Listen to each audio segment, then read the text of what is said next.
Yeah, the blue one, yeah. Appreciate you. Well, I'll be back when there's something to come. Sure. You want? Huh? You want? Not sure. Appreciate it. I'm saving my stomach for pizza. I am too. I'm not eating. Gumbies. This is my lunch. You're not getting gumbies? No, I fucking hate gumbies. It's a terrible tradition. Eating. I love it. Eating terrible tasting food that's gonna make you. That's gonna reduce your lifespan. If it's That's gonna, what it's all about. if it's gonna make me live less long, it should at least taste good. Like Whataburger. Yeah. Dude, Wada is so fucking good. Dude, I could eat it every day. Do you fuck with gumbies? Am I in the I like in the gumbies. minority? Okay. Then You're pretty in the minority. I'm okay with that, honestly. Because I get to try anything there that's good. And it's a battle for Bryan tradition to always meet there. Yeah. So it sucks for you, I guess.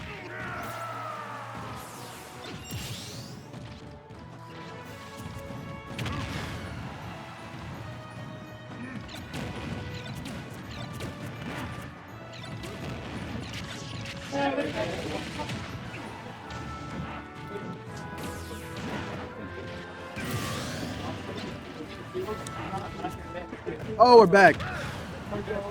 Let me know when the mic is good.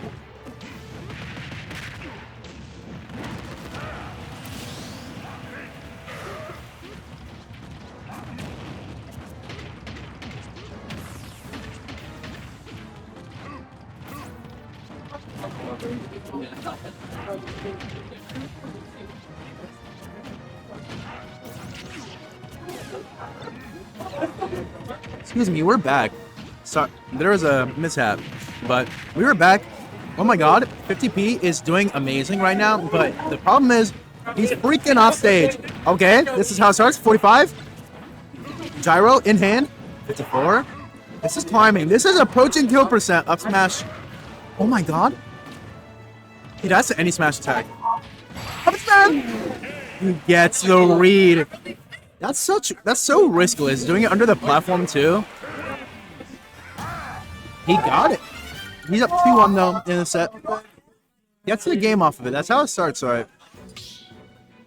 You can't make a comeback without like a game win, right? So this is good momentum. I didn't see how the first two like games were just because of the stream crash out, etc. So I can't speak to how well he performed in those first two games, but that looked very confident. And you got to be confident, right? If you're not confident, you're going to start double guessing your options, things like that. You're not going to follow your normal game plan. Crazy nair out of shield.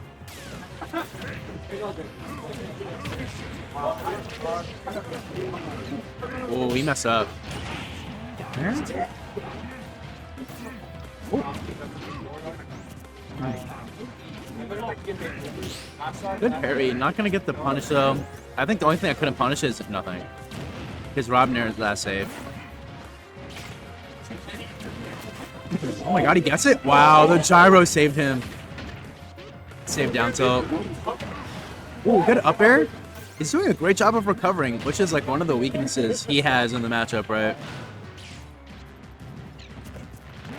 That's tough.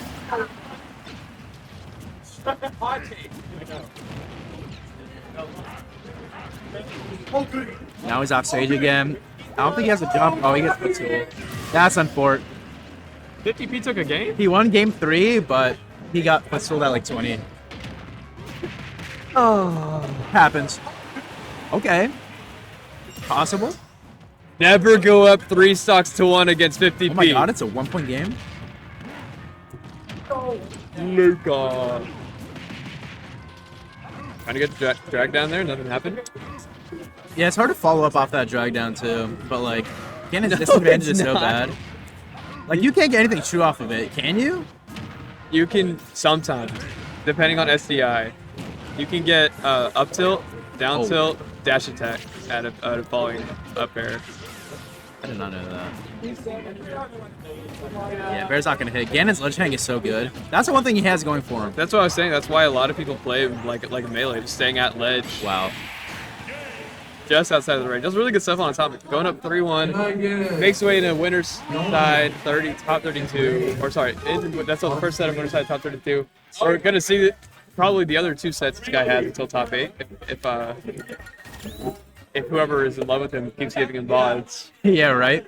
So from what I understand, Atomic advances to winner's quarters, if I'm assuming correctly. But we're going to get a heater between 2 princesses, Princess Peach and Princess Zelda. This one is going to be pretty tight race, I can imagine. I'm surprised to see Ray ranked or seated this low because I know he has the potential to be everybody here. Yeah, Ray's really good. Last I just talked to him and like we caught up and he was saying something about like not playing Zelda. I don't know how true that is. I'm pretty sure he's capping, but he's like playing other characters now. I don't know. I don't know how true that is. I don't know how true that is either. That sounds like a fib.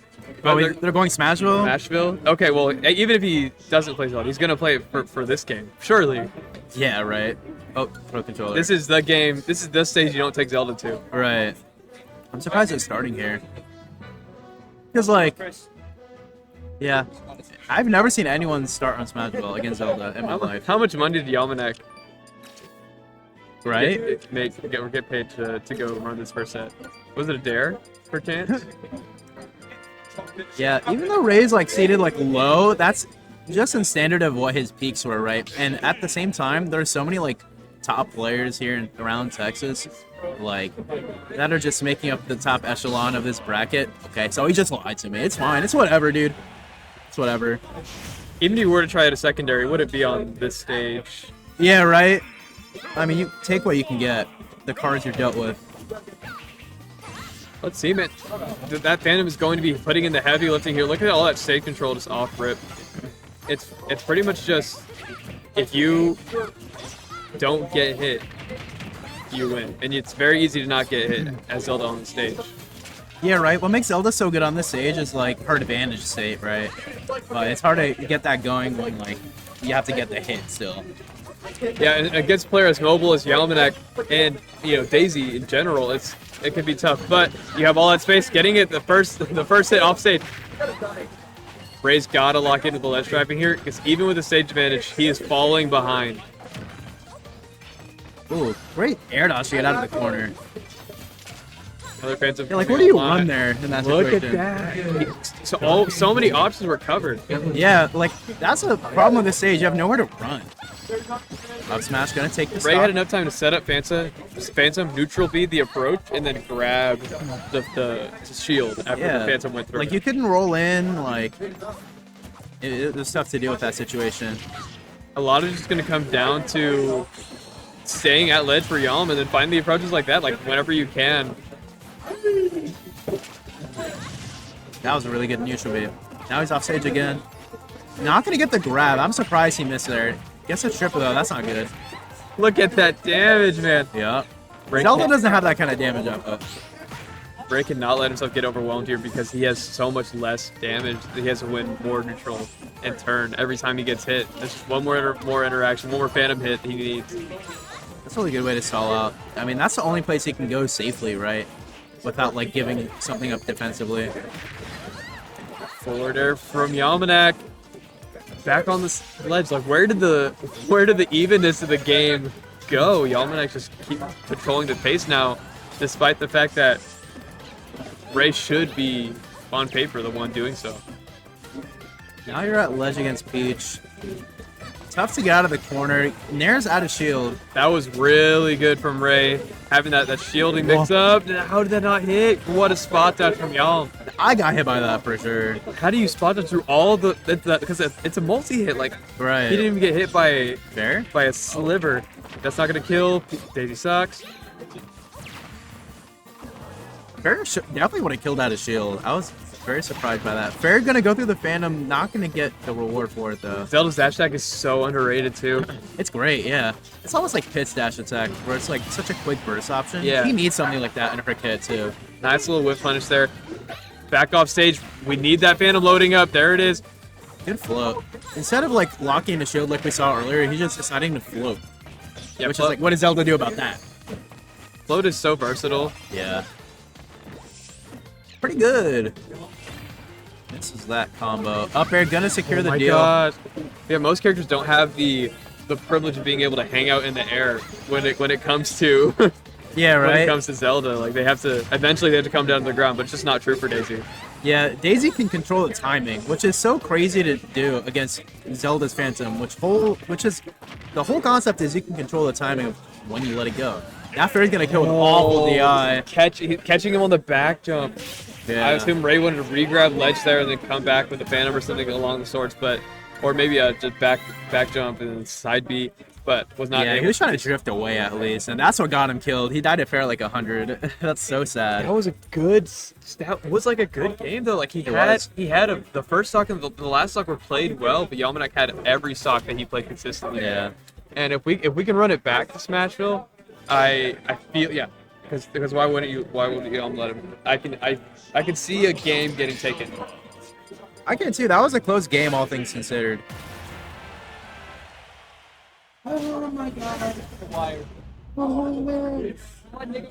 Russ hit a clutch 3 just now. Oh my god. Is this the year for Russ? Oh my god. Is it Russ's year? He might win the game. Clippers ball. 23 seconds left. Down 2.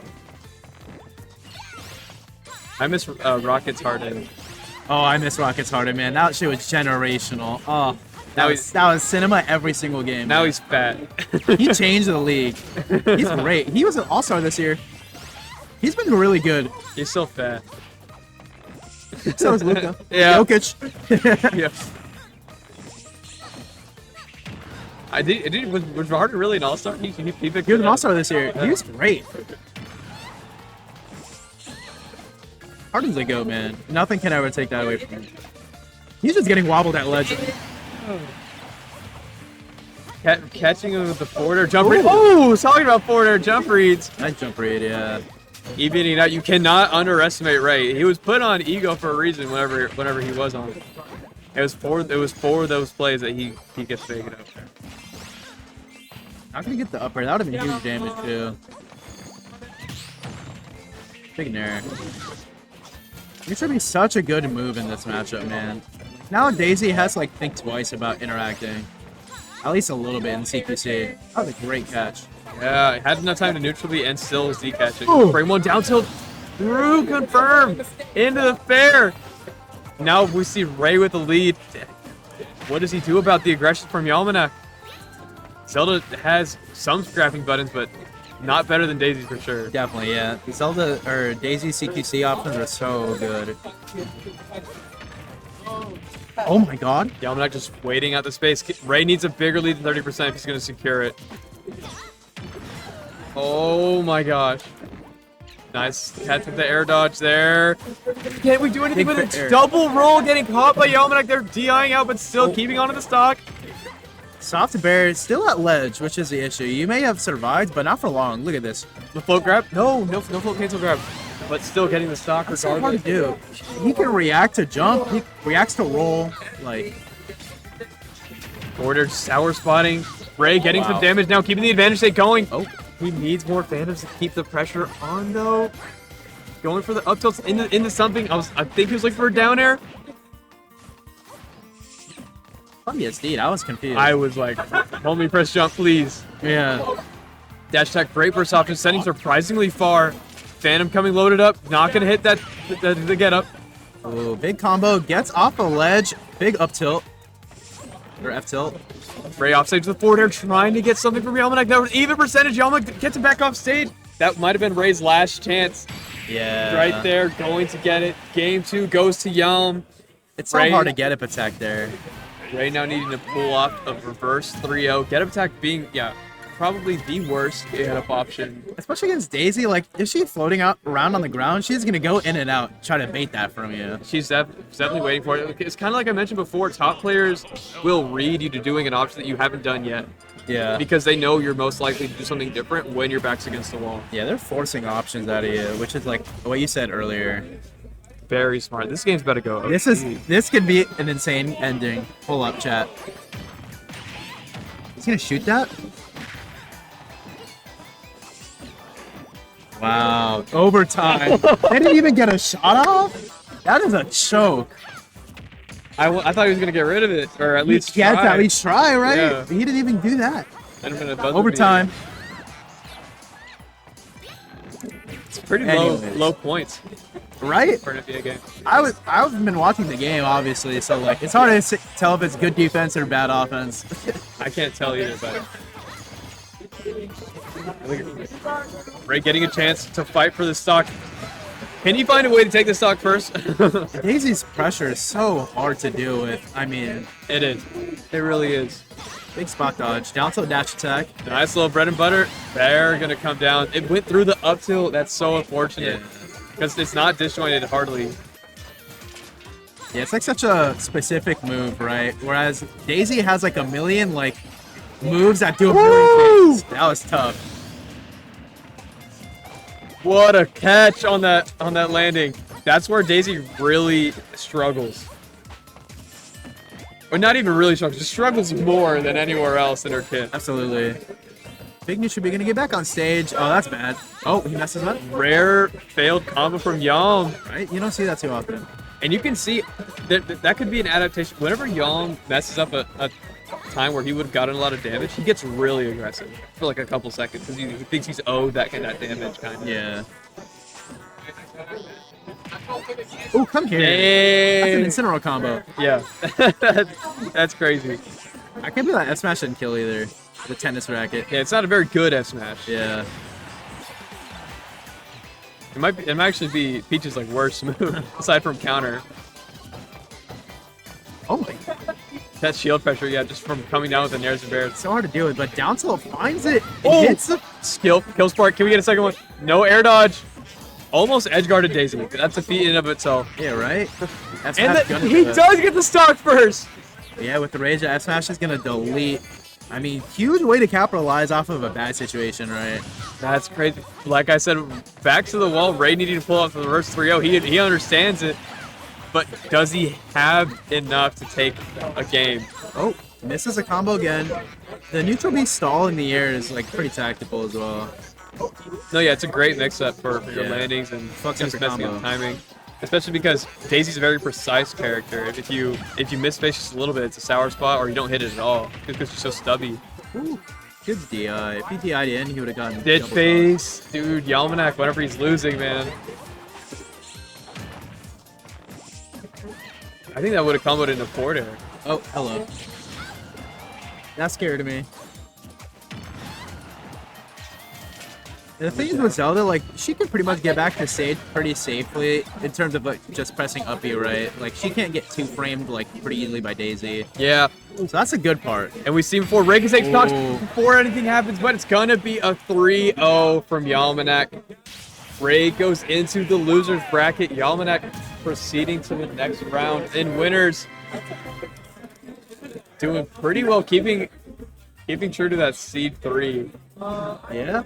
I mean, Ray was keeping it close. I mean, he was keeping it close. He was capitalizing on a lot of Yalm's mistakes, which are very rare.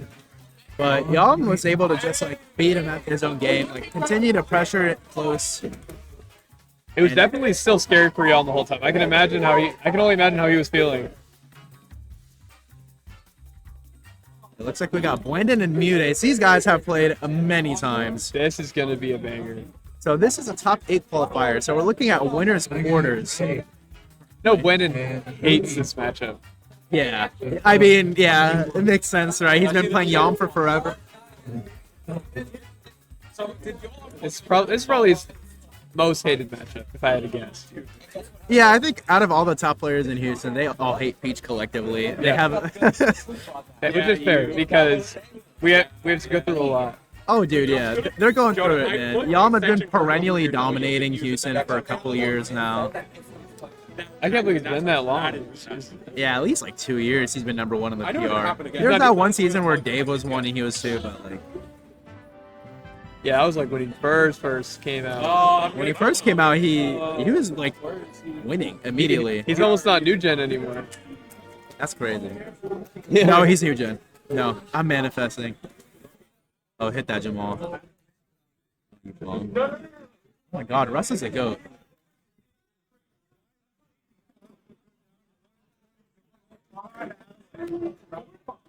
Man, I think about it all the time. Like Russ and Harden being on the current teams that they're on. Like, if you told me that they were on these teams like 10 years ago, I would not have believed you. It's so crazy how shit evolves. I don't think Russ would still be playing He's great. if you asked me 10 years ago. Really, I assume anyone that wins an MVP, I assume they're going to be in the league for like 15 years minimum. So that's a long time. It is a long Very time. long He probably is, what, 12th year? Yeah. I don't remember when he got drafted. I think 2012. It's been a minute. No, not 12. Stupid. My guess is 09. Anyways, Poogie still in, I guess. I guess still in? I guess he beat Duke. Yeah. Big combo here. Guess so. Regrab off of Nair, which is racist. Nice little combo off the Is fast. that- Hot shocking that too. It's so jarring to see this. I mean, Boyden versus a Peach that's not Yalm. So it's going to be interesting to see the different styles of Mutace versus Yalm. Okay, man. All right, bro. No way, the spike off of it too. It happens. You have to take that in stride, right? You can't just let that set off the Yeah, rest of the nothing game. much you can do about that. But no, you're right, because what other Ryu, Brandon caliber Ryus are there out there? None. I mean, Brandon literally proved himself when Icon came to Houston, and he placed higher than him. Boyden's a GOAT. Confirmed. Come here. I'd be inclined. That's what's up. I'd be inclined to say that Brandon is top 3 Ryu in the world. Absolutely. Asimo and who? Ajimo, and there's a Ryu player in Europe who's very good. Don't know the name of him off the top of my head. Good stall. I mean, something that's really good about like Boyden as a player is that he has really good recoveries, but Mutace is so Dang. clinical off stage, man. That's so hard to deal with. That was the perfect option coverage. Yalm doesn't go out there. No. You know what I mean? Maybe he does, but he just starts a turnip and calls it a day. Yeah, because I mean that is all you really need. The set count reflects it. Yeah, if However, you want to play safe, absolutely. but the optimizations are there for Mutace. You can see it and doesn't where he doesn't make up in the combo game, he's got it in everywhere else. The neutral, the movement, the edge guarding, juggling, Yeah. everything of the sort. Because that really is the only thing that Mutace doesn't have mastered is that combo game. Yeah, at least compared to Yalm, who is like the #1 like front runner of that Peach combo game. Yeah, and a lot of it can be Well, that's attributed to Mutans. He air dodged, and I thought he like died. That's big damage. Getting desperate for that kill. Brandon knows he's got to play to what's going to win him the game. Whoa. Nice That was extension there. crazy. No Ryu player does it like that, man. Where was the short Ryu? Oh my god. He misinputted. You could see him shaking his head. Oh, That fair. was the kill.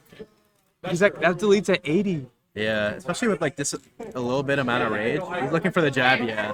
He gets it. He gets it. Okay. Wait. He should not be misinputting this much. Brandon usually never does. He's definitely gonna lab that for the next 30 days minimum. Put himself in solitary. Solitary confinement. Ryu combos. Right, he's gonna lab jab Purgatory. jab shore you for the next 30 days straight. Not gonna get the overshoot in there. He just needs one hit to get back in this game. No tech check or no jab block or anything. Yeah, he wasn't ready for it. Even like a float cancel bear just would have sealed that stock. Yeah, right? I would expect Yalm to just kind of float on the ground and wait, right? Like we saw in that race set. gonna be Okay, it. I hate to be that guy, but I've seen Brandon in this position before. Two. All he needs The is parry? Looking for pairing for positioning, guys. That's the meta word right now. Come on. Oh my god. The reverse Oh nair my god. hitbox. Oh! Missing the second hit of the up to up Does air. it- Okay, no. Even with max rage, it'll kill right now though. If Brandon gets another jab in, that's gonna be it. After coming down, what was it, 3 stocks to 1? 3 stocks at 1. It's Brandon. He got the kill screen. Can he finish it off? He lives there. Don't worry about it yet. 180%. He gets turned up for that back air. Is going to seal it. Brandon on the edge of reverse 3 stock on that one. That is nothing to beat yourself up about, especially after what happened in the first Yeah. part of that game, dying to this bomb of all items. And he brought it back. I mean, that says a lot. That's game 1. You saw how much like changed within game 1, and it's a best of 5 set, brother. Best of 5 set. Oh my goodness. Oh my goodness. And Brandon is so good at every stage. You've seen his clips. He's slapped every stage combo. Yeah. A town and city, a battlefield. He'd be comfortable in all of them. So it could literally anything could happen. Big nair for a combo breaker. Oh my Whoa. goodness. Just as I was saying, Mute God. wasn't much of a combo. Or he gets a nice little 84 piece there. And DJ Don. Big Shaku. That's how he gets back in this game. You find an opening, get the Shaku extension. Yeah, Shakunetsu is so much damage, especially the fact that it converts off of true combos. Yeah, that's just like bread and butter at that low mid percent. It's very necessary to get back in, and you can follow up off of it too. Oh, he wanted that up air there. You could see it. He's at prime percent for up air Choryu. Or reverse it of Nair into Imagination, like F Smash, I think. It combos right now. Wow, he let go of ledge. You can tell I'm a Gwendon fan. In a half.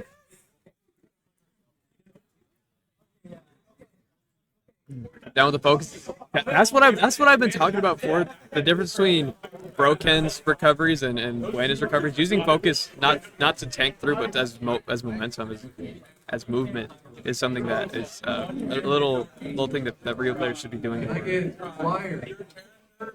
Oh, that was phenomenal spacing.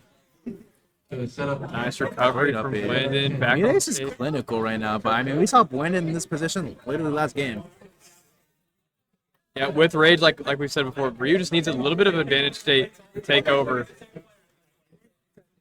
Can I get a Missing the bear and the Tatsu. Taibo, Texas on the side street? And we are whiffing, but okay, it's going to be Brandon that gets the next hit, takes the stock there, going through the invincibility. If he gets back on stage, he has the chance to get a little bit of damage before he falls on that next stock. Gwendon getting back to center stage, but he's doing with his movement. He's not. Oh, that's unfortunate. Gonna be it there. He's got Shocker coming down. Nice little shield pressure. In the corner, too. Exactly where he wants him. Brandon focused.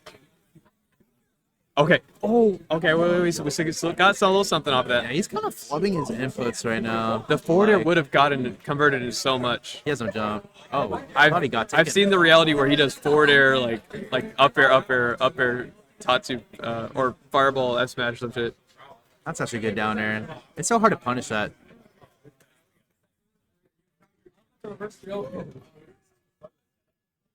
Yeah. Aggressive Tatsu, nice. Rar bear.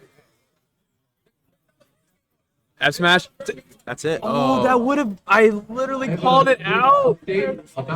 Wow. And the paracel. When you can see Brandon getting a little bit heated here at the moment. Knew he had lost the opportunity to take that Look how stock. slippery Mutace is. Like, he cannot be hit right now. Nice. Confirm reverse hit of the shot. He needed that. That's tough. Still in the game. Peach does not have a grab that kills you just yet. That's going to be it. Rushing over the Tatsu. Brandon falls 2-0. Getting a little frustrated here. You can see the mental is not all there. But that is not how you can compose yourself when it comes to a character that's this slippery. They're just going to take that. They're just going to take advantage of that and do what they know is going to annoy you more. And that's and not interacting. It's tough to be in this position, man. But, I mean, it's not over. He got it to last stock, like, both games, right? They were both doable. AF. So, like, who's to say that he can't just win 3 in a row? I don't know. Who's to say? It's kind of like if it all falls apart or falls together kind of thing. You have to with the interactions you are getting, the neutral ones you are getting, you have to make the most of them. That's why you're in the lab all the time, right? And there are some the scenarios where he could have gotten more neutral interactions. He has to get the reads right, and then he has to execute. And we just haven't been seeing that, and yet it's still been decently close. Yeah, I mean, he's bringing it back through sheer willpower, you know what I mean? These down airs have been so, like, ridiculous all game. Like, he's been using it for shield pressure. He's been using it for, like, ledge trapping and edge guarding. Yeah, there, right there, again, could have gotten up air, or Hadouken or Shoryuken. Yeah. Still, like, you cannot be whipping this much, especially against a top threat like that, because Mute will not just hand you over mistakes. You have to force him into them. Also, Jalen said There it is there, but no conversion. Big jab. Not going to kill quite yet, but he's still at the percent where he has to be careful. These dares doing numbers against Ryu, man. It's starting up 50%. This is not nearly as bad if Brandon can convert a stock here. Absolutely. All it takes is, like, one down, so one jab. but Mute's not going to let it up at all. What an air dodge. Hello? There's a reason you play stock tank in doubles. It's because he's so good at recognizing the kill option that your character has and playing around them. But Bryan, surprising it with that one, nobody's ready for the sour hit of Nair into up air Shoryuken. Bryan doing much better this game than all of his last ones. And this is just a classic heavyweight. This is 0-0 in my eyes. Yeah, right. Mutes is just so hard to hit this entire set, man. Ooh, can he make it back? Oh, what a catch. Yes, he's recreating the same ledge timing, which Mute's is catching onto as well.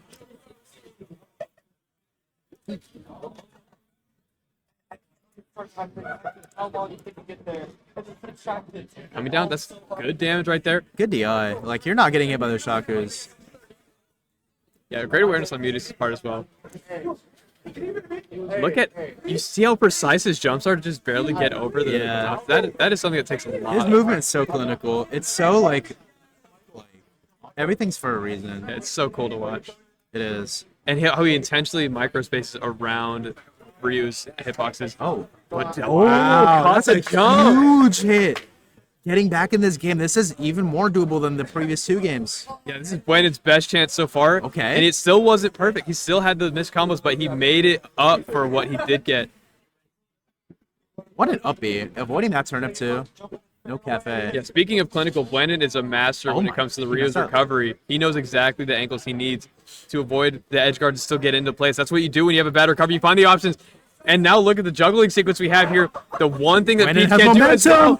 he was one away from another up air. He knew it too. He just needed one more. Oh, he has 8. Oh, my God. Okay. With this much That's so rage, difficult. jab Shoryu kills here. He needs to find the hit. But Yeah, he needs the jab. Mutes knows that he's going to start playing around that burst. But if Bryan can combo into it somehow or get a tech chase with Nair, then that is going to be able to seal it. Nothing combos for Troop. Bryan needs to get off ledge. That's so scary. Mutes is so good at ledge. That's not going to kill this yet. Oh, Ryu is very heavy. What an air dodge. He's getting back to Sage, but he needs to... A little overextension right there is going to seal the set 3-0.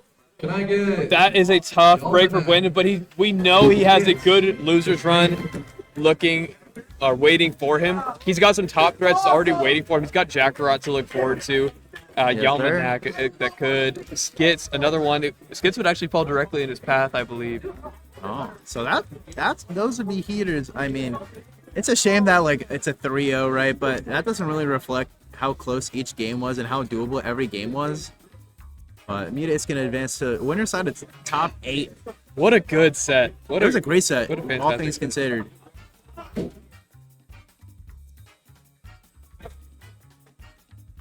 So, are we going to be seeing Yom and Skitsy on stream?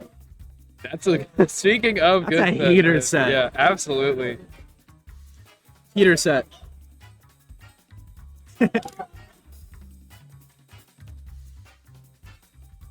If you are currently playing friendlies, please exit the. Okay, so it will be Thank you.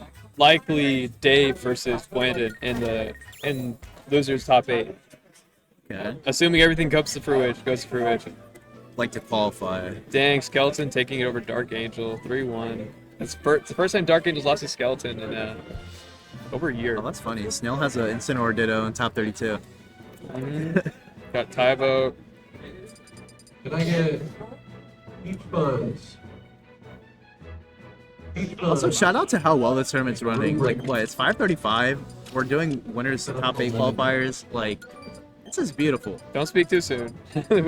Most Battle for Bryan's usually end around 11 p.m. Yeah, it takes what? If we're putting everything on stream, not everything. Like, the sets that matter, it probably takes 3 to 4 hours for top 8. Assuming we're streaming everything. So we're going to be seeing the Pride of DFW versus Yom, top 8 qualifier here. We're going to be seeing another Daisy, another Peach/Daisy in winners qualifiers. We saw how well that went for Mutes in the previous set. We're getting started. Gonna get a big combo going with the No. winky face. Yeah. Just kidding. Best of 3, single Elam, winner. Nice little dash attack off of that turnip there. Even with just bread and butter, Daisy does so much damage. Tony Hawk to Micro space. 2 set up 2. Can I get HMS no more and big tobacco? Set up 2. Hot set. Down loop. Nice, cute little combo right there. Big Going for the combo. corkscrew. That's going to be 60% on the board. Absolutely. Ending combos and up B. It will never not be satisfying. Oh, absolutely. It's peak. I mean, that's a huge combo. Both of these guys have huge strings to be able to get back in this game. Both have phenomenal ledge trapping ability. Whoa. I love a Daisy up B finisher. Oh, dude. That hurts. That No, one's hurts. good. That one's good. Ding, ding, ding, ding. Gone. Goes for the jump read up B, but not going to quite get it. Does a wheelie with the bike to avoid the turnip, too. This is one of those upsets that I can definitely see coming true because I believe Yeah, definitely. They're- These guys are pretty equally skilled. and very similarly ranked in Texas, if I remember correctly. Gets so good with the bike there. Can I get Dragon Storm 721? Yeah, that's been the big advantage, like the meta advancement, is just ledge trapping with bike, and it's so effective. Like ledge trapping with an item is so OP. It really is, and the fact that you can get it relatively easily.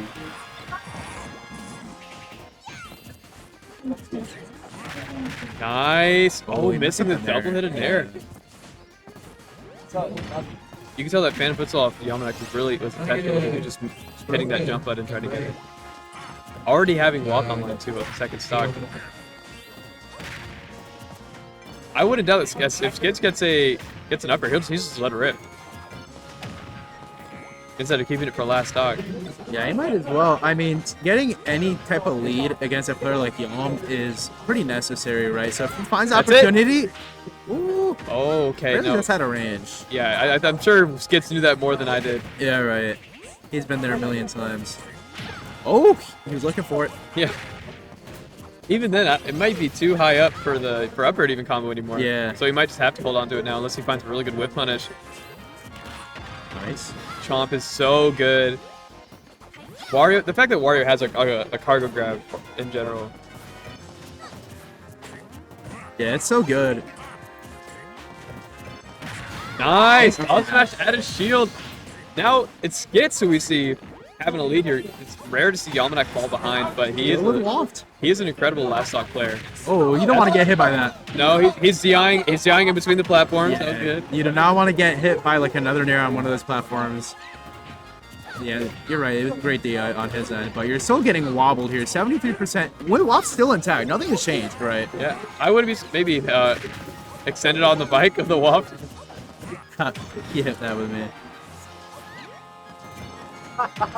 Bear Big gonna Bear. come out still not that big because he's still in it. To any open setup, can I get Widow Dinner and Gonna get a taste of his own medicine there. You're not really right. Just gonna call him. Skits trying to down tilt. Yeah, That could have been game.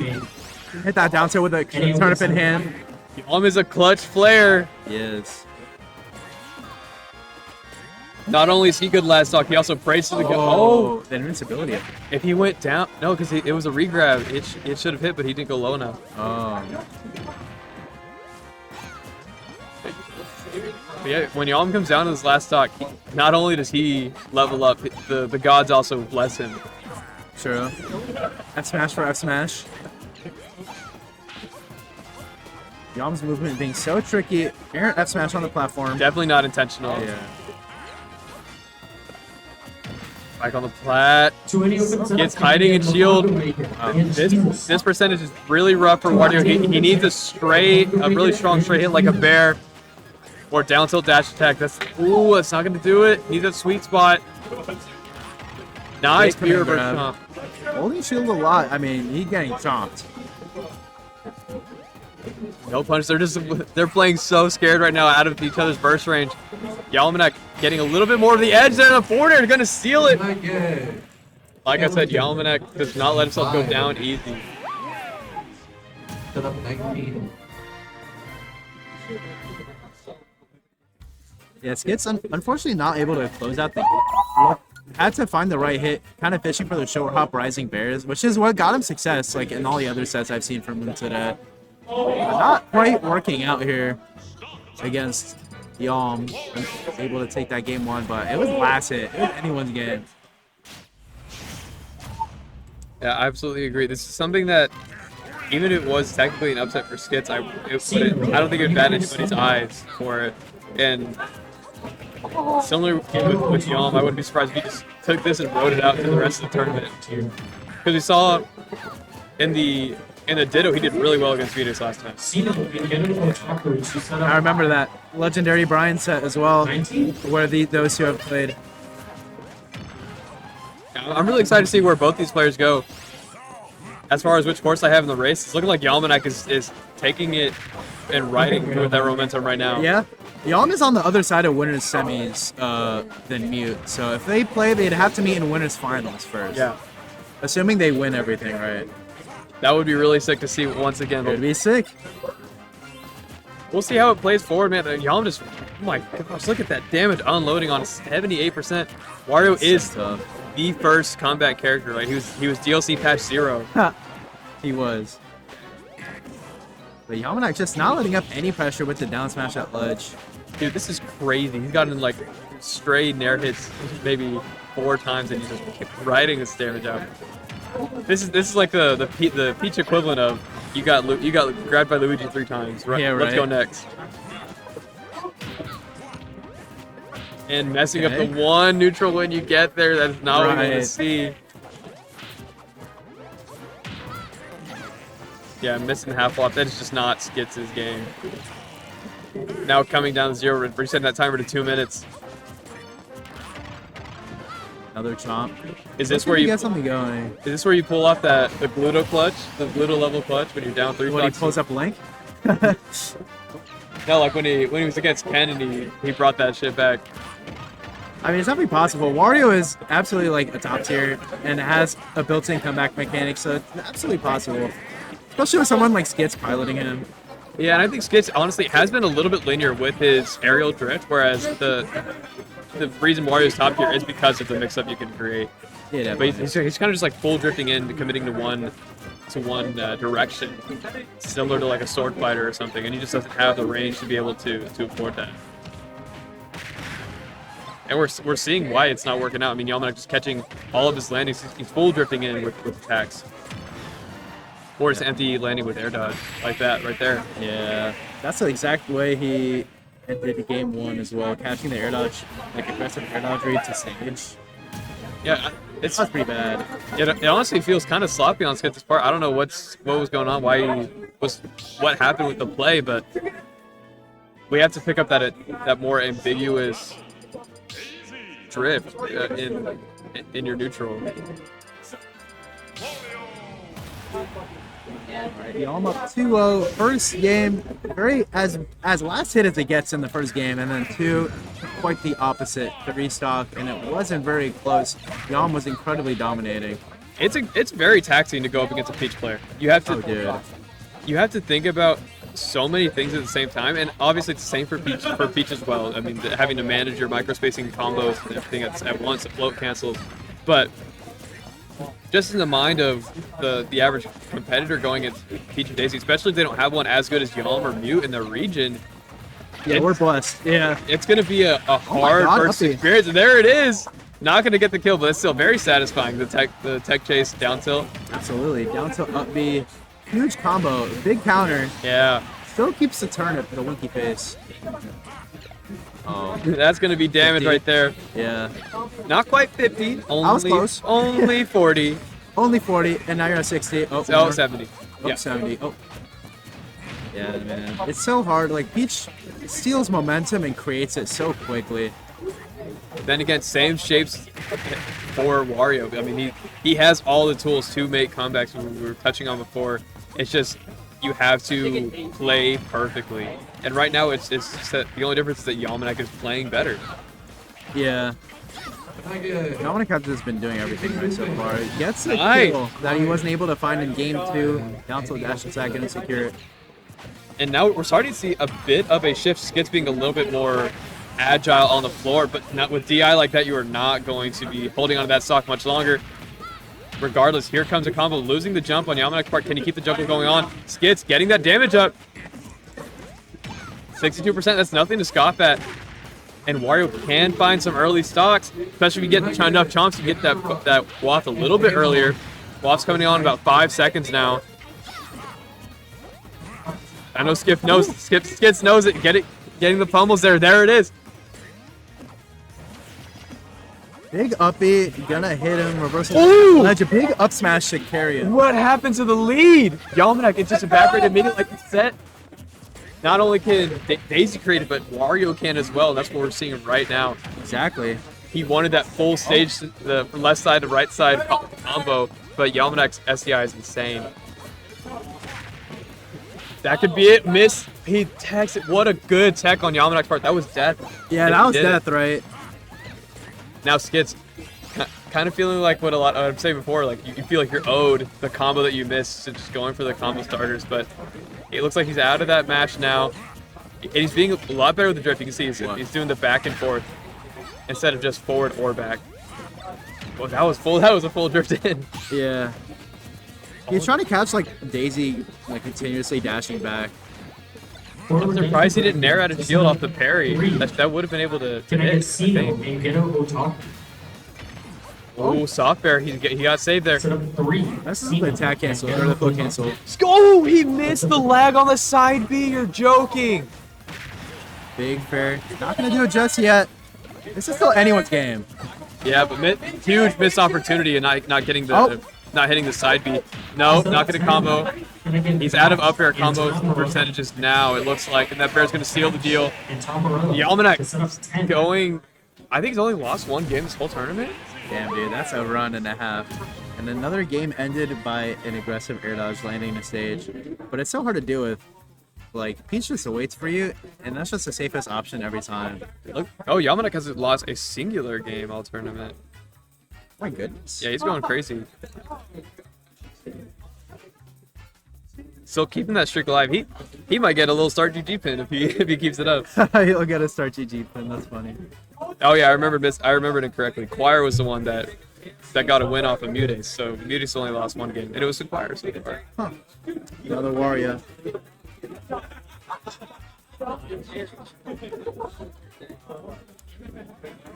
Yeah, it's great. Like, Bro can beat Radish King, bruh. That's crazy. The two Luigis duking it out. Yup. Now he gets to lose to Ray.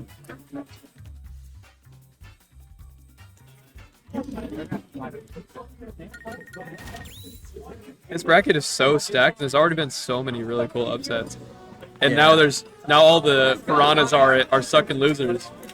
Yeah, it's incredibly stacked. DJ Dawn and Skeleton being in losers. And Vibe, that's so crazy. Also, if anybody cares, Snail won the instant ditto. Game 5, that's hype. That should have been on stream, I'm not gonna lie. He's going against Choir next. Oh, I want that on stream so bad. Snail, Choir. That'd be hype. We're starting to get toward that end game, man. Top 8 is looming. Yes, sir. This is going to be the second to last. It looks like they started the other set, so this is going to be the last winner set on stream, it looks like. Yeah, unless they did something wrong, but... Atomic Black Screen is lifetime only in Black Screen's favor. He's never lost to Atomic. Really? 3-0. Huh. So despite the seed disparity and the lack a bit of a demon. He's got a demon here. And Black Screen hasn't played in a while offline. Yeah. But that's not to say that he's not so good. I mean, he's still in the top 8 qualifier for not playing for this long. Yeah. That shows something.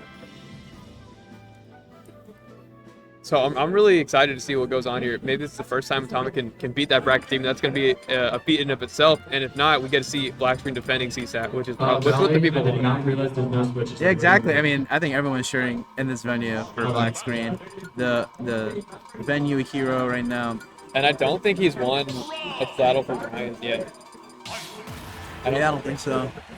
Not that I remember. I know there's been a lot of them, so I don't remember off the top of my head. I'll have to fact check myself on that, but I don't think so either. So that would be a huge win. That'd be sick. Also, unrelated, beautiful day outside. It was. I'm gonna take advantage of it before the sun goes down. Yeah, right. And go and and go out and get some grub before top 8 starts. Yeah. A little humid outside, but otherwise it's perfect temperature, a little windy, Yeah, a little breeze. I love coming to College Station. Yeah, it's good weather here. And isn't it also crazy how mobile black screen makes this character look? That's what I think of all the time. Ike does not move this fast with me. Right? Oh. Oh yeah, I guess you can take a snap. What happened to your living? I didn't want to do the first thing I asked you because I know it's a little bit annoying. No, it's okay. I got that all day. No, yeah, but I usually try to keep it. I pretend like I don't notice it. What did happen? Well, I got surgery on my knee like 2 weeks ago. Yeah. Basically, the issue, I was playing basketball, but the biggest issue was like the ligament that holds your kneecap in place was pretty much completely disconnected from my kneecap. Which ligament was it? MCL? No, it has 4 letters. I don't remember what it is. Patellar something ligament. Okay. But so it holds the kneecap in place. So that was gone, so they had to reconstruct it with a dead person's hamstring. Hell yeah. It's pretty sick, right? I wish it was Kobe Bryant's hamstring, but like. Did you get a picture of the dude? No. I have pictures of inside my knee though. It's pretty lit. Gnarly. Also, I know for a fact Black Screen knows gyro combos. Never mind. Yeah. But I have seen him use them before. He's done like crown combos against Poogie at one of the other Battle for Bryan. So I'm hoping to see some of that. Yeah, having like knowing how items work in like the game, where a lot of characters have items that you can use to your advantage. It's very like not necessarily like niche, but like it's good tech to have, right? That was a crazy way bounce. Oh, you gotta love Nair and Nair. Nair? Oh. Because Rob is so big, Nair out of shield will like always hit. Depending on what he uses, right? But like in terms of size, that was a great grab. Oh my god. Flash rate is so good here. You can see why he was able to win all these sets despite having undoubtedly the worst character in between this matchup here. I mean, I think he's all the way down in an E or D tier on the official tier list. Yeah, that dude's bad. And it's just like even with people as skilled as Black Screen, like I don't think you can defend how bad it is. That was a crazy trade. Yeah. Great reaction on Black Screen's part. Yeah. Like he recognized the situation and he did it fast. Like you couldn't hesitate there. Set up 12. Coming down 120% though. Atomics looking to take this first game confidently. Oh, not getting the follow-up. You have to... When your combos are 2 or 3 piece, there's no excuse to not hit them. Yeah.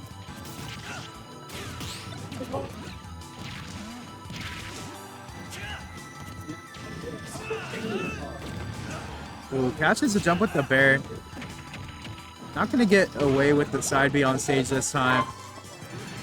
Oh my god, that was crazy spacing. That was one thing I was noticing whenever he was in doubles. The spacing and also just, in fact, he lives so long. Yeah. He knows what to look out for, and he's not going to get hit by it. And I bet he knows his way out of the gyro, too, because so many people that Atomic's gone up against have not known what to do against that gyro all the time. It's hard to know what to do. I mean, that's such a checkmate situation for so many characters and people. Most characters in the game can Z-catch it off a jump, or at least attack get up it. Oh. Beyond that, there's also you just waiting. Fair not gonna kill. I was surprised he didn't go for a raw bear. He may have cancel bear rather. He may have attempted to, but it is very tight, that window for down tilt raw bear. But he gets it anyways. Atomic looking dead in the eyes of Raul for no reason. He's been in this position before. He knows not to like panic, right? It's a best of 5 set. He's been in winners quarters of everything ever, so like it's nothing new to him. And that experience helps. I can't imagine why he would look right at him after he took his stock. That's so funny. And that's gonna be it. That's gonna be their first game. No, it's kidding. No, it's that's it right there. Catching the landings. Ike has no way down. Oh, okay, nice. That's a little. These recoveries are so clean. Nice. Yeah, if you have the perfect spacing on it, it becomes lagless. That's gonna be it now. taking us over to game 2. Atomic getting his foot in the door with that first game. I think Black Green took a little bit to get his footing there, but once he did, it stayed even throughout the rest of the match. So as far as the rest of the set, I have a feeling it's just going to remain even. Yeah, I can anticipate them going back and forth. We saw Atomic win the first game, like you said. Black Screen is 3-0 on him.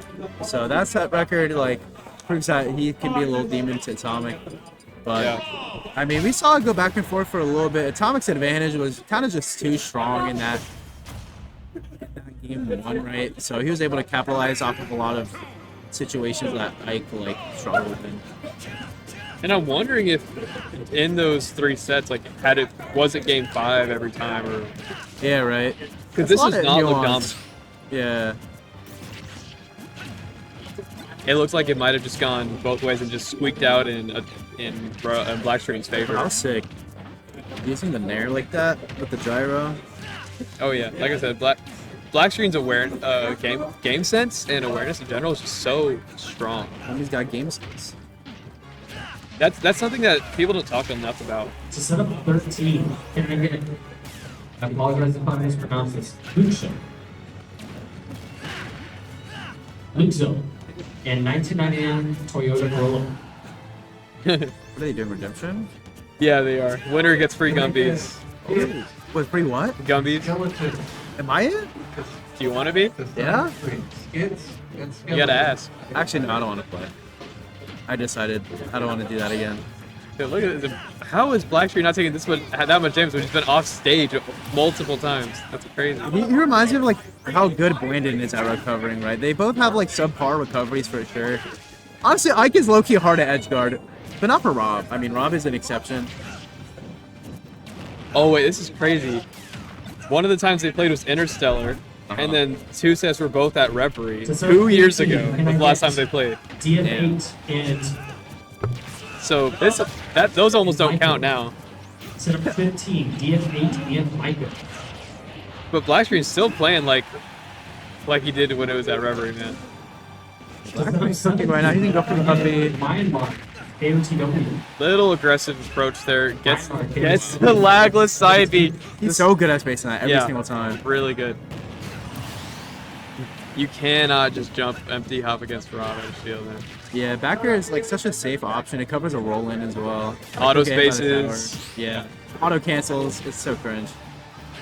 Rob is so cringe. He's just such a strong character. Very few flaws. And he can do it all depending on your playstyle. Nice little conversion there. Hitting the 2-piece combo now. Blackstreet got his momentum really for sure in this game. Messing up the gyro combo again. You cannot be following. You cannot be doing that because now you're in a position. No jump. Messes up the edge guard. Misses a gyro for one and messes up the follow-up off of it. I can't believe he knew that he was going to be sent that way and then teched it off the up air. I thought he was going to side B again on the platform. That would have been sick. Okay. Nice okay. tech chase. Gets the raw bear off the down tilt. DJ Don, can I get you to Tries to finish it off here. No clips to be found, but still keeping the lead. Ivy comes down, gets hit by gyro. That's going to interrupt it. And the lead getting cut in half. Blackstream just has 60% left. 78 now, getting himself on the board. But when you go on stage against Rob, especially as Ike, it doesn't matter what your percentage is. Yeah, sometimes it's awkward for a lot of characters to edge guard Ike sometimes, but it's so much easier when you have an item like gyro or having an item in. Oh my god! That was wrong. Take what we were saying and ignore it completely. Let me Black pick my screen diaper. getting that first game against Atomic, now tying the set up. Historically, that first game that Atomic took is going to be the last one. That was pretty dominant. Although everything we were saying before was true. With Rob, it's back throw, gyro, laser, right? And it's just Yeah. gyro. So Yeah. avoiding the situation as much as possible by having such a dominant neutral and advantage game. And then when you do have to recover, having that side B is a pretty good tool. It's hard to contest for a lot of characters, right? Like, because it's so disjointed and it comes out so fast, right? From the Yeah. moment you release it. So there's the mix-up of just holding on to it a little bit longer. Yeah, and you snatch to ledge. or off the platform or the floor. Yeah, and you auto cancel it. Yeah, so lots of different options here. Wow. Not getting the gyro timing for the up B either, but still keeping that advantage state. Wow. Great get-up attack from Rahul there as well. Air Bear going to get a little bit of damage up. The game is still fine as long as he is not finding himself off stage. I can live until like 200%. Going for the Nair. Going for down throw to get a little bit of damage there. I feel like in that position you want to go for the kill as Rob. So maybe Gotta throw him off stage. yeah, so a fourth throw would have been better. It's to set up for a kill, just because it could be a little bit missed the tech. Yeah, he had an opportunity to tech it. It looked like he snapped the ledge, in all honesty. It looked like he just got two framed. Could have been it, but coming into this now, he misses the bear. That up throw is such a good mix-up for Ike because you have to choose. What a combo. Keeping it going. Wasn't the 0 to death, but 0 to 90, that is, Yeah. or 0 to 80, that is still, you know, not a little bit of damage. Oh, missing the input there. You could see Atomic definitely did not mean for that to happen. Just watch and do nothing. Goes for dash attack. Also a misinput for sure. Tries to roll behind Rob, but Ike's roll is so bad that doesn't go behind. Horrible. 121. Something could happen. Can he redeem himself on the gyro combos? The answer is no. Tried to use that as a landing option, but of course, Rob being Rob just had it clank with the up air. Arguably one of the better up airs in the game. It's so good, man. It's such like, it's really the icing on the cake in terms of like molding together Rob's kit. Can I get? I feel like a lot of characters would like to have Rob up air actually. yeah. So I'm gonna say something that actually is controversial. If they top 5 up air. Yeah. Nice. Knowing it. kill. Oh, that's gonna be it. Oh. Nice little mini game passage from the black screen there. Oh. Still messing the gyro combos. Oh, that sucks. Yeah. Guaranteed full force and no falling out of that multi-hit or your money back, right? That's what Mude said. It'd have been raw if he upbeat. That'd have been sick. But Atomic up 2-1. Pretty close game still. Atomic still had his number like in terms of off-stage game. Like he was guarding pretty reliably. Can I get Rail M? Yeah, this is a tough position to be if you're a black screen. Or if you're a black screen fan out there. Set up 10. Black screen fans. I'm surprised he's going back to Yeah, home right. action. This is definitely a Rob favored stage. And I I'm don't, surprised he didn't ban it, honestly, because this is the stage he won in the previous game, right? yeah. And this is one of those stages that like I always see Raw players counterpicking to. So even if it is one of your comfort stages, think about how good it is for your opponent as well. Like sometimes you have to give that up. Uppy coming out. And we haven't been seeing that. That is usually a black screen staple, but we haven't been seeing as many raw upbeats. But still gonna get that first stock out there. Maybe that's all I need, just get some upbeats. That's exactly what I'm saying. Like play like a cloud player a little bit. Yeah, Because I remember old black streams watching, like you're always hearing Aether over and over. Nice little advantage getting cooked up. Blackstreet got the momentum rolling now. He's definitely a more of a game 5 set player. Like in terms of having the adaptations that he needs to recognize and make because of how weak his character is. Yeah, he's really good at like making up for the weaknesses of his characters. Big Bear gonna catch it. Huge lead right now, but you want to do everything you can to not make it even stocks. Yeah, exactly. Because of how long or how little your stocks can last. Yeah, right. Up 3-1 now. It's looking like Blackstreet's game here, and actually gets the combo this time. Goodness. There you go. That's Try to Z catch it too before it ran out. That's gonna be the first stock off his hands. If he, not gonna be able to make it back from there. Atomic 49% and a dream to end this set where it is and not get it to a game 5. Because we know in those game 5 situations, Rahul is usually one to run away with it. I'd like to see a stat on what percentage of game 5s he wins, because I have a feeling it's on the upper echelon. Yeah. It's like the Leo Ike. Exactly. Wait, he did play like. if Leo kept playing Ike. That'd have been lit. Oh, the reverse hit, and they're still going to be able to combo into that up air. I don't think it was true. Oh my God. But keeping it going. He's not letting him Yeah. rest. That's not going to be enough to kill, though. Rob has a little bit of weight on him.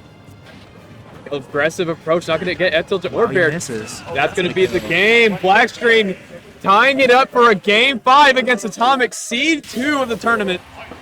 The first game 5 on stream. And as far as competition for Mutates, I think Black Screen may actually have a better chance than Atomic. Because every time I've seen Atomic go against Mutates, it has resulted in Atomic a lot. And I'll check to see what the set count is. But Yeah, I know they play all the time, right?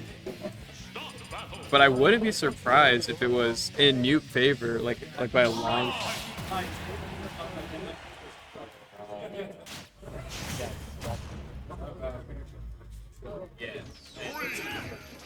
All right, game 5, small battlefield.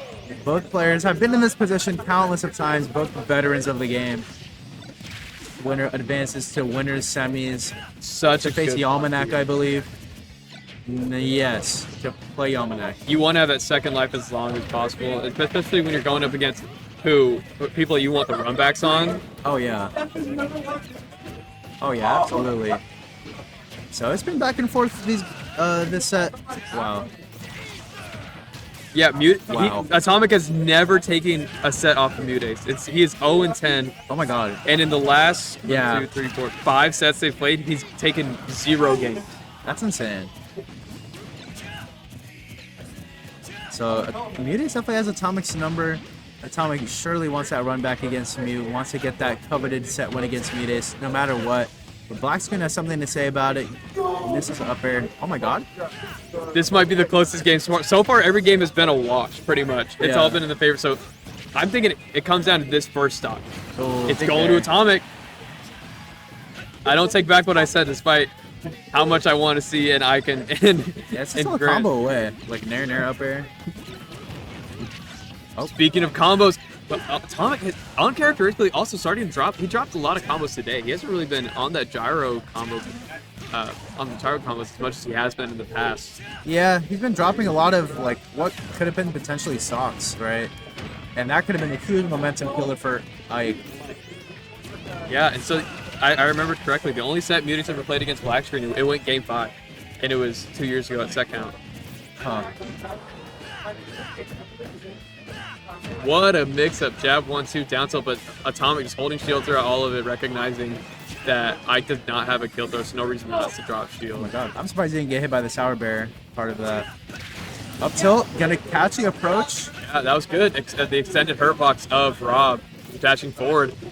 Has a lot of ground to pick up, though. Needs to win at least 3 different neutral interactions to rack up his damage. There's 1. There's 2. Okay, this is going to be a little bit more. Not able to get any conversions off it. Atomic just racking up damage with Gyro right here. Playing that defensive game. See, exactly, just waiting it out and then coming back is something that Wow. any character can do. Kind of got away with murder there. I was surprised he was able to shield grab that. What a side B. Nice, getting aggressive. They're not able to land on the stage. Set him back a little bit. And Yeah. that just raw side B going to take that stock. Black Screen has a little bit of ground to make up. Atomic 1 stock away from his first set win over Black Screen. That's right. This could be a huge game changer for Atomic. Kind of defeating one of those people that we talked about being undefeated against. Nair up air. He's almost there. If Black Screen can get this stock next to untouched, that's going to be setting it back to even. Crawling his way back from pretty much an entire stock lead. Goes for it. Beautiful shield. I told you that's characteristically Black Screen, just going for the uppies. He needs to feel that confidence again. That's when he plays the best right here. Just getting good callouts and reads. Like I said, when you're a Game 5 adapting player, you have to play off the reads that you're getting, but he's not right now. He's finding himself a disadvantage. That's going to be it. If Atomic knows the timing there. Going to take his first set off of Black Screen ever to get himself into winners semis. Incredibly well done from Atomic. And I know we'll see more of Black Screen on stream later on. Ray. But Atomic's got to feel good about that, especially taking it game 5. Yeah, man. I mean, it always feels good to clutch up a game 5. You're a little bit more like you expend more stamina, right? But I mean, it feels good to clutch up something like that. So good job to Atomic being able to secure the top 8 spot, playing Yalmanac in winter semis, and the winner of these two will play Mutace in the other side of winter semis, Dave and Array. Oh wait, no, that's not true. This is losers. That's a I thought Dave was qualifier in for winners. top 8. Oh, did Dave lose to Jackarot? Winners. Yeah. Yes, he did. Oh. 3-0. Oh, that's right. Steve is banned. Steve is banned. So he made it this entire way with Falcon. Also, Jackarot Whoa. normally beats Dave with Hero, don't he? Yeah. Well, not norm. They kind of go back and forth. Yeah, they kind of go back and forth. It's hard to say who's gonna win any given day. Last But- time I bet on Jackarot, he beat Dave. Yeah, Jackarot gonna be playing Mutace in winter semis, joining the top 8 club. That's going to be a good set too. I think Jackarot has a lot of tools to take on that set. Oh, for sure. Yeah, definitely invested in how well Jackarot can do. Jackarot has a winning set record over Dave, 7-4. But the last time they played was actually 10 months ago, if you don't count today. Really? Mm-hmm.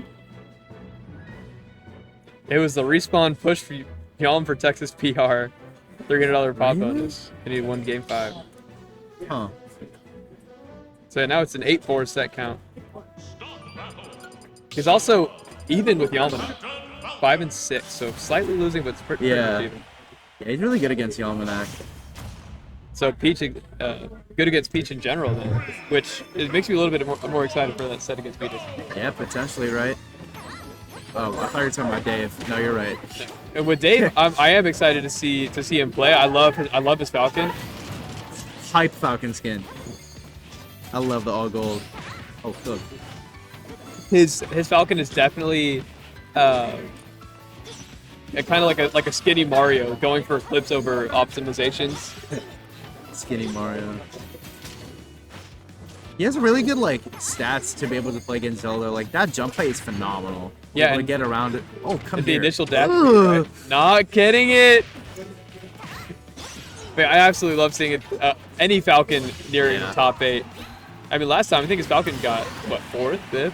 I don't remember. Yeah. But Dave cooking. He almost ended that stock at that percent, 65. Yeah, if he just spaced that border a little bit better, that would have been sick. Yeah. I don't care. I'll be called a baby for it. I like flashing colors in my video games, and Falcon has a lot of them. Of course. Falcon's hype. I like Dude, Falcon. oh my gosh, how many times can you get your combo starter? Yeah, he's at least getting a lot of the frame traps off of it, so he's getting multiple chances. Good up B. The fact that Dave isn't even playing his main character and he's still doing this well is insanity, isn't it? Also insane that he was playing a character as cool as Falcon and then he started maining Steve. I don't know what his first character was. Because, I remember he just came onto the scene playing Steve, a while ago. I don't remember what his first character really was. Either way, wouldn't you rather have people root for you playing a cool character like Falcon? Oh, of course. And this is a combo off of Falcon. Oh, come here. Oh, come Damn, on! cool. Dude, I'm getting Edge live. Oh, you should have raw paired. Dang, Porter off the ledge gonna be enough to take it. But Dave brought his way back in here. Oh my god, just doing it. Yeah, Dave holding up his own. Not going as main, but he might as well. He's gone this far, exceeded his seed without his main. Well, this is including his seed, I guess.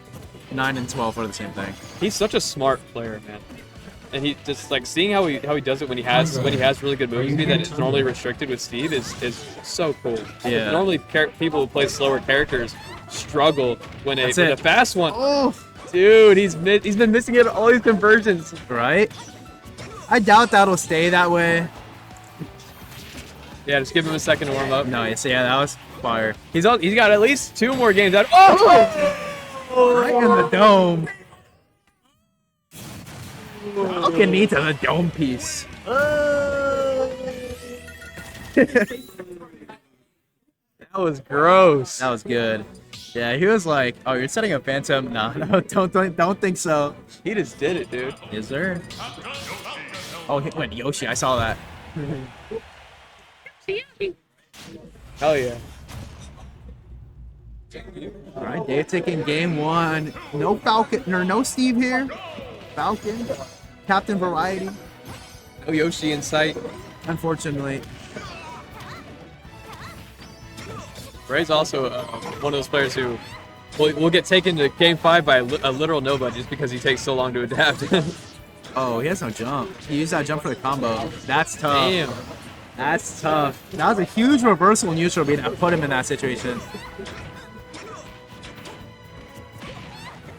We've seen though that Dave has the ability to get those crazy combos. Damn, just going for that backer spam. I'm not gonna be able to secure any of them. Yeah. Oh my God, Ray was looking to end his whole bloodline. It's crazy that Zelda couldn't even finish that. Sub 1 gonna get saved. Falcon has such great stats to be able to avoid like a lot of situations off stage. A lot of great burst options as well. Oh, you should grab. Sit out on that down tilt. Nice little Falcon kick and to be able to secure that KO. Yeah, Falcon kicks crazy. Sub 3 gonna get hard and Vision. Dave looking absolutely unimpressed with Ray's Zelda right now. Yeah, he's very stoic. I mean, both of these players as well. Another example of like players that have been in this situation many times. Yeah. They don't wear their emotions as much as mid-level players. Yeah, for sure. It's part of it. Like, why waste your mental stamina on that kind of stuff? Yeah, I agree, and it's really good to see. Oh, that's still sent him, and Ray with a dominant game too. That's tough, man. I mean, that was a very dominant game too, like you said. Dave still missing some combos here that would have potentially ended stocks. And they get absolute 0 in gap. I think it was just Nine. Ray wasn't donating as much the combo stars. Like he was looking out for the nair ones. He was looking out for the up airs, which are Captain Falcon's main ways of getting damage. Like if you know the spacing of, you know he's up and he's like a diagonal angle from you. He's gonna fall with that. Yeah. With that nair one. So Dave's gonna have to get a little bit more creative for it. Interesting. Dave's counterpick on a stage with no platforms. Yeah, that's how we died the first stock. Almost lost that stock right there. That would have been a terrible start for him. I'm assuming just because Zelda has some pretty lackluster landing options. Yeah, like you can juggle Zelda pretty hard, but once Zelda sets up, it's really hard to deal with. Yeah, let's keep it for real. It happens. And yeah, Ray looking completely different than in his winner's set against Yalmanak. Yeah, he's like really excelling in his advantage state. Like he's countering Dave's mash really well. Good DI. This little spot dodge there, but great DI on Ray's part, not going to be able to get hit by any extensions. Oh, stomp knee! Hype counter. Able to take that first stock, evening it out. That's not going to do it. It looks way stronger than it is, getting you all the way to that top last zone. Right? But it sends to the right. So. Dave should start grabbing. Yeah, Ray's DI is just on point for Falcon combos. Not going to be able to get hit by any further extension that he doesn't need to. We're literally just looking out for the near one. And we get hit by it. Baiting Ray with trying to grab it out of shield. Able to actually secure that order that time. I think it's going to be. Misses? It's going to be Dave with the punish. Wow. Forward air out of hit stun. You got to look out for that. It's just like a Jigglypuff rest. Yeah, right. If your combo isn't frame tight and true, like, oh my! Not one, but two catches with the downer. I would do horrible things. Two frames. Shout outs. Holy. Speaking of dominant, so Dave, we're just making it look like that last game didn't happen. Whose clothes are these? Those are mine. Oh. I'm gonna change after. I was gonna change after I stopped commentating like 3 hours ago, but You're still here? I'm still commentating. They just know I'm goated. Really good. Running back on FD. That was an explosive game by Dave. I mean, very skillful 2 frames. That was at the end of game 3. That was insane. Low key skillful. I never have any hate when people time those. Like if You know, everybody gives flack to like the Ivysaur down air, but it's like people Whoa. still miss items all the time. Also, Ray is first off, Ray chose the same stage he just lost on. Yeah. And now he is kicking Dave's ass. I mean, one combo almost evening it back up the percents. Dave, like, he's really good at just avoiding these situations. I think that's what FD gives him. It gives him the, like, breathing room to be able to to avoid a lot of these ledge traps. Good DI down and away from Ray to not be able to make it through. Yeah, no, you're right. I feel like Dave is a very hard player to not just to clip, but just to hit with anything in general. Yeah. Especially playing a character as mobile as Falcon and as Extremely has mobile. such good disadvantage like Steve. You see it reflected in the characters, both of them that he plays. That's going to be up air, not going to be able to kill. Up air won't finish it off to like 150, 160. Yeah. Top kick, yeah. You set up 11. This dude just wants to be in his face. We got a Absolutely. lot of aggressive. 100 down. But you're still seeing like the aggression isn't 100%. He knows when to take his foot off the gas. 100,000. This is up the jab, which is unfortunate. Nair able to break the Phantom and hit Ray. That's it. Oh. Raptor boost into up air will be a true combo that'll kill. Oh, he spot dodged. Stay. Are you here? Stay. Dang, Wow, that getting hit. boxed out right now. Wrong way, and that's going to be enough to do it, yeah. Good dash attack. Evening up the stock count. I've seen Ray do that twice in the last couple of sets, and that's just an punish. unfortunate mistake. That Down to the can't be up air is making. not true. Down to the what? Down to the up air at zero is Omega not true. Oh, Yeah. Crazy. Oh, aft. Oh, okay. Okay. What is going on? Holy! Dave's Falcon is cooking, man. Big dash attack gets a come off of it. Combo breaks, however, comma. You know what? 0% up smash and up air is true with Falcon? Wait, that's lit. I like combos like that. Game Watch has like a similar thing. Toon Link has up smash and up smash. I love shit like that. Oh! That was Omega Oh, not true, dude. speaking of. Also not He's making ripping. some crazy risks. He didn't rip the Phantom in time. I was wondering, like, why not? Ray falling behind a little bit, but he has the advantage now. Looking for the 2-frame. Oh, That's- that wasn't enough time to punish it. Falcon F smash is historically very slow. With Ray in advantage, are we going to see a game 5, or is Dave going to close it out right here? That was a good mix up. He decided to. He double jumped last time, Oh. and he didn't do it. Dude, I don't know what I want to see more. I love both of their renditions of this character, but it's gonna take Ray's gonna take at least to a game 5 right here. Dude, that's crazy. He opened this game up with that crazy Falcon combo in stock too, but Ray was still able to bring it back. The mental fortitude that both of these players are displaying right now is insane. They're still running it back. Throw it back. This is why I love rules that don't have DSR. That's right. Can I get? I mean, there's a chance like there could be DSR, but like they don't care, right? A lot of players are like that. They just don't care. Yeah, it's always just been a stupid rule. It is like how it was appropriately named. Dave, stupid roll. Who we got? Oh, that's And not the ledge gonna trap, die. no, not gonna die just yet, but could die to the sequence of events following. Going aggressive with the downer for no reason though. Like why? Good air dodge. Yeah, he's been very aggressive. No jump. So, Nothing. wow. That's bad. Okay. Kill. Big in there. I mean, it's so hard to like contain Falcon on this stage. Yeah, and it's crazy because normally Zelda doesn't get punished for the lag on her down B, but Falcon's so fast it doesn't matter. Yeah. That was good, man. That was evening it out the stocks. We are 2 stocks away from seeing who's gonna beat their seed in this tournament and proceed in the top 8. Oh, he went for the up B too. He's reckless. No. I like that. I like that. That's good. I think both of these players have a pretty good chance of. Can you believe he plays Steve? Yeah, like why, man? This Falcon is so cool. Uncle hits. Huge, pretty much complete stock lead here for Dave. Ray's turning it up though.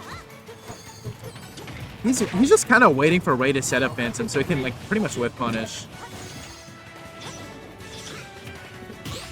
Dude, oh my gosh, this is gonna be great. The winner of this goes against either Brandon or DJ Don. I think both of them have a great chance against DJ Don and Brandon. Oh my God. Alike. These players are both top 5 caliber. That's tough. Yeah, he panicked. Fast with Stampede. Great tech on Raze, and he needs to take this stock without His taking any more disadvantage is damage. amazing.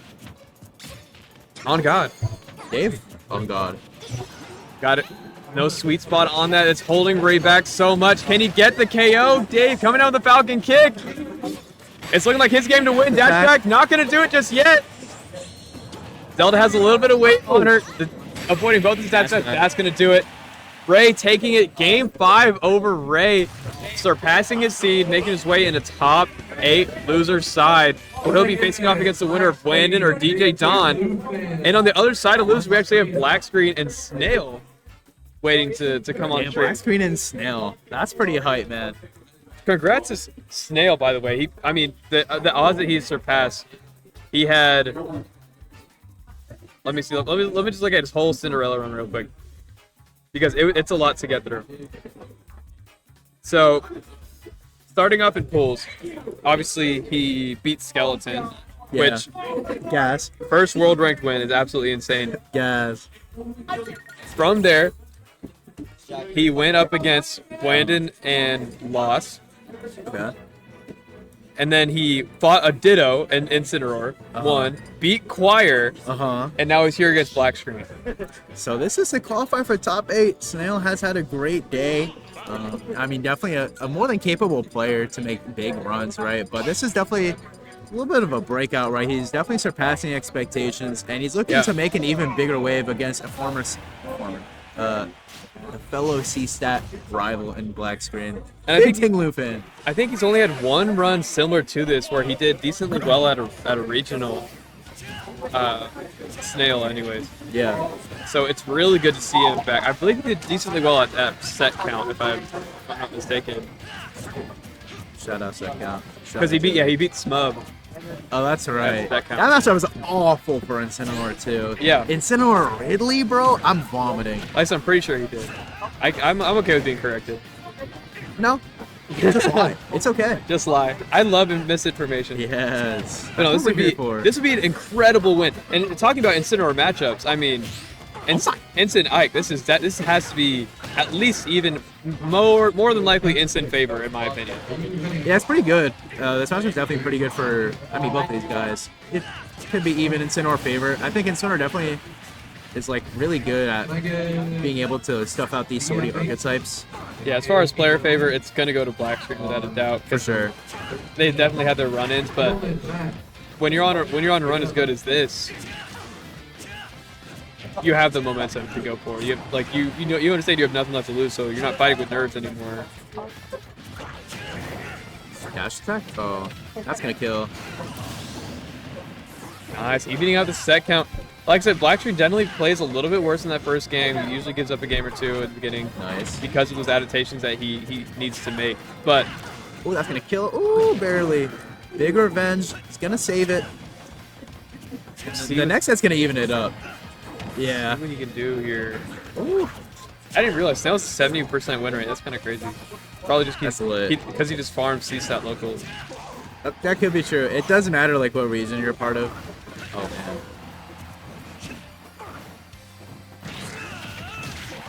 The battle of the two armors. Ike wins.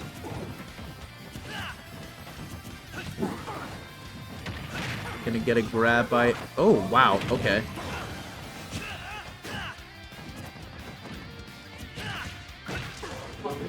Ike's been so good at timing mix-ups. Yeah, he's 1-12 against Black Screen, Oh man. but he's done it before. You're telling me there's a chance. Of course, 1 in 12 means you. That's gonna be the stock right there if he can get the edge guard. Cute little down B. Yeah. Nice. He's really good at those up smashes too. He's good at calling out like what defensive options you're trying to go for. This is still Omega possible. That's gonna be rough to get Nair, back. grab, down throw, up B. Oh, you're dead. I feel like he could have just made it back for free with up B now. To ledge. Maybe. Uppy might have hit. I'm not sure though. I wasn't really paying attention to the situation. That's good. Pretty good game one from Blackstreet. Not necessarily dominant, but he was able to secure that win. I know Snail wants to keep this run going because especially, I mean, in your own region against your number one player. Yeah, absolutely. You want to get every advantage that you can get. Battlefield's gonna be a great stage for Insane. Pretty good for Blackstreet and Sag as well. Yeah, they both like similar stages. They both want to be able to control the stage. But I know there's one instant combo that works on this stage. It doesn't work on any other stages. That kills at 0%, and instant will live. It's the up air, up air, up. That's just lit.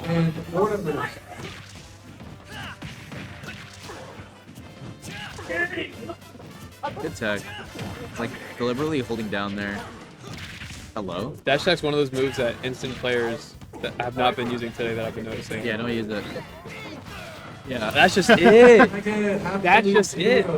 Yeah, it happens. I feel like the screen definitely could have lived there. But regardless, evening it out to 2 stocks apiece. This game going by is extremely fast. Yeah, both these guys are trying to kill each other. And Jack's he's a very methodical player. So as far as incents go, Yeah. you don't really see that a whole lot. It's a lot of kind of get your ass beat, get revenge, and hope. But you can see Jack really thinks whenever he's playing this character, and he chooses his options accordingly. It's almost like he has a certain formula, but when you get so caught up in that, it's easy to read. Good combo off of the fair from the revenge. Oh, not gonna. That's gonna kill. That would have been just such kidding. a good tech chase. That would have been up throw right there. He's been trying to do that also. I mean, of course, you're in Sinwar, you have to. Going to get the kill right there, but still keeping it close. If he can get the KO on the Blackstreet right here, which he does, That reached? it's gonna be even right here. And being even with instant is scary, man. Hell yeah, especially. Oh, he missed a punish there. That could have been like 50. Yeah, Jack kind of forgetting sometimes that he's the scary character. Like the options that he's Another doing one? should be a little bit more aggressive. Oh, that was scary. Getting these revenges a lot more than in game 2. Game 1, rather. Yeah, you can see the confidence coming out a little bit more to just going for them in the first place and knowing that they're not going to get punished. Yeah.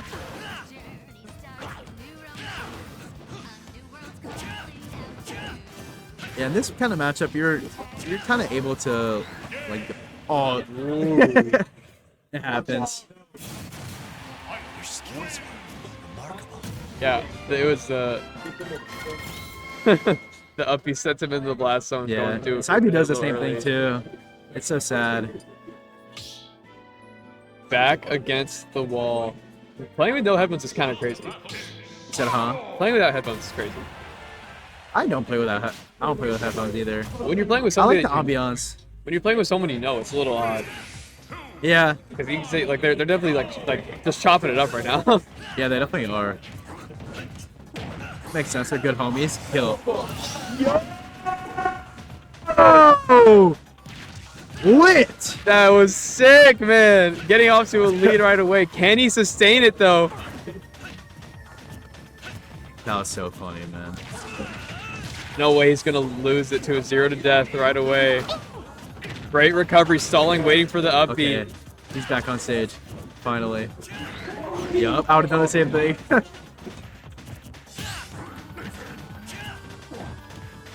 Oh, come here. Nice. Big nair.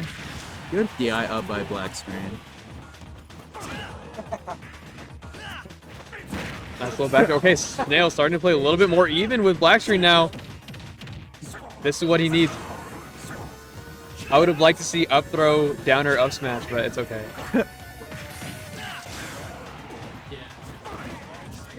Side B. Can he get this stock first as well? Nice. Yes, he can. Goes up 3 stocks to 1 against black screen. Yeah, jab 1 not comboing into jab 2, unfortunately. What the hell? Yeah, it's a kill move and That's a combo his name. move, and and it spaces and it's negative on shield. Oh, hit that. Or plus on shield. Oh! Catches the side pass. charge. Catches Oh! it. Oh! Oh my god! That was lit. Big Showcase. Big Ting Lu fan making big moves. Take his first game against Black Screen here. That was hype. I mean, That was that was a showcase of combos I've Dude. never seen. That was an instant showcase. We saw the up air and the up B. Yeah. We saw the down tilt, forward tilt. We saw the just revenge into F smash. Insane game right there. We're gonna take it to Skyloft for this next game. Yeah, let's see if we can keep up that momentum. Incineroar is a very momentum-based character, absolutely. But Rahul isn't shaking easily, man. I mean, right? Black. Definitely not. They're just chatting it up right now. Yeah. No one's shaking. No, the venue goes mild. But yeah, I mean, we see this is the same guy who beat Limo. We can't forget, right? That's right. That's Again. oh my god! Off the game once again with a 0 to death. Off of one grab. Speaking of instant showcase, man, he is showing you all the ways that you can cheese your friend.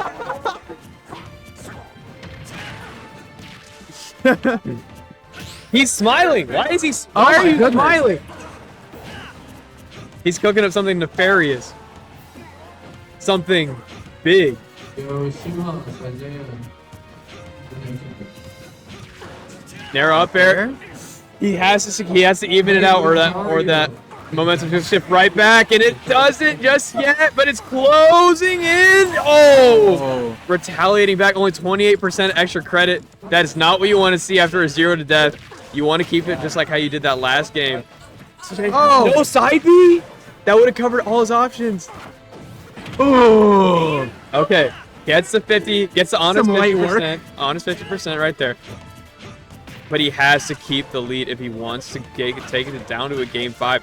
With 3-0, with a reverse 3-0 on the line, No jump. I know even Blackstream is going to be a little shaky. Yeah. But he's just keeping the advantage. Snail falling behind now. Yeah, finally calls out like the revenges that he's pretty much been spamming all day. Down tilt fair gonna do it out of shield. Like I told, like Blackstream just needs time to adapt off of from the up smash as well. He knows what kill move Snail's going for. I mean, out of all the stock he's taken, it's been mostly up smash related. So staying out of the directly on top of him is going to help. So it's just like that to make it to use horizontal killing moves instead. Which is also I'm curious why he isn't doing what a lot of instances, which is side B out of shield, which covers a lot of options as well. Oh my goodness. Almost. He has not been connecting these fairs to catch a side Bs, but this might change. Up B. It's gonna be He it. died. Blackstream takes it 3-1 over Snail. Had a 0 to death, but couldn't keep that lead for long. Blackstream just with an incredible advantage state. 2 stocks in a row, and then on the last one, just going back and forth a little bit until he's able to take it. Really good stuff. We'll see him in top 8. Like I said, I think he's a caliber player that can take the whole tournament if he gets the right line to get there. Yeah, both these players are so dynamic. I mean, Snail had a phenomenal run. Getting 9th at this tournament is not easy, especially with the upsets that he's made. Black Screen, very familiar sighting in top 8 of a big regional, a very stacked tournament. Yeah, you don't want to go up against your local players in a tournament, but when you're in Cstat, it's going to happen eventually. Really good stuff to both these players, and we're going to see Blackstream against either DJ Don or Landon. I think he'll have a better time against the latter. Can I get... We're going to start top 8. Can I get a Atomic? Oh my god! Just 3 of them. Every one of Atomic sets has been on stream today. Oh yeah. Alright, I gotta be right back. Yo, David. DJ Don went me brawler against Blandon. We're going to swap out Thank you. DJ Don went me brawler against Blandon and won 3-0. Oh dude, that does not feel great. I can imagine. You're going to be seeing Skeleton over Skits with the losers run. Okay. Blackstream over Dave over Ray was what we saw. Yeah. Dude, I'm excited for watching top 8. We got our top 8 comps coming on. It's gonna be Bond and Grant. So I know they'll keep you guys company.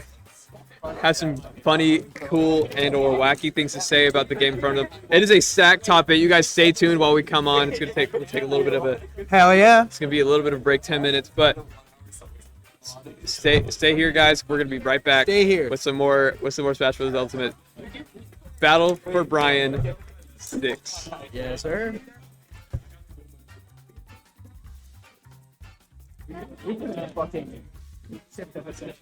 That's fun. I'm glad that sets were like genuinely really fun to watch. Yeah. It has been. Who would have known if you just banned Steve? Huh. That's crazy. It would have been good to watch.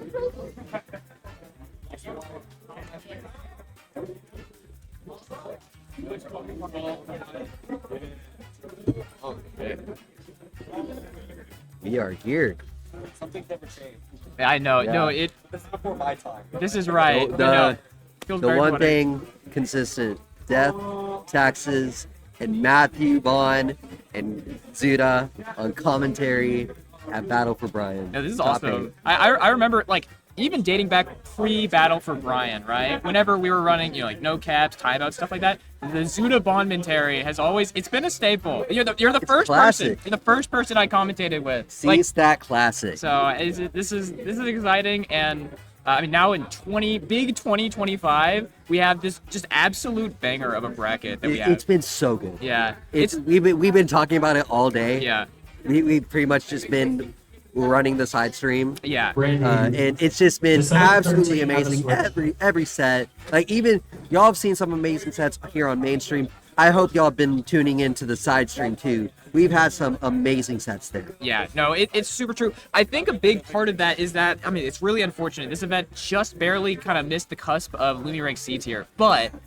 the big reason why it's so stacked despite not making that Bryan, is that a benchmark yes? is because, like, the density of Is it players like right seven? below that, that point where you would have gotten points for Looney Rank, we have basically every hitter in Texas. It's ridiculous. Like, everywhere up through top 32 has been stacked. There's no free, like, passages to top 8 here. And that's why you know every player who's still in this bracket has absolutely deserved it. Yeah, this is one of Texas's biggest tournaments. Yeah. I feel like so far, 7-13. and everybody from Texas is here. We have people from DFW. Yeah. We have Austin. We have, of course, here in College Station. We have Houston, and we Yeah. have RGB. Yeah. Which is a long ways away. Super sick. Yeah, no, really appreciate everyone for coming out. We say this every time, but if you have not gotten the chance to come to a Battle for Bryan, please do. There's a reason why when people come, they start coming back. Like, it really is. The vibes are immaculate. It's a fun venue. The sets are always great. Like, it's really fun spectating experience. So please, if you have not gotten the chance to check out a Bryan event, please check it out, Battle for Bryan 7. Yeah, absolutely. I mean, if you have been looking at the cameras, we are in a much bigger Yeah. place than we are normally. Yeah, sure. We Why can not? have chat. Doesn't But hurt, yeah, doesn't hurt. It's huge. We have doubled our size Yeah. here in space, so you're never feeling cramped. It's not that hot. Yeah. Honestly. No, yeah. Like you see, we have our sweaters on. Yeah. No, it's been very convenient. And of course, the thing of legend post Battle for Bryan Gumbies, you Legendary. have to be You- there. Cinema, don't know- even. I would say cinema. You don't know what it's like until you've been. Yeah. No, it's true. And I think you can say that about a lot of stuff for Battle for Bryan. So please check it out. Join the Cstat Smash Discord. We got a lot of stuff going on. Come to No Caps if you want to try out the waters. Always a great time. But Warning about the water here in College true. Station. Maybe not trying out the actual water, but the metaphorical Smash waters in College Station. Totally fine. Please jump on in. Yeah. Yeah. But yeah, like you were saying, people always come back, and even the Steve players. I feel like that's really tells Yeah. like how amazing our bracket experience is here. We don't allow Steve Right. at these tournaments. Right. But yeah, we see a Steve player in top 8. Two Steve Two. players in top Two 8. Steve Actually, yeah, players. we have two of the best, probably the best two Steves in Texas right now. Yeah, absolutely. DJ Don and Davong in a Steve band event. And again, I've said this before, super stacked, really hard path to get into top 8. Both of them made it with their secondaries. DJ Don on the Mii Brawler and Davong with the Captain Falcon. They continue to prove it every time they Yeah. come here. They are phenomenal players, and character changes aren't gonna stop them. Yeah, which is, I mean, Goes to show, like, I think this is why it's a really cool opportunity, even for those who kind of play Steve. Oh, no fucking way. Is this We not- are no Let's way. We go. were just talking. And the first set on Main Street for top 8 is going to be the fight between the two Steve mains not playing Steve. This is so sick. I feel like this is something you like dream about. Absolutely. Like just who is the best at their secondaries. Yeah. Really. These are both. They've proven it time and time again with the Steves. Uh-huh. I mean, they are phenomenal players. Yeah. And just this question of like, what do they do outside of the Ditto? Yeah. I mean, it's so interesting because, I mean, so Davong has a pretty long history with doing very well at Battle for Bryan with the Captain Falcon. DJ Don, I mean, he still does good, but I think this is probably his first top 8. Yeah, I think he's normally around that like 13th to 9th right. area. But So this is definitely a really good tournament for DJ Don here. Yeah, and both of these guys are Texas PR, like right now, of course with their mains, but like it kind of goes to show like these are like absolute top caliber players here in Texas. We have so much great talent. Yeah, but who has the fundies is kind of the question here, right? Yeah, sure, if you want to phrase it like that. Yeah, I mean, right. I didn't say that, Look, of course. I'll drop it. Also, let's look at these seeds. C12, C13. I don't think we could have more evenly matched if we tried. I cannot wait. I mean, these two are always the two that people bring up. Yeah. When it's about Texas Steves these days. Yeah. Yep. These are the modern Steves. They are so well matched with each other. Yeah, and you know what I love too is that the secondaries they pick are such scrappers, They're right? so cool. They did not go for like a Pac-Man or like Luigi. something. No, they No. went Captain Falcon and they went Me Brawler, bro. It's so awesome. They love the game. They don't just love one character. Yep. They are about the game, and that's exactly what you love to see. Yep. And so let's get into this top 8, this first match. This is going to be on the loser's side. DJ Don versus Davong. Let's get into it. Yeah. I like the in-game tag there, Steve Lol. Yeah. I agree. Steve is kind of a lol character. He is funny. It's true. He's No, super funny. Very, very humorous, but eventually I'll say it. Get a little tired of it. That's why we have other characters showcased here at Battle for Bryan. Yeah, and two, like you said, electric characters. These characters can kill you. You spawn at kill percent against both these characters. Yeah. Now, I was watching the DJ John Me Brawler earlier, and let me tell you, he has those ridiculous kill combos with ending with the Thrupper on lock, dude. Especially on these stages like PS2 or Small Battlefield. Like super close to the ceiling can get really early kills. Yeah, absolutely. As soon as you get that down throw, that up tilt or up air, Yeah. you gotta start fearing for your life. He is going to take you for a ride, and it's Absolutely. gonna be deadly. No, and I was really impressed at just the amount of combo starters that Me Brawler has access to. Because, I mean, like your down throw Thrupper, like, I know that's kind of a big thing, but he was getting it off of falling up air, he was getting it off of, like even fucking down tilt, like, he was getting so much. And he still has, like, the Nair up smash box stuff just like that, and DJ Don takes the first stock of this top 8. Yeah, people talk about the Thrupper, the all that stuff, but people really don't look at Me Brawler's other moves. He has, of course, the up smash. Yeah. And we saw earlier in that set against Blandon, we saw that charged neutral beam. Right. Like, I ooh, nasty knee. And, Yeah. like, we can't talk about Me Brawler kill power without talking about one of the original heavy hitters Yeah. in the Smash games, Captain Falcon. Absolutely. This guy, like, there's a reason why you never see Captain Forward Air called Forward Air. This shit is neat, all right? It It's is iconic for a reason. Yeah, It's so he good. is an absolute powerhouse in both speed and power. Yep. Okay. Love this. Okay. Just gets a couple up airs into that neutral air. Getting Captain Falcon off the stage. I mean, here's the thing about both these characters too. This set, like, you would look at the recoveries, you would think they're kind of easy to mess with, but then they can be so tricky just with their good aerial momentum. And then, Me Brawler has that flip kick.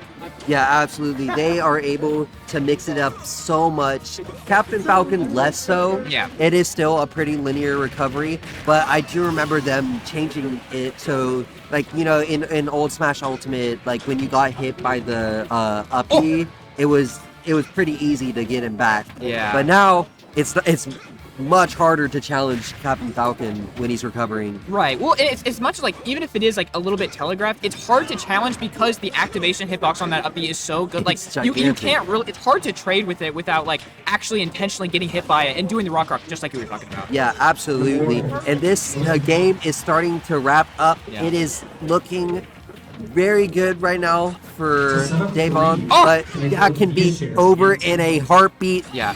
Oh my gosh. The Just a instant land raptor into the kick. raptor kick. Barely not killing, but oh, the dash attack gonna catch him slacking a little bit on the DI, and that's gonna be Devon taking this game 1. Yeah, I think he was probably still holding up from that up smash. Yeah. It just came out and great whiff punish there from Devon to take the first game. Yeah. No, I really like that. I think Devon's like really like, because first we saw the instant land into Raptor Boost, like, you kind of are not giving your opponent a chance to analyze the situation and figure out kind of what should be prepared for, get the shield out, like, that was an unreactable. You just kind of had to be ready and expect Devon to swing in that situation, and he capitalized on it perfectly. Yeah, absolutely. And here we are getting into our second game of the set. It's been best of 5 through top 32, Yeah. so you know they're used to it at this point. They Yeah. are ready to use this time to adapt. Yeah. Looks like they're staying PS2, which I mean I think makes a lot of sense here. I think both of these characters have like a lot of sauce that they can show off, but I think they probably didn't get the chance to Yeah. really show off that last Yeah, game. they both have so much to gain on this stage, and unfortunate missing the no. That not on the platform, not yet. One thing too about the Thrupper is that, like, of course it can kill really early, but it can kill way earlier if you mix up the DI. And I think Oh, yeah, absolutely. you know that DJ Don's kind of looking for those out in the water. He's always looking for mixed. Yeah, Really. absolutely. Okay, I love the up air. He's keeping the string going. Wow, tries to get the raw call out, gets the up smash anyways, and gets the lead game 1 or game 2. Yeah, great start here at 111%. Oh, almost got that down smash, but Yeah. smart from DJ Don just to not move. I feel like a lot of like less experienced players might just start Yeah. running in. Yep.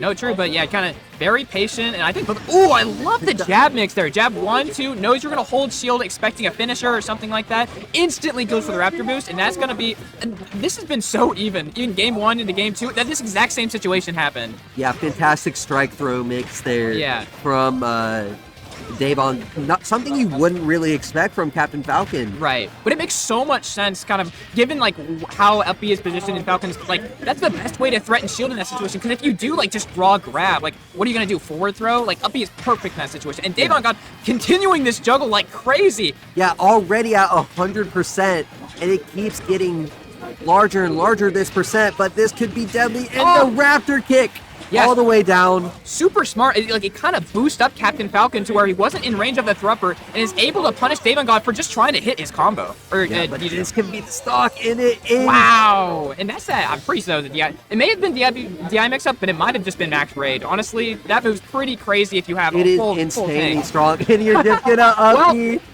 And perfect. And we have a perfectly even game for the Dude. game 2. These guys are going back and forth like crazy. I can't believe that just raw killed off the top like that. That was a pretty silly interaction. But I mean, there's a reason, like, sometimes it's kind of hard to interact with shield in a way that, like, you're actually kind of, advancing the neutral situation, but it's kind of nice to have, like, a win button like that for Captain Falcon. Yeah, it's super unexpected. Like, you don't really expect Captain Falcon to up B there. Right. But, like, what could he do to really Ooh. beat shield there? But that is Wait. absolutely gonna kill. Charge neutral B Yeah. is a nasty, nasty move. Yeah, and I don't think we've had the chance to see him combo into that yet, but we've seen before, he can do up air into neutral B and kill extremely early, similar to the Thrupper. So That is a very potential kill move. yeah, and I mean, yeah, even to back up 1-1, like we said, absolutely insanely evenly matched. I think both of these guys have shown they have the fundies on lock, so who's going to take this run further into Battle for Bryan? Yeah, we are now at a neutral point in the set. No player really has the lead Yeah. here. So it's really truly anyone's game. Yeah, an interesting thing too is like the kind of order of the games doesn't seem to matter because they're not really doing stage counter picks, right? So it's not like one player. Oh, that was scary DI. That it's so hard to know exactly where to do, especially because you kind of want to DI up a little bit if you want to try and like get up out of it, but it's so scary. Anyway, but the neutral B, he's gonna even it up, and DJ Don has a pretty solid lead here. Yeah, absolutely. But that down tilt's gonna send off stage, tries to get a spike, but misses.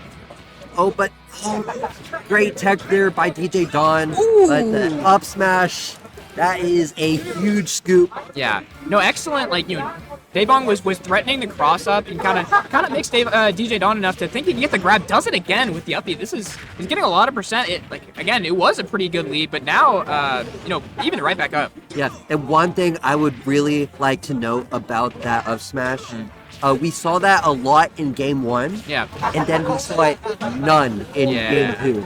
Yeah. So really mixing up what Daebong's gonna do. Like you use the up smash, then you get it out of your mind, and then you start using it again. Just amazing game by game adaptation from Daebong. Yeah, certainly. Now, I will say one thing, that should be a kill. Very well done from DJ Dawn, continuing his lead into Game 3. I would really like to see a little bit more off-stage interactions from either of these guys. I think DJ Dawn's been trying with the run off neutral B, but it hasn't quite been working out, and both of these guys have been able to get back onto stage relatively free so far this set. Yeah, I think that's interesting because I agree that they should be sort of trying to challenge these sort of limited recoveries, more so DJ Dawn like there, but that's the problem, like getting reversal as these two characters is a lot easier. Oh, almost gets that up tilt thropper, but doesn't quite. And an excellent neutral roll on the platform to get out of that up smash. That would have done a lot of damage. Yeah, absolutely. And DJ Dawn is just looking for this kill at this point. Yeah. 142 on Falcon. The up smash is going to get it. That will be 2-1. DJ Dawn now having the lead in this set is looking very good. He just needs one more to take it to losers quarters. Yeah, I'm consistently impressed by how good that up smash is. Like, I know people compare it to Fox and say it's like but it really I think it's better. It's definitely, I mean, considering how amazing of a move Fox up smash is, the fact that it's even in the conversation. Okay, wait a minute. No, hold on. That was funny. No, they're just playing around. Yeah. We got real characters down here. All right, so this could be, last game point for DJ Dawn. Dropped the first one, but these last two has been able to close it out. And we finally have another stage other than PS2, by the way. Yeah. What would you think if we gave like the Steve players like a one-time, like a hall one pass? game Steve? Honestly, I think a hall pass situation could be. I think that'd be awesome. Right. I mean, like, because you can only use it once. Right. And it's like not a whole set; it's one game. Yeah. So you have to win a game with another character. But if you really need it for one set, I think that'd be hype. On it. Hey, we'll talk about this later. Yeah. Right? We'll be in our TO chat. Discussing this. We'll do some cooking. By the way, also doing cooking. Davon got a full stock lead. Honestly, I looked away for 1 second. Yeah, the advantage state has just been really clean from Davon God, just not giving DJ Dawn any room to free up from this pressure. Yeah, I feel like this stage is sort of a double-sided blade here. Like, you're gonna see that third platform do a lot for me brawler combos. Yeah. But like also Battlefield has been working wonders for Davong. Well, I think a big reason why this is a good counterback for Captain Falcon is that, like, of course, me brawler is gonna have some pretty good combos if you can catch him on the top platform, like we were saying, but Captain Falcon has better aerial mobility to get to those platforms, right? Yeah, exactly. He can kind of use them better. So, but that's kind of why DJ Dawn's just standing on the top platform, being like, if you'll come to me, I will absolutely take the opportunity to kill you at obscene percents. Yeah, it's been working out so well, this pick for Davong. Absolutely. I respect a lot, not just going back to PS2. Yeah. No, I think it'll work.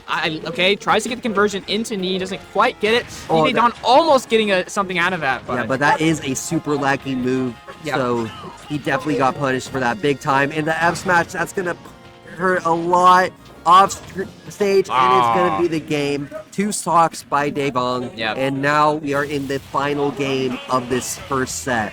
What a set, honestly. It's crazy. Now the question is, Davon, he showed a veracity to try and counterpick. Does DJ Dawn try and do something? Yes, goes to Hollow Bastion. So no more PS2. Game 5 is going to be on DJ Dawn's counterpick. I'm curious to why. I wonder, like, if that top platform and the distance between the ceiling, how potent the thropper kills are going to be.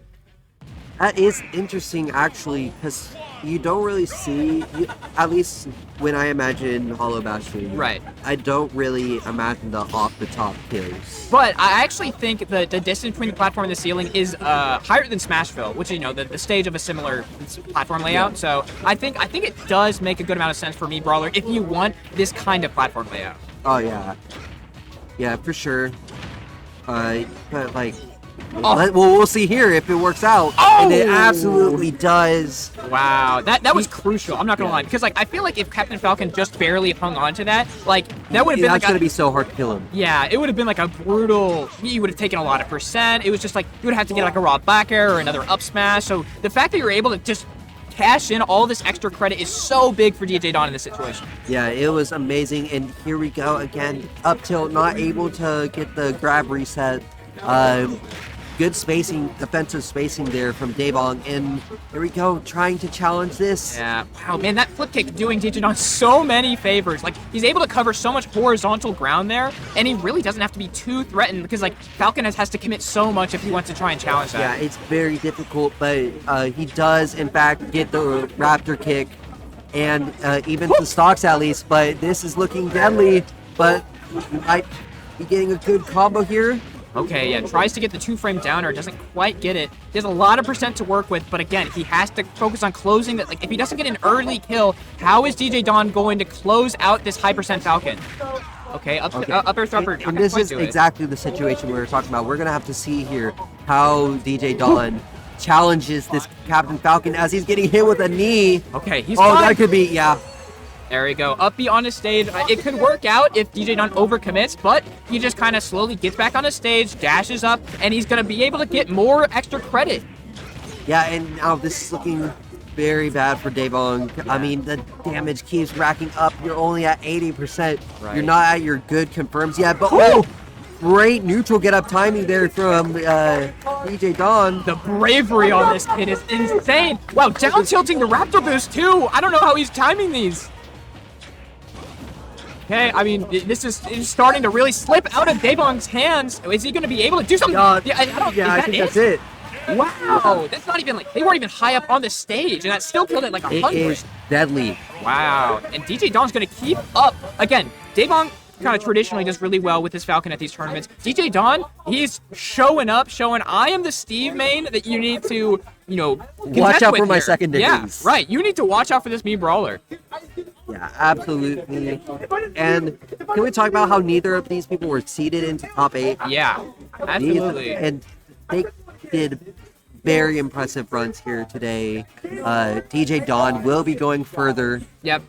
And that is 2 Texas PR wins that this me brawler has picked up, by the way. If not more, at least 2, because Brandon and Daebong, not the Steve, but even still, we absolutely take those. Daebong has gotten Texas PR wins of his own this bracket with his Captain Falcon, so pretty crazy stuff. Looks like we have a Can you put that on there? pretty banger side stream match going on. Let's try and figure it out. Yeah.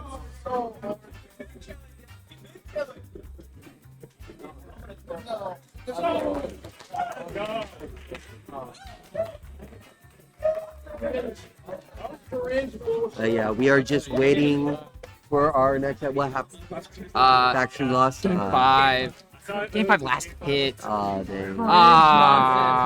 Dude, unfortunate. So, College Station is officially out of this bracket. Black Screen dropping 2 Heartbreakers, Game 5 to Atomic and Skeleton. Yeah, I mean, Here's what more it can you is. say? Yeah. I mean, look, like, when you're going Game 5 with, like, I think they're both top 5, top 6 in Texas. I think it kind of shows the caliber of player that you're consistently proving yourself to be. That these ridiculously talented players who are, like, worldwide known are so scared to see you in bracket. We are hearing our mainstream winner set. We are getting Mute Ace and Jackrot. Ooh. Now, this is going to be really, really interesting. Now, of course, Mute's absolutely a generational player. Everybody, like, household name, has been around since Smash 4, first seed of this tournament. But of these 2 players, only one of them has dropped game so far this tournament, and Jackrot is the player who's not dropped a game yet. Kind of crazy. Yeah, Jackrot has been on an electric run Yeah. here, losing to nobody in no way. Yep. Really, really crazy stuff. And I think we really have an interesting set on our hands. I mean, like, I'm really curious to see what Mutace's approach options are in this matchup, right? Because I mean, Yeah. of course, float mix-up, like in terms of like picking what height he'd like to approach at is very important. But I feel like Zapple is going to be such an interesting option to contest with, considering the activation hitbox is very vertically forgiving, I will say. Oh yeah, definitely. Yeah, I'm not sure exactly what to expect out of this matchup, but really, it's Hero. I mean, Yeah. at some point you gotta accept that they're an RNG character, so you can't really expect the same thing every time. Yeah, I mean, obviously true. Like, Hero is very RNG based, but I will say I think Jackarot does not play in a way that like aims to super capitalize on Oh the no, RNG. absolutely not. You see how he uses like menu? Yeah. It's definitely not just like rolling the dice. Right. It is methodical. Exactly. He's going back, looking for those buffs, and then as soon as he gets them, he's able to like do these lab combo sequences off of the Accelerado, off of the Oomp and everything, and just like play like it's honestly a pretty ridiculous character. Yeah, it's very impressive, and I've wanted to know this for a while watching Jackarot. I want to see how consistently he has Accelerado.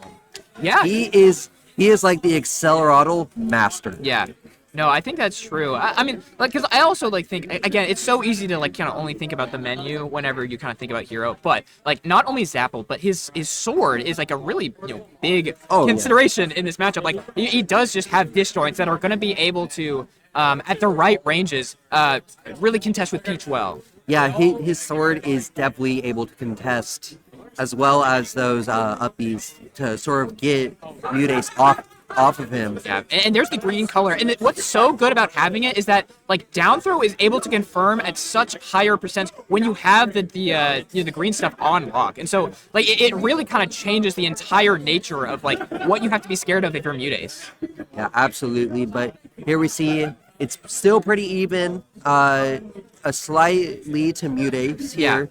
But really, the one I would say who's more scared of being KO'd right here is Mutace. You kind of have to work a bit harder for your KOs as Peach. Yeah, I think that's true. I think it's true.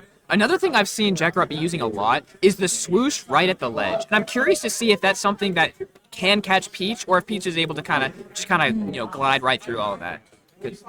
I'm pretty sure Jackarot's going to try that at least once, unless he already knows it's just not a factor for Peach. Yeah, it's very interesting. And here we see, I mean, Hero now at 143%. It's looking deadly here for Hero, but like, look at this movement. How are you gonna hit this person? That's so interesting. Well, because I love too, like, the grounded option, like when you have Accelerado, of just run up jab. It's like such a mix up that is like so in your favor when cause like you're not gonna be able to react to that. Wow, just doing the raw backer as he lands, able to get that and gets the first stock of the set. Yeah, just a ginormous move. Yeah, and that's the thing. Okay, Zapple I think is so annoying to deal with. If you're anyone, but especially like a character like Peach who wants to approach in the air, like I feel like you have to commit to a very high float height if you're wanting to try and like really contest Zapple. I think it's gonna be a really big factor of the set. Yeah, and another really big factor is that bounce. We just saw bounce back a turnip onto Mutace. Absolutely true. But that's the thing, bro. When he was sitting on one platform, he was able to threaten Mutace from the other platform with that Zapple and do a ton of damage. Yeah, people love talking about like Heroes, like, oh, he's so random and all that. But Yeah. people don't talk about his range game. Wow. Yeah, I mean, these spells putting in so much work, and this is a full stock league. But of course, the patented mutes combos, you know that he gets 50% off of a good down tilt, off of the best float in air. Like, it's Any day. Yeah. He can do that in his sleep. Yeah, no, it's absolutely true. But I mean, not enough to kill, and Jackarot's going to again really search for this extra credit. Anything he can get. Wow! No way! All right. We say that Jackarot wasn't trying to gamble, but sometimes you go to the casino. Sometimes you gotta spend the slot. And sometimes it works out, and that's going to be a 2-stock for Jackarot. Game 1 of this set. Jackarot continues his winning streak. Yeah, I mean, what what a fucked up situation. I'll say it. When you're in the ice block, but you're still vulnerable to the thwack, that's messed up, dude. What can you do? What are you supposed to That's crazy that works. If 57%, I mean, I don't know the calculator off the top of my head. I cannot imagine that was a great chance for that actually to kill. Hero mates in chat, please tell us. Okay. Or Jackroff fans, Yeah. if you like know everything about Hero. Oh, the fully charged Zapple 45 off the bat. What are we doing here? He's feeling himself. Yeah. He is feeling good. He knows, like, I got this locked in. I mean, again, like, Mudace, such a good, experienced player, has dealt with situations like this hundreds of times, undoubtedly. But I will say, Hero does seem like a really annoying matchup for Peach. Oh, absolutely. Oh. And that is a dot eye, Yeah. so that you're going to get some good damage off there. And here we go, Accelerato online. This is now Hero's world. We are all living in it. Yeah, no, it's so true. It's like, he can flies off the screen. Everything he does is a burst option. The only thing that limits him, it's not where he is on the stage, it's the startup of his moves. It's crazy. Yeah, absolutely. And just, it keeps coming. It doesn't stop. Dude, he got that crazy stock, and he has kept that momentum going ever since game 1. Like, now, this is he's not very close to dying. I mean, unless Mudace is really able to capitalize off this advantage. Like, he has this center stage. What is he going to do with it? Jackarot does a good job getting back to stage. Timing the Gets roll. off the psych up online. That is so scary. The damage is going to be massive if All right. this gets in. I like the run-up grab from Mudace. He's able to... Cause I think Jackarot's been using shield really effectively, and I think Mudace is going to have to show the ability to run up grab and so that he feels less comfortable just shouting, wow, the shield pressure. Yeah, just so scary. Yeah. Jackarot. It's just, what can you do? Absolutely. Man, and I'm telling you, this disjoint makes you just, like, the kind of spaces that Mudace would like to occupy just do not feel comfortable with what Hero's able to threaten. Wow. Amazing snipe there from Mudace, able to get that stock, but now it's even stocks, but now still 57% on Mudace. It is still not looking good, but it's getting back closer and closer. Another factor we need to talk about is, of course, Accelerato is excellent offensively, but it also super messes up where Hero goes and hit stun defensively. So combo routes change whenever Hero has Accelerato on, which is probably a reason why some of these combos from Mudace aren't linking as well whenever he has Accelerato and Oof. Both of them effective. Oof does? Yeah, it does. Well, because you take more damage when you're Oh, Oof, right? yeah, that's so you true. go That's further. true. That's the second. Wow! At 92%! Oh my god, these spells are going crazy. Mudace is able to sniff out the roll, trying to stop the bleeding, but, I mean, a lot of momentum has been going in Jackarot's favor for quite a while. Yeah, it's been going his way Yeah. the entire tournament. He hasn't lost a game. It's true. And He it's not, still has not lost a not game. looking like he's going to lose, but Okay. this time... Okay, he tries to go a little too hard with that Yeah. fully charged neutral B on the side, so just gonna go for some pummels. I like the option, but okay, wow. I love the ability to just run up and grab there. Super brave. And yeah, you have Nair, you have up tilt to threaten the space. Oh man. Zoom.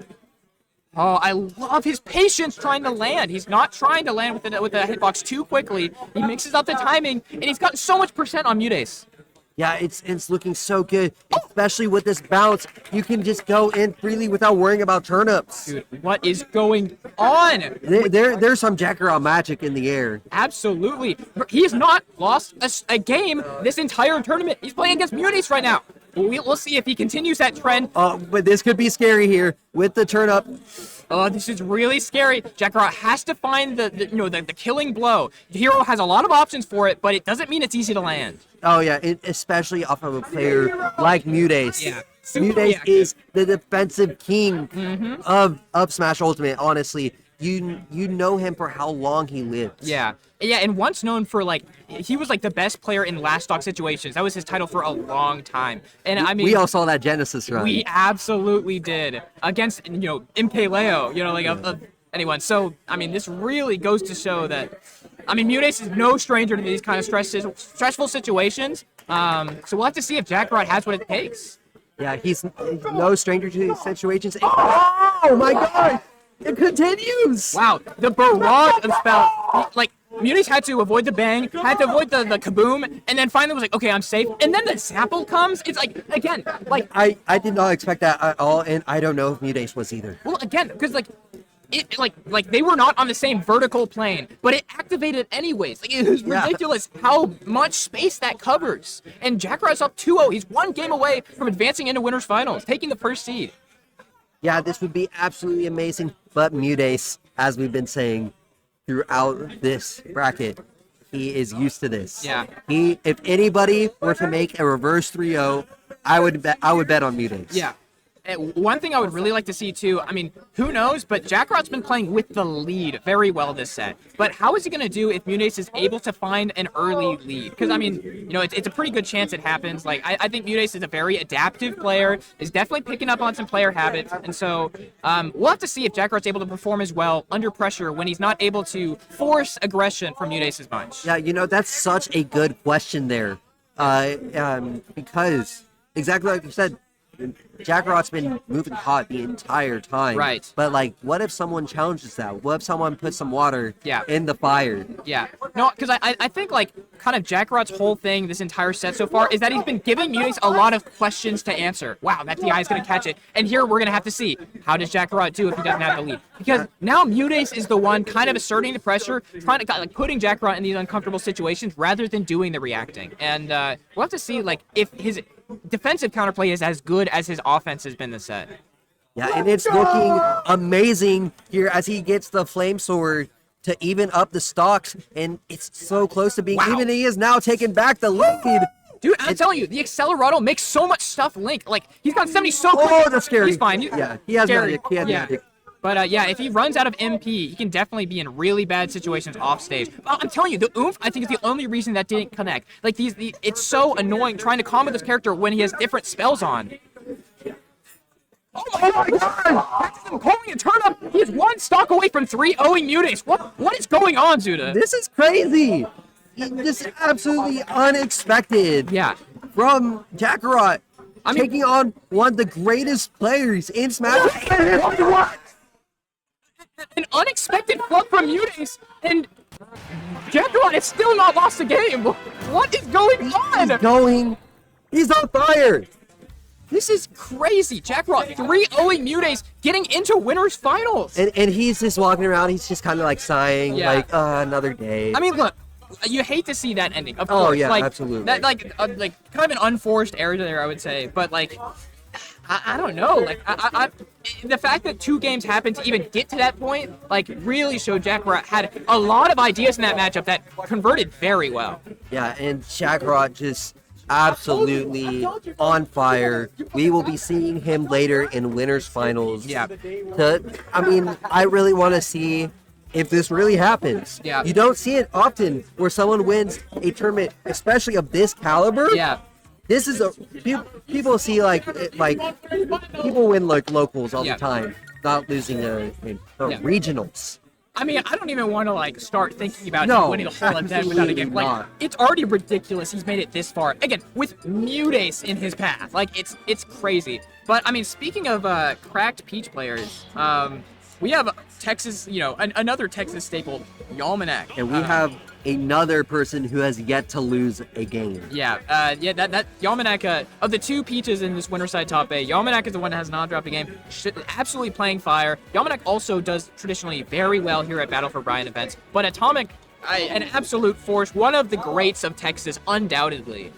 Yeah, I mean, these two always do amazing when they show up. Yeah. I mean, Yalmanac, I believe, was the last winner of Battle for Bryan. So, reigning champion here to defend his title as the Bryan. Yeah, the keeper of Bryan. Yeah, the keeper of Bryan. Yeah. We have a little fun with that. I think every for a few times we've like tried to give like a physical manifestation of Bryan. Yeah, what Bryan means to people. Well, because we are battling for Bryan. Like that's what's happening here. Yeah, you know? it's not battle of Bryan. Right. We're battling for Bryan. Like to try and obtain him. You know. Yeah. Yeah. This isn't. It's not about location. Yeah. Right. There's no. I guess it's complete circumstance that we're in Bryan, Texas. Yeah. Yeah. Complete coincidence. I'm sure this would have been named the exact same anywhere else. Right, absolutely.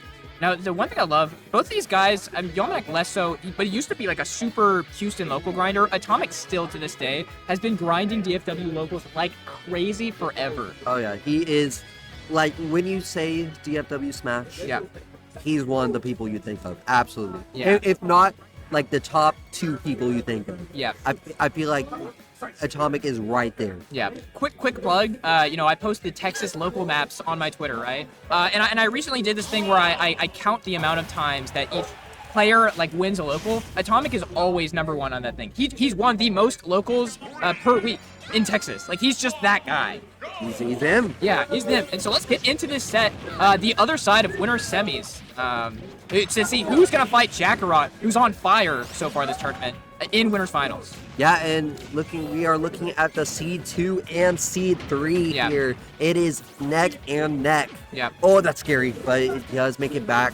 Yeah. Honestly, very interesting that like the losers side of this top 8 has been very like lots of upsets, but the winner side it seems like it's gone exactly as seeded, other than the upset we just watched with Munis. Yeah, Kinda interesting. absolutely. Yeah, it's very interesting to see. Like our top of the line has really kept it consistent. Yeah. But like the like tier down, they've been scrapping, they've been fighting for their lives. here. Right. Now, my understanding too, like if you're trying to compare Yalmanac versus Mutes, I would say Yalmanac is a little bit more of like a crackhead Peach, right? Like, Oh yeah. he kind for of got those sure. on, and I mean that in the best possible way. Now, of course, Mutes has the crazy combos if he needs to pull it out, but he's known for his painstaking neutral, his like really good situation last hit. But for Yalmanac, he has the crazy combos on lock, along with like a really good neutral. And so Yeah, but like you said, like Mutace really accentuates that neutral. He loves those long games. Yeah. He loves it so much. He talks about it all the time. But Yalmanac, he is in your face. He wants to throw a bomb at you. oh, there's a bomb! There's a bomb! Just out of nowhere, instantly. There was no way Atomic was reacting to that. Dude, that was disgusting. Oh no, the air dodge is gonna be a. I mean, I don't know what it is with Peaches and recovering so far this top 8, but it has not been going well. A lot of early deaths. Yeah, and it's looking very even, but now it's looking tough here for Yalmanac. This could be the end of the streak. Yeah. Oh, And and it's looking like it is. okay. That was crazy. I'm pretty sure it was 0% because Yalmanac's 2 stocks 0%, and then Atomic took both of those stocks with the SD without Asterisks. getting hit at all. Yeah, That was it was- ridiculous. Double zero to death. Put that on Twitter. Yeah, I mean, in the first part too. Only the first part, actually. That's all Yeah. we can care about. Okay, and that's going to be Atomic taking game 1. I mean, again, we talked about how many events Atomic goes to, but like he also, not just locals, he loves going out to these regionals. I see goes him go, everywhere. he goes to Oklahoma, he travels like nationally, like he really does, like he's seen every level of the gameplay. So, and versus Yalmanac has not gotten much chance to travel outside of Texas. He comes to these Texas regionals, does extremely well, but has not seen many players, I think, outside of Texas. Now, correct me if I'm wrong, because you know more about the Texas scene than I do, just from running the Texas Sure. like tournament results. Yeah, Bond Has on he Twitter. has he gone more north than Battle for Bryan? I want to say maybe he's gone out to a Dallas tournament at some point, maybe, but no, he definitely tends to stay like anything in Houston and maybe an Austin tournament or something like that. But no, he does not tend to travel very far for these events. Yeah, so that's something so interesting. Like someone who's really honed their skill in Yeah. one area versus someone who goes everywhere. Right, exactly. Like that it's like the person who's trained to kick 10,000 times versus a guy who's trained 10,000 kicks. Yeah, absolutely. And what's interesting too is that like when we've seen Yalmanac go against unknown foes, he does really well even Oh, still, yeah. right? But like regardless, he's still like very seasoned against, for example, like, Atomic. But Atomic, he doesn't care. He's played against everyone. He knows his game plan. He's so consistent. Yeah, exactly. And like, that's not to say Yalmanac isn't consistent. I mean, here we see him for, I believe, his 3rd Battle for Bryan appearance in the top 5. And I would not be surprised if he makes it to the top 4, top 3, Yeah. anywhere in ahead.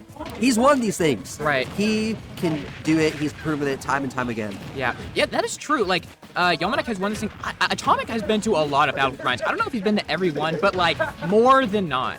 and I don't think he's ever won one, which is No, I don't think he considering the caliber of player he is, it's kind of interesting. So I wonder, and now, especially now that Munis is out of winners, Atomic would really love to get an advancement into winners finals and see if he can take home one Yeah, of these he things. may see this opportunity and run with it. Yeah. He sees this and it's like, okay, I don't know the record between them. I'm sure, I don't think it's great. Yeah. yeah, Uh-huh. but like, such a fierce competitor Yeah. out of the bracket Winner to side. winners. Yeah.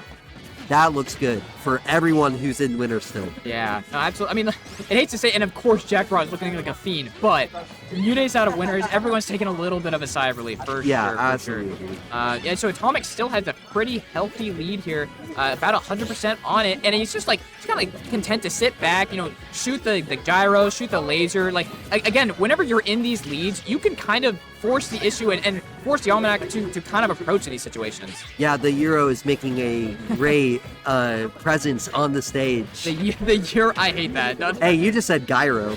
I said gyro. No, you said gyro. I meant to say gyro. Yeah. I figured I was just poking fun at that. The Euro, that's crazy. Yeah. But yeah, Atomic's able to close this out.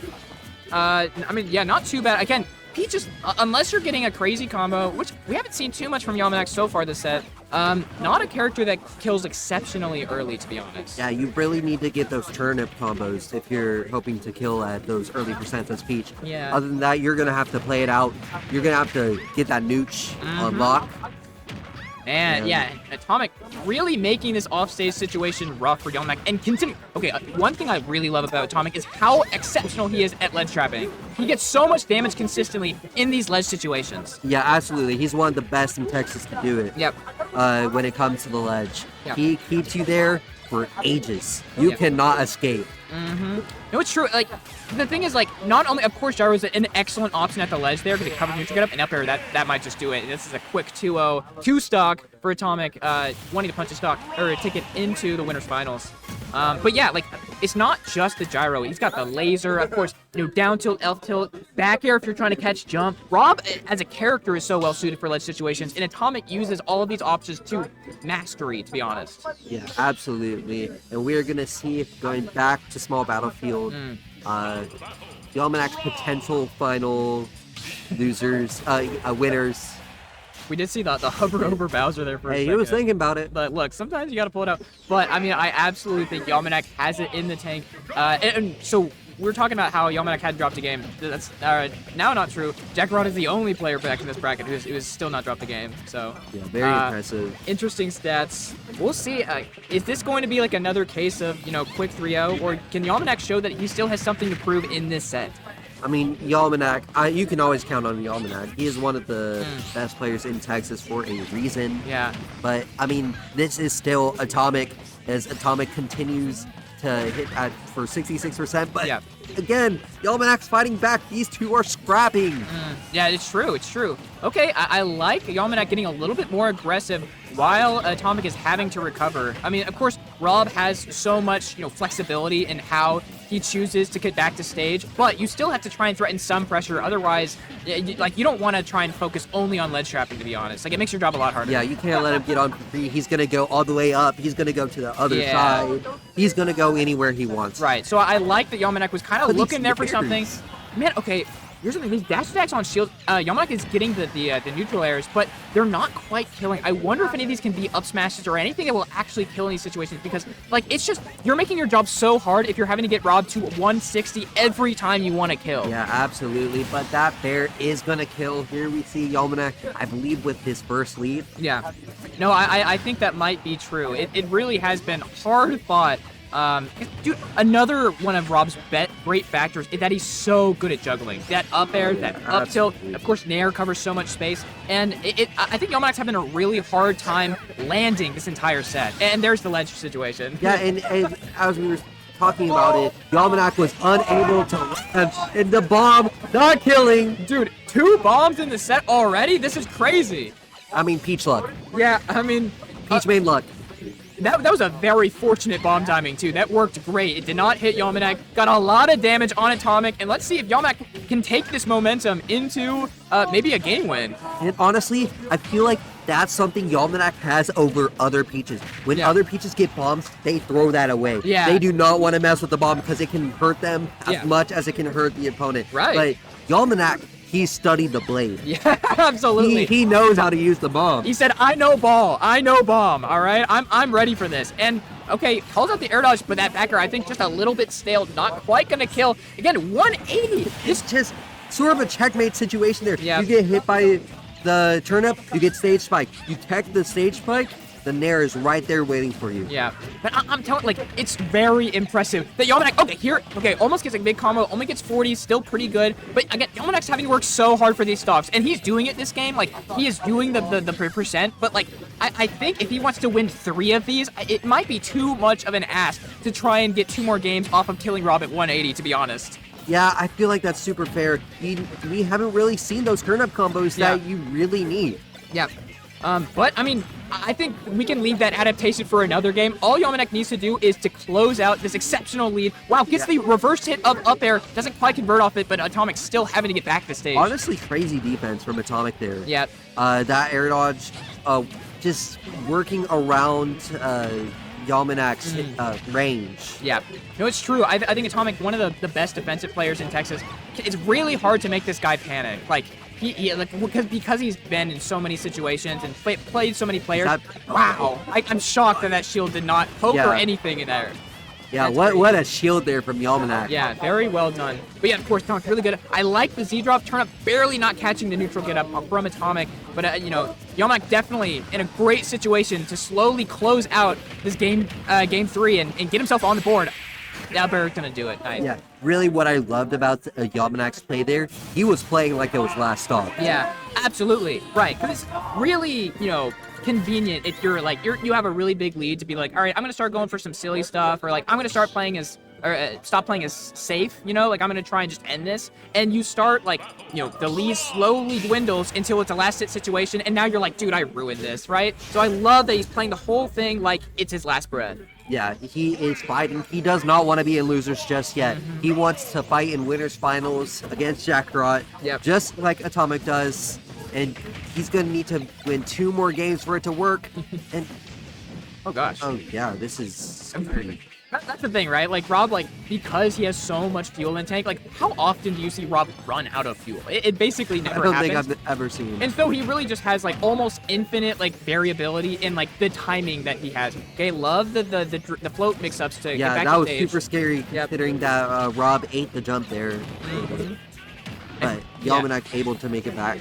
Yeah, very good. And, yeah, like, two scary situations, but both players back on the stage and see, with, you know, Atomic just a little bit of a lead, but Yalmanac has the center stage. Okay, I like, using the gyro. Not bad, not bad. Ooh. Oh, great chase there. Yep. But the dash attack gonna catch that going in, and the bear is gonna settle it for that first stock. Dude, it's so funny because, like, obviously the move has, like, such startup. It doesn't look like a move that would be that good, but then it just is. Like, because it's something where it's like, if you commit, which you have to commit in movement, it covers so much space, and it's so strong. That shield is incredibly small there. Yep. Atomic is not going to be able to rely on that for a bit longer. Yep. But it should be back around now as Atomic is getting this combo, trying to get some more extra credit. It's looking great for Atomic here, 65%. Yep. One thing I'd like to comment on, too, is that Yalmanac has been throwing a lot of turnips, but Atomic has done an excellent job of closing out. And again, look at that 160. Like, there's just no world where Atomic is dying below, like, 150 this entire set. It's been so hard. Yeah, absolutely. He's been fighting, and it's been working so well for him. Yeah. I think that goes to show, like, how well Atomic has the risk reward on this matchup and many others. But here is what we know Yalmanac for, but really dropped the float and cancel Nair, not quite coming out fast enough to continue that combo. I feel like Rob might be big, but sometimes it feels so hard to combo. Yeah, no, I mean, it's so hard when every character has such a different model, different properties. Like, you can never just do the same, like, sequence of actions to do the same combo. It's really annoying. Yeah, absolutely. But, it just, every little thing matters. Yeah. But, I mean, still, Yalmanac, like, he's not dying quite yet. Let's see how his mash is. Wow, great mix-up. anti-mash. Great mash. Yeah, because sometimes you gotta, it's a mix-up for a reason, you know? And he gets it right that time, and he's gonna able to see how much more he can squeeze out of this stock. Yeah, he's working out super well in this stock. Yalmanac is living to those raw percents we're seeing, Yeah. which is very good. Yep. Like, Rob is also one of those characters where, like, he likes to kill in that sort of, like, 120% range. Yeah, So no. seeing Peach get to 176, That's impressive, yeah. Because, like, honestly, Rob doesn't have many moves that, like, don't kill at that percent, to be honest. And, wow, Yalmanac, like, just clawing this game 4 back. Because I really felt like the beginning was not good, and this is a this could be great big. opportunity. Up air extension, 62%. And, I mean, that is really important. And air dodge almost capitalized from Yalmanac. Doesn't quite get it, and Nair's going to do it. yeah, 188%. Fantastic stock there from Yalmanac. Got a lot of extra credit there. Yep.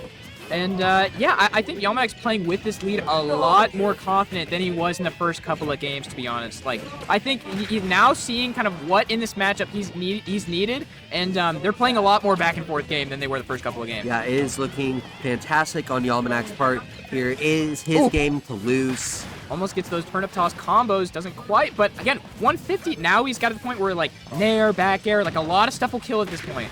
Yeah, that fair just not gonna kill just yet, but next one should absolutely. Pretty much anything kills at this point. Yeah. Yeah, like one thing that's like, wow, an excellent cross up on the nair, Yeah. gets it, sends it to the right direction, and Yalmanac starting a reverse 3-0 at the moment. Has 2 games right now and a lot of momentum under his belt. Yep, Atomic taking a little breather, getting a sip of water. If you can see in our live reaction. That's so funny. Shout out Baloo, the mastermind. Yeah, Blue and I thought of that in the middle. At the start, you're like, this would be pretty funny. Dude, so funny. But getting into game 5 to see who is going to fight Jackarot in winners finals battle for Bryan 6. Let's get into it. Honestly, what an amazing game 5 to have. Yeah. These are 2 powerhouse representatives of their own regions in Yeah. Texas. We have Atomic from DFW and Yalmanac from Houston. This is long-term beef in by these 2 cities, and more than just Smash. Yeah. And Zuda, I don't know about you, but I feel like the kind of like the combos Yalmanac for have been slowly warming up throughout the entire set, and it's now like we start out the game with like a great sequence, and it really does feel like Yalmanac is playing more in his element than he was in the first couple of games. I think he has a lot of momentum, and Atomic has to stop this quickly if he wants to keep this game 5 from slipping out. Yeah, he needs to cool down Yalmanac fast, as Atomic is already at 121%. It is looking deadly here. For Atomic, he needs to fight back fast, and he's looking to get that with the 63%. We're starting to get into that range where you're going to get really heavy combos. And now if you get a good edge guard. Yeah. I mean, like, what's crazy too, like, I feel like so much of what has changed, of course, I think Yalmanac's offense is good and gets that first stock with the forward air. I think his offense has been really good, but I also think he's been playing defensively around Atomic's juggle, like what he's been doing for juggling, way better. And I think it's been like he's been able to get more out of his own stocks as well as killing Atomic, or getting percent on there a little bit quicker. To be honest. Yeah, and very good recovery there from Atomic, sort of using the natural covering of Battlefield to prevent the turnips from being really a factor in the recovery. Yep.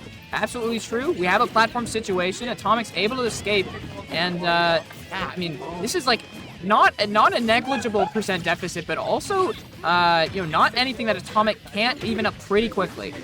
Yeah, absolutely. And I mean, this is Atomic. I mean, Rob is known for those 0 to deaths. Really, he's known for a lot of things. He's known for many things. He certainly has those 0 to deaths if needed to pull them out. Yeah. And that's also something you got to be feeling as Atomic. Like, okay, I haven't really pulled this out yet, but I could definitely, I feel like any Rob at his level has those unlocked. Oh, no. Atomic absolutely has those, but you're right. It hasn't really been a factor so far in this set. He might be pulling it out for a clutch situation here in Game 5, especially considering he might be dropping the second to last stock here in a bit if Yalmanac is able to close it out. Yeah, and there it is. It's looking like Yalmanac's game once again, but this grab, get the mix. Oh, and that's gonna kill. Last game, last stock, 0%. deep breaths from both competitors. This is, again, it says even against last stock, like, we got to see who's going to get first blood, who's going to get the lead, and who's going to set the pace of this last interaction.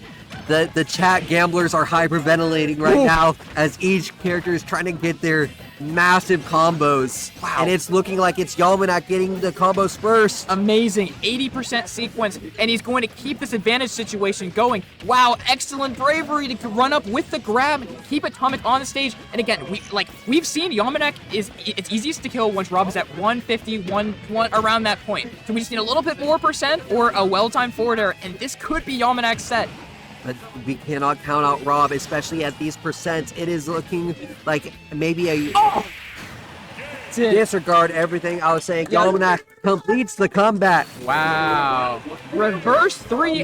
Amazing. I mean, like, it really felt like those first two games were rough, to be honest. Like, it didn't feel like there was a lot of options. Like, it wasn't one of those things where, like, game 2 was starting to pick up. Like, he was looking kind of lost. So, really, really great stuff for him to slowly find himself, remember his groove, and complete the reverse 3-0 to get into winners finals. Yeah, absolutely impressive.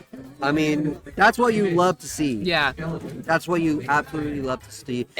You know who else loves to see this? Jackarot, all right? Jackarot he said, loves it. later, more peaches, please. He Like, is already warmed up for this matchup. Yep. But again, different Peach. Yeah, no, of course, different beast entirely. But I mean, I think we can see, like, naturally the mechanics of the matchup does not seem to be particularly favorable to Peach, if I'm being Yeah, honest. absolutely. So you do definitely feel good if you're Jackarot. Yeah. But also, you gotta feel good if you're Yalmanac for making that combat back. You have momentum on your side. Yep. And that could be the momentum to kill Jackarot's momentum. True. And Chat makes a good point. That's actually Houston winners finals. So Houston really showing up today. Shout outs to Houston. Yeah, they always show up big on Battlefield Bryan, but I mean, this has been probably one of their best showings yet, to be Oh honest. yeah, absolutely. And here in the live reaction, we are getting a live Skeleton and Mudace reaction. I do not mean to alarm you guys. It is a live Skeleton Mudace reaction. Yeah. The camera not quite showing off both competitors, but If Skeleton can move a little bit to the that's left. fine. No, it's fine. It's on us. It's on us. The camera's Maybe, not quite yeah. ready, but yeah. This is another these guys have played a ton. I know, like, characters like Kazuya have to be really annoying to play against as Peach, to be honest. Like, because, like, of course, you can play the turnip game, you can play kind of the platform camping game, and you have, but, like, the truth is, like, if you make one mistake, obviously you're playing against Kazuya. Like, you're gonna die extremely early as a floaty. Yeah, and I mean, Skeleton is, when I think of like players who have their combos on lock, Yeah. it is Skeleton. Yeah. Skeleton is a beast when it comes to his combos. He will punish you all the way to death. Yeah, no, it's very true. It's very true. And so we're gonna have to see, like, kind of, I think the big thing in neutral is gonna be that electric wind god fist, right? What we talked about this for Jackarot, like, how is he gonna approach the Zapple? How is he gonna approach the electric wind god fist? Because that thing is just as unapproachable, to be honest. Honestly, if not more. Yeah. If not more. That being said, I think Turnip is going to play a way bigger factor in this matchup. Having, like, a projectile to just kind of throw out and exert some pressure is going to be a real thing. But, of course, Skeleton does have the reflector kick, so. Yeah, that's true. And I mean, we're already seeing this Peach pressure as Kazuya is already at 133%. Wow. It is looking bad, but that's gonna armor through. Gonna get that 40%. Yeah, we take those. We those. take that. Yeah, You need what you can get. Yeah, nothing bad at all. Yeah. And is this going to be another set where Peach is against a character that doesn't die until 170? Are we going to see this again, bro? That's just Smash Ultimate at this point, honestly. I'm But not the some heavy- characters. I don't know what you were talking about. I'm watching talking about the Steve's- heavyweight. I'd be watching Steve. They kill at 80. It doesn't matter what character you're playing against. Hey, that's weird. But hey, this is Steve Band tournament. You're right. We're not talking about that meta. You're right. We got a different meta going on. And oh my gosh, Mute's changing the meta here, getting so much percent off of this advantage state. Barely been touched this game. Yeah, I mean, that's the thing. Kazuya, damage powerhouse, combo powerhouse. He can kill you if he breathes on you. Yeah. But the thing is, it's so hard to land. It's so Yeah. hard to move around. Yeah, no, it's true. I mean, the only character to not have the same jump squad as the rest of the cast, and so I think like his inability to play the vertical game that Mutace can is really being exploited right now. Yeah, that's exactly what you need to do against Kazuya. You gotta exploit his weakness, which is his disadvantage, his movement. Yeah. Well, I guess another thing too is like, isn't like the thing that people say, "Whoa, that was almost really Wow. scary." I don't know, because I feel like that was a regrab. Yeah, I thought it might have been, but I'm not sure.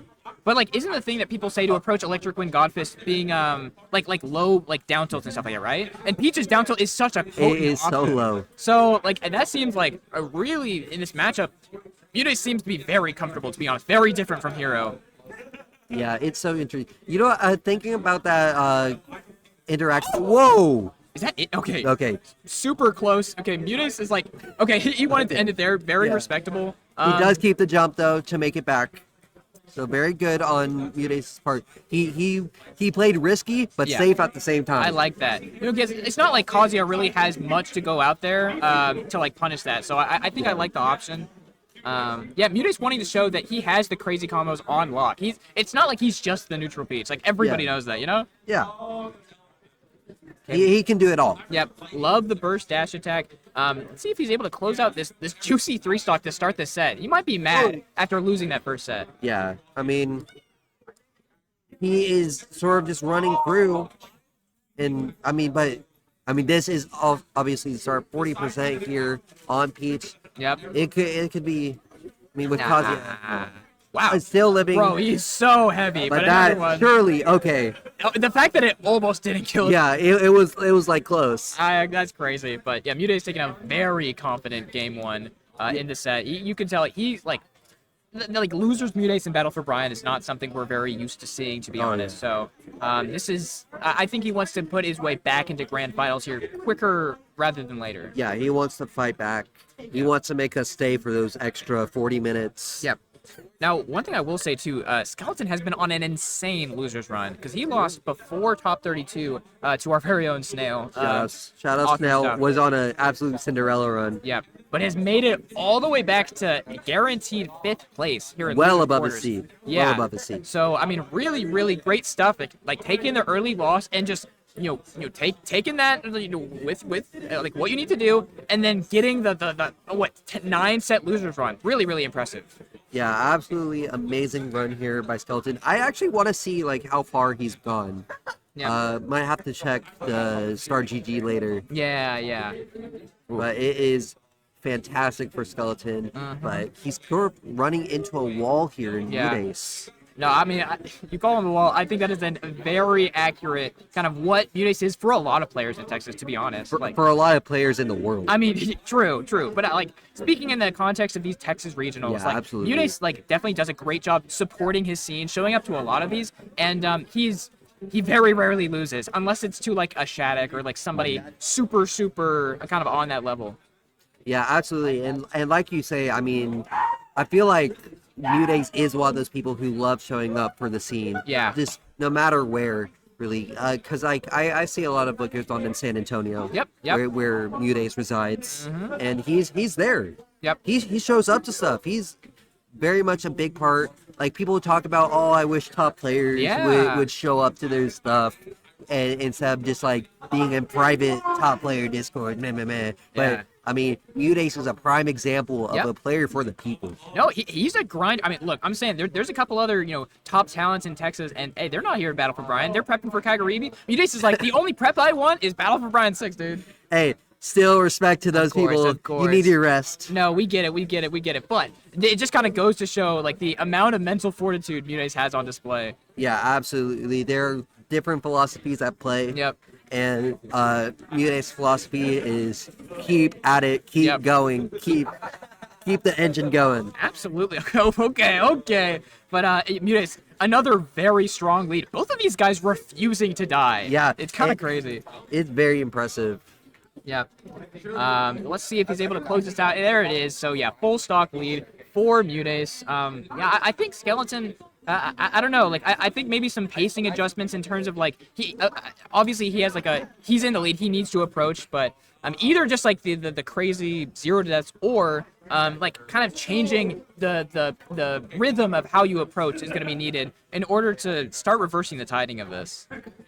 Yeah, I mean, he's got to get like those combos we haven't really seen. Like we saw him start the down throw electric when God Fist, but Yeah. he wasn't able to get the Nair strike spike. He was only able to get that sort of like top hit. Sure. I wonder if it's a floaty thing, right? I think it is. Yeah. It probably is, and also Ooh, got it. Mutace's amazing DI. Yeah. We talked about how good Munice's defense is, and he's played against a lot of Kazuya. In So, that oh my spot god. dodge, but I mean, great. Yeah. And now we are at even stock. Rage Kazuya, this can be dangerous here for Peach. Yeah. So I mean, already closer than game one. So Skeleton showing, like he's kind of starting to adapt, understand a little bit more, and we know how scary Kazuya can be at any point on the stage. So and any percents too. So we'll see if he can get something started. Yeah, Henny absolutely can. But Oh my great gosh. spot dodge, and this is exactly where you hate to be as Peach. But two grabs and two missed opportunities. I mean, I feel like if you're Kazuya, that's what you have to convert on. Yeah, absolutely. And like, oh, okay. Yeah, that bear is going to get it. So Mutate's going up 2-0 against Skeleton. Skeleton has gonna need a miracle here Yep. to bring it back. Yeah, no, I think that's true. I think it's true. It's really hard to reverse 3-0 Mutace. Like that is a task that very few in the world has completed, to be honest. Yeah. It's gonna take a lot of work here, and he's going to rely on the Terry. Very interesting. I mean, look, we've seen Kazuya really kind of get bullied in both of those games. So I think it's interesting to see a character that can kind of contend a little bit more mobility, kind of has his own long-range options to see how that works out. I think of like the FGC characters, this is probably the best character against Peach. Yeah. But the common thing is, now I'm not as much of I haven't seen too much of Skeleton. I don't know how much Terry he plays. Right. He is a Kazuya master, but the thing is, I haven't really seen this, so we'll Yeah. have to see. Like if it's up to the task Sure, of sure. reverse 3-0ing. Yeah, I don't know how many Terrys in the world. I don't know if any Terry in the world can reverse 3-0 Mutace, to be honest. But we're gonna have to see if Skeleton's up to the task on this day. Honestly, like not doing terrible, and Go meter is a very big factor here. Yeah. Of course, like if you're able to catch Mutace lacking, that's gonna kill super early. Yeah, honestly, a much better comeback factor than Rage Drive. In this that we matchup, at see. least. Yeah, for sure. I mean, it's just you can keep using it. yeah, that's true. That's true. It's an infinite resource. Yep. Haven't seen too much of Terry recently. I feel like Riddles has been kind of favoring the Kazuya more and more. And so that, like, in these big tournaments, we don't see a lot of it. So I would love to see this Terry really succeed. Yeah, I mean, it's a hot take from people. A lot of people may not be super big fans of Terry. I am a huge fan of Terry. Yeah. I think Terry is so cool. He's like the originator of like 90% of fighting game characters. Yeah. So it's just like something you gotta respect. Absolutely. And just Terry's so cool. Honestly, yeah. And the Terry's not doing bad right now. Yeah, absolutely. I mean, you could get this kill at any moment here with Terry, but these nairs and bears, Wow. it is looking rough there. 62% Yeah. on that Terry. 62 and a ledge trap situation, because like, as much as, of course, Mutus is trying to win the percent game, he's also trying to win the stage control game at all points, because he's able to capitalize on that so extremely well. Yeah. He is working, and he does get the stock here. Okay. Looking pretty good, honestly. Yeah, I mean, I would say comparable, if not slightly better than the Kazuya games. And wow, Yeah. like, quick 40%, and like you said, he can still do it again. He can do it as many times as he wants. Yep. And honestly, he is at the perfect. He was at the perfect spot. He was at the ninth 100%. He just got it. He's not in danger of really getting killed anytime soon. Well- At this point, I don't know. Look a But little Terry harder. is super heavy, just like Kazuya. Wow. But not as much distance in his recovery. That's true. Yeah, Mute is showing he has that edge guarding flowchart on lock. I mean, both, like the other stock we saw was another edge guarding, so we didn't see that much edge guarding when we were using on Kazuya. It was more like on stage stuff that like we were losing. But Terry seemed to have a really, like in this matchup at least, a lot more of a susceptible recovery. Yeah, and honestly, Terry is doing fantastic. I take it all back that concern about Yeah. whether Skeleton's Terry was up to the task. Yep. It is looking good. He could take the stock really at any moment here. Yeah, definitely true. But Mudace, I think wanting to close that out before it even becomes a question. Oh, wow. That forward smash, just ending it off right there. I'm not going to lie. I didn't think Peach had pretty much any way to kill Yeah, I at that didn't point. think that would gonna hit, but clearly Mudace knows a lot more about this character than either one of us. And that air dodge, scoped out, very far in advance. Yeah. That was charged for quite a while, and the read was perfect. That was a full charge. Super well honestly. done. And that's going to be a completed 3-0 from Mudace, advancing further into the loser bracket, into loser semis. Yeah, but yeah, I mean, there's not much. I feel like that's just such a rough matchup there for FTC. Yeah, I don't know.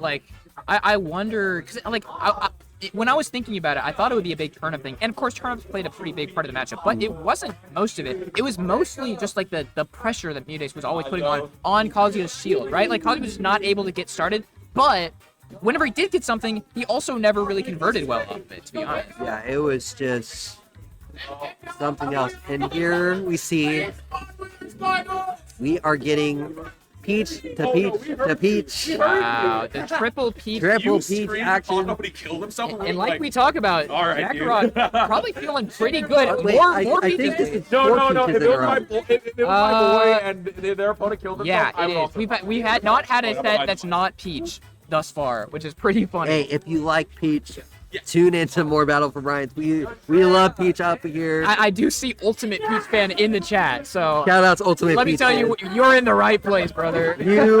You are right at home here. Yeah. No, that's awesome. But we saw Kakarot really show excellent capabilities in the Peach matchup. So I wonder if that's going to translate really well fighting Yalmanek here in Winter's Final. Yeah, that's really something to consider. And, I mean, we still need to consider... I'm just going to keep talking about how Kakarot hasn't lost a game yet. Dude, It's insane. this might just be his day, his tournament. Because I think he's been on a slow ascent in the last year or so, right? Because I think he's always been good, but he started really grinding around that time. Yeah. Made it on to Texas PR, has kind of shown himself as a consistent threat, but not really challenging the top echelons of Texas talent up until today. To be honest, Oh, yeah. I think this is his best win. really, to and date. a hero. Oh, makes absolutely. you 3-0ing Mudace? I mean, who does that? Who's done that? Yeah, I like you said, very few people. So that's really, really awesome. Yeah, so Kakarot is on a roll here. So we are going to see that coming up soon. Yep. I believe they are just sort of thinking through their plans. Yeah. I mean, I think you grabbing some water. But, yeah. Or wait, he's not even playing this set. My bad. Yeah. If you're just the Mudace lays. Yeah. Sorry, I just. Oh my gosh! Just daily updates. You know what I mean? Yeah, dude. Uh, But honestly, I want to ask if you're Yalmanek and you just saw what Kakarot did to Mudace. Yeah. What are you thinking? I mean, I don't know. To be honest, I think when you're on, he got a reverse 3-0, right? He just, he kind of had a little bit of momentum on his own, right? So I think if you start asking yourselves those questions, I think you can kind of get in your own head. My guess is that Yalmanek's not thinking like that. He's because also these guys play all the time, right? That's true, that's true. I think he's this is just another set with a guy I play all the time, and I think it's in Yalmanek's favor, if I had to guess, too. I wouldn't be surprised if it goes either way. Yeah. So I honestly don't think that he's sweating too much. I think that he's this is just another day in the office. Let's punch in another battle for Bryan W. Let me maintain ownership of Bryan. Let me get the 2P. Yep, The yep. repeat. I think maybe our first 2P. I don't know if anyone else has won 2 battle for Bryan. Probably Mudace. He might have. No, I think this is the second one Mudace has shown up to. Okay, then maybe we've never had a repeat winner. I'm not sure actually. I don't know. We have to check. But First one was Z3. yep. Second was Nico or Black Screen. I don't remember. I don't think know. it was Nico. Yeah. I don't know. We'd have I to. don't We'd That have doesn't to matter. check. What matters right now is we are getting into this set. They have fist bumps. Yep. Yeah. They are ready. No point talking about the past. The present is right here. History being made as we speak. Yeah, I mean, very prestigious the winner of Battle for Bryan 6 will be. This is a huge tournament. Yeah. Just again, barely on the cusp of C tier. We were so close. Yeah. It's the like highest of D tier. Yeah, and you know, another thing too, like it's one of the biggest tournaments in Texas, undoubtedly. Oh, yeah. So you know, for these guys who are Texas, both of these guys, not really people who travel a lot, right? But they are at the top level, you know, those Texas threateners. So I think it's really sick that here they are in winners finals of Battle for Bryan, facing off like it's another Game Guys local. Absolutely. Yeah. Just another day in Houston. Yep. Yeah, but like you were saying, Battle for Bryan has really become a staple Texas tournament. Yep. Like, you can't talk about Texas results without Battle for Bryan being in that discussion. Yeah. So one thing I've seen immediately here in this first stock is that, of course, we were talking about Muniz was playing a little bit more of like a slow-paced defensive kind of game plan, but Yalmanac was showing a lot more like willingness to step on the gas pedal and give him like some questions to contend with, you know? Oh yeah, absolutely, and it's working out pretty well for him. We saw like 2 stocks in Jackrot's favor against Muniz, but now we are seeing even stocks. It is looking like 50-50. Yeah. Like you can go either way at this point. Right. Because the thing is, like, if you give Hero that chance to like look through his menu and set up those spells with a lot of startup, yeah, it's gonna be really hard to approach. But if you're just constantly putting on pressure after pressure, like Yalmanac's been doing, it can get a lot more difficult. And that's really the difference. I believe there's like 2 philosophies when it comes to fighting Hero. Right. One is the up in your face, don't let him use spells, and the other is stay very far back to where his spells can't really hurt you. Yeah, but I'm gonna be honest. I've not seen camping Hero be very successful traditionally because like you're giving him more MP, and I think choking out that MP is pretty essential. Otherwise, you can't challenge his recovery very well. Like, he has like access to Magic Burst and all these crazy spells. So I think Yalmanac's kind of like natural playstyle is really gonna do him favors against Jackarot. Yeah, and it's working pretty well. Here we have a good lead here, a solid 30% lead here for Yalmanac. Honestly, it's feeling really, really even. It's like neck and neck. Yeah. I think you can tell these guys have played a lot. I'm actually, if you don't mind, I'm going to pull up their historical set record. I want to see it. Yeah. Because they are playing, like, there's layers. Yeah. There are so many layers here. And surprising that he lived that up there. I thought he was dead. And, oh my gosh, they're both living so high. Dude, yeah, I cannot believe it's been so long, and still, we do not have a stock taken. But we do see the Accelerado that could be in Jackarot's favor. Yeah. But it's not going to be as Yalmanac takes stock 2. Fourth throw, gonna send off stage. Okay. It is looking... Okay, he's starting to get more and more credit. Okay. Yeah, so Yalmanac, he's taken this lead, and again, like, I think both of these times, both these stocks, Yalmanac has taken a little bit and gotten a little bit of percent. I think he's really starting to extend this lead. 80% is nothing to sneeze at. How? Oh, unfortunate, like, because he definitely had the MP to do the higher tier swoosh, but he just didn't think he would need it. So, wow, yeah, really, and that's Jackarot's first drop game. Yeah. He did it. All right. Okay. We can say no one's winning Battle for Bryan without a game dropped. All right, very cool. But we have to still see if Jackarot can, put something together and make sure this is not like a 3-0. It's still a competitive set because I just checked. The traditional set record is 14-5 in Yalmanac's favor. Wow. But that's like 19 sets. Yeah. Still.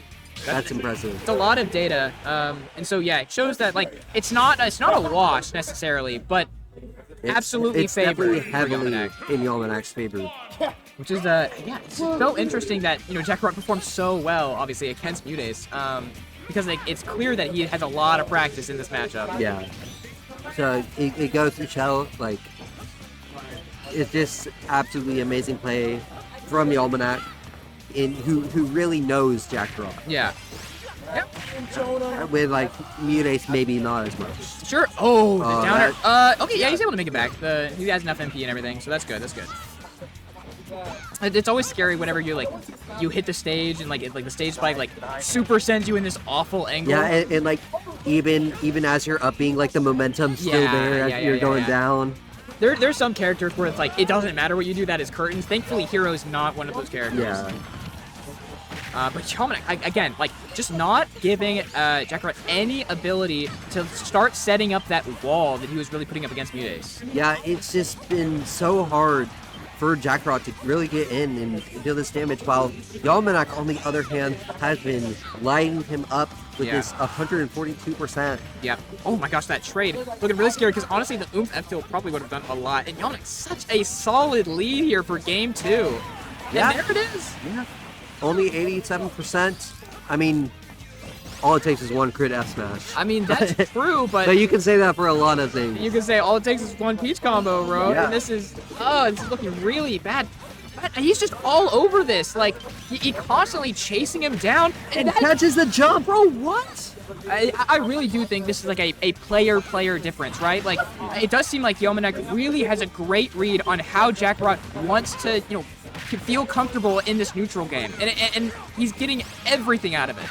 Yeah, it's just everything is working in Yalmanac's favor. Yeah. And as he gets this turnip train Oh. and into the cross-up grab, Oh my gosh, exceptional stuff. Barely living that back here. This is really spiraled up very quickly. That should be a kill, Yeah. but that might mean, be too little too late, I'm yeah. not gonna lie.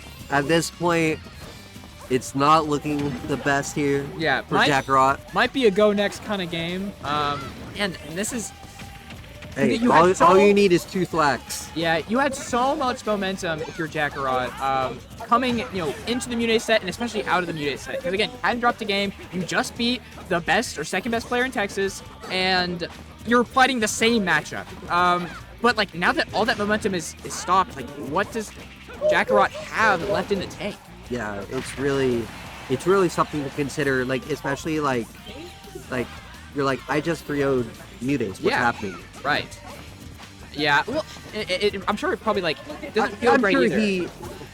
I'm sure he knows hey, this person knows a lot more about me. Yeah. No, I'm sure it's true, but it has to feel bad when it's dude, this guy that I fight all the time is the one thing stopping me from this huge event after I've already performed, exceeded my expectations. It's that old guy who always gives you trouble. It's always a frustrating feeling, to be honest. Yeah. But I mean, Jackarot's still in this. He's still living. He is. Each second you're alive is a second. I mean, I guess that's true, but yeah, Yalmanac is.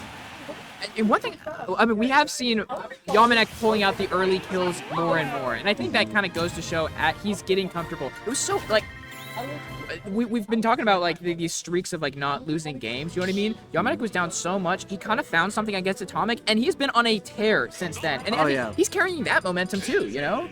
I think it probably does help that the Atomic set was kind of right before this. Yeah, he got that momentum back, Yeah. and really, I would say momentum gained after lost is better than momentum just gained. Yeah. So, but we saw Jackarot do some really incredible stuff, in the last set. So I have no doubt that he has something in him if he's able to, put the pieces together to start making the set a little bit more competitive. I mean, yeah, he could absolutely do this. Yeah. There's no doubt in my mind Right. that Jackarot could do it. I mean, he's just has such a factor to Yeah. him that it just feels like no matter what, he's able to bring Right. something back. I think a big reason too, while Yalmanac's doing a little bit better, is that he's so good. I don't think he's gotten hit by any zapples this set. Yeah. Which Mutace that was really kind of biting him. And of course he's a lot better in these edgeguard situations. But yeah, a big thing is the zapple. Yalmanac is opting for much higher float heights than Mutace did. Mutace was much closer to the ground, and I feel like Hero's kit threatens that space a lot more naturally than these full up height floats. Yeah, absolutely, and it's just working out so well here for Yalmanac as he continues to take stocks. Yeah. And just he is working so hard and getting these stocks so fast. Yeah, it feels. yeah. And I think Yalmanac might be looking down the barrel if things don't stop really quickly. Dude, He just jumps over. bravery. He knows. There was no question whether he's like, oh yeah, I can just jump over this. This is not scary. Like that's like he's just played hero enough to know that. Yeah, and that's something like the game. It's not always about just using your shield. It is about your movement. It is a platform fighter. It takes that platformer element of movement, and Yolmanak is just showing it so well. Yeah, it's true, because it's like, you can like not die to something, but are you positioned to punish it? And I think Yolmanak is all too aware of that fact. Yeah, absolutely. It is working out so well. But Jackrot is able to get that stock, making the stocks even, though not so much in percent. Right.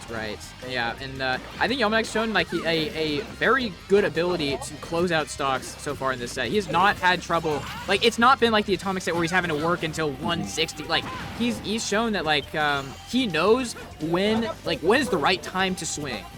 Yeah, it's been working so well. He's warmed up. He is ready. Yep.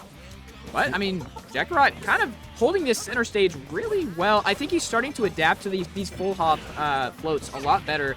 Starting to get some percent on there to even up this game 3. Yeah, he is really just staying in that like little circle on Battlefield, and it's working out so well for him. Right. And I think this is a good stage counter pick for that reason, because like I think Yolmanak was using like the above the platform space really, really well. But if you can take like kind of between the platforms, you're able to kind of occupy that space. Wow. Perfect. Yes, amazing guess there from Yolmanak. I will say Yolmanak is using up air to kill more often than I've like ever seen against Atomic too. Like, Yeah. I don't see that as like the biggest kill move, but he keeps doing it, and these air dodges, I mean, gets out without too much, but Yolmanak's definitely looking for those. Oh, In crit, not necessary, but it's always nice. yeah, you know, we'll It's always take it. good. We'll take it. And okay, this is not a bad situation. Jackrot can absolutely kind of get something started here, but he's gonna have to put together the pieces if he wants to do that. Yeah, it's gonna be a lot of work. Already at 108%. Yeah. It is gonna take a miracle here, Yeah. or a few good spells, good few sword swings. Oh, and the jump is caught. He has to get a zoom. It doesn't have time. get any kamikazes. Yeah, that was unfortunate. The turn up just perfectly placed by Yolmanak to catch the jump, and I think he meant to go for down B, but accidentally went for the neutral B, and then he just was not able to have time to, like, he didn't have zoom, and so he's like, I'm just gonna kamikaze to. So unfortunate, but wow, really, really great stuff. Showing that like it's so much more than like character versus character matchup, right? Yeah. The players matter so much. Yeah, I mean, that's exactly it. I mean, the levels and layers that were in that gameplay from Yolmanak. Yep. Countering Hero, it just felt like Hero wasn't able to really move. Yeah. No, excellent stuff. Again, in a matchup where it felt like it was so hard for Peach to get anything started whenever we were seeing it before. So, yeah, no, really, really great stuff. And Yolmanak now sitting in Grand Side Winners Fight, Winners Side of Grand Finals, looking to take his second battle for Bryan. Yeah, and here we go. What anyone could expect to be the grand finals Absolutely. here in losers semis. Yeah, two of the tippity top seeds. This is C1 and 2, I believe. That wouldn't surprise me at all. Mutace versus Atomic, sitting in losers semis. One of these guys going home 4th place. Yeah, that's gotta hurt. Yeah, probably definitely not exactly what you were looking for coming into this tournament. Is the setup for streamers? Yeah. Is the HDMI part of it? I don't know. We've been doing. Is it your HDMI? I'm not sure. We need to So yeah, we are going here. It's going to be Peach and I just almost called Rob Atomic, but like, really, when I think of Rob, I think of Atomic. Okay, I'm doing the math. In terms of stream sets, we have one more chance to not have Peach be a part of every single set of this top 8. And that is if Atomic wins this. If that is not the case, Peach will have been a part of every individual set within the stream top 8. I know Ultimate Peach fan is losing their mind right now. That is insane that we have only watched Peach this top 8 so far. Atomic, I love Mutace, but I need Atomic to close this out so we have some matchup variety. Please. I can't stop saying things about Peach. Yeah, please. I only know so much. Oh yeah, I know the well is running dry. Yeah. I cannot lie. That being said, I don't think Mutes is going to really want to be interested in that. Oh no, timeline. Instead, they are not considering that at all. I'm sorry, commentators. You're gonna have to find out some more interesting fun facts about the Princess Toadstool. All right. Yeah. I mean, I'm always down for it. I think Peach is such an interesting character. Peach is awesome. Yeah. Yeah. I think it's cool. I mean, there are some characters in this game I think that do not have a ton of variety in game plans, right? But I think Peach, that is absolutely not the case. Clearly, with Yamanek and Mutes, they have such different kind of. It almost feels like they have different toolkits, almost like they have different moves in their. Yeah, absolutely. They're all thinking of like different things. Yeah. Yeah. And that just brings so much to the table. We've commentated at this point 5 Peach games in a row. Yeah. None of them have felt the same. Yeah, no, it's true. It's true. So yeah, Mutes is going to take the first stock of the set. Atomic, I want to say traditionally, I don't know if Atomic has ever beaten Mutes, to be honest. I think this is pretty skewed in Mutes' favor. I'm going to pull that up real quick. Surely it's been close. I'm sure they've had close sets, but I mean, I don't know. I don't remember a time where Atomic took it home. Ooh, okay. We're good. But yeah, it is looking pretty good for Mutes here. I mean, the extra credit keeps growing and growing. Almost 80%, essentially 80% at this point. Dang. And it just keeps going. Finally able to get to center stage. Yeah. And there's the stock. Mutes going to go down to 2 stocks. It is now even stocks. But, and then he pulls a Stitch face, but unfortunately drops it. All right, I checked. It is 14-1. So we do have a set there. Nobody beats. I don't know how many times in a row. Yeah. But No. nobody beats Atomic 14 times in a row. Absolutely. So definitely a little bit skewed, but Atomic showing that he's been able to do it in the past, but he's gonna have to. It does seem difficult because I would imagine that Mutes is the kind of Peach that would be tough for a player like Atomic to deal with, to be honest. Like the neutral, very patient. Like it seemed like he would just never fall for any of Atomic's tricks, right? Mm-hmm. Yeah, such a defensive mastermind. Yeah, right. And I think Atomic likes to kind of exploit, players not being super patient, but Mutes is just not going to give you anything for free. Yeah, Mutes will never. He loves the patient play. Mm-hmm. Yep.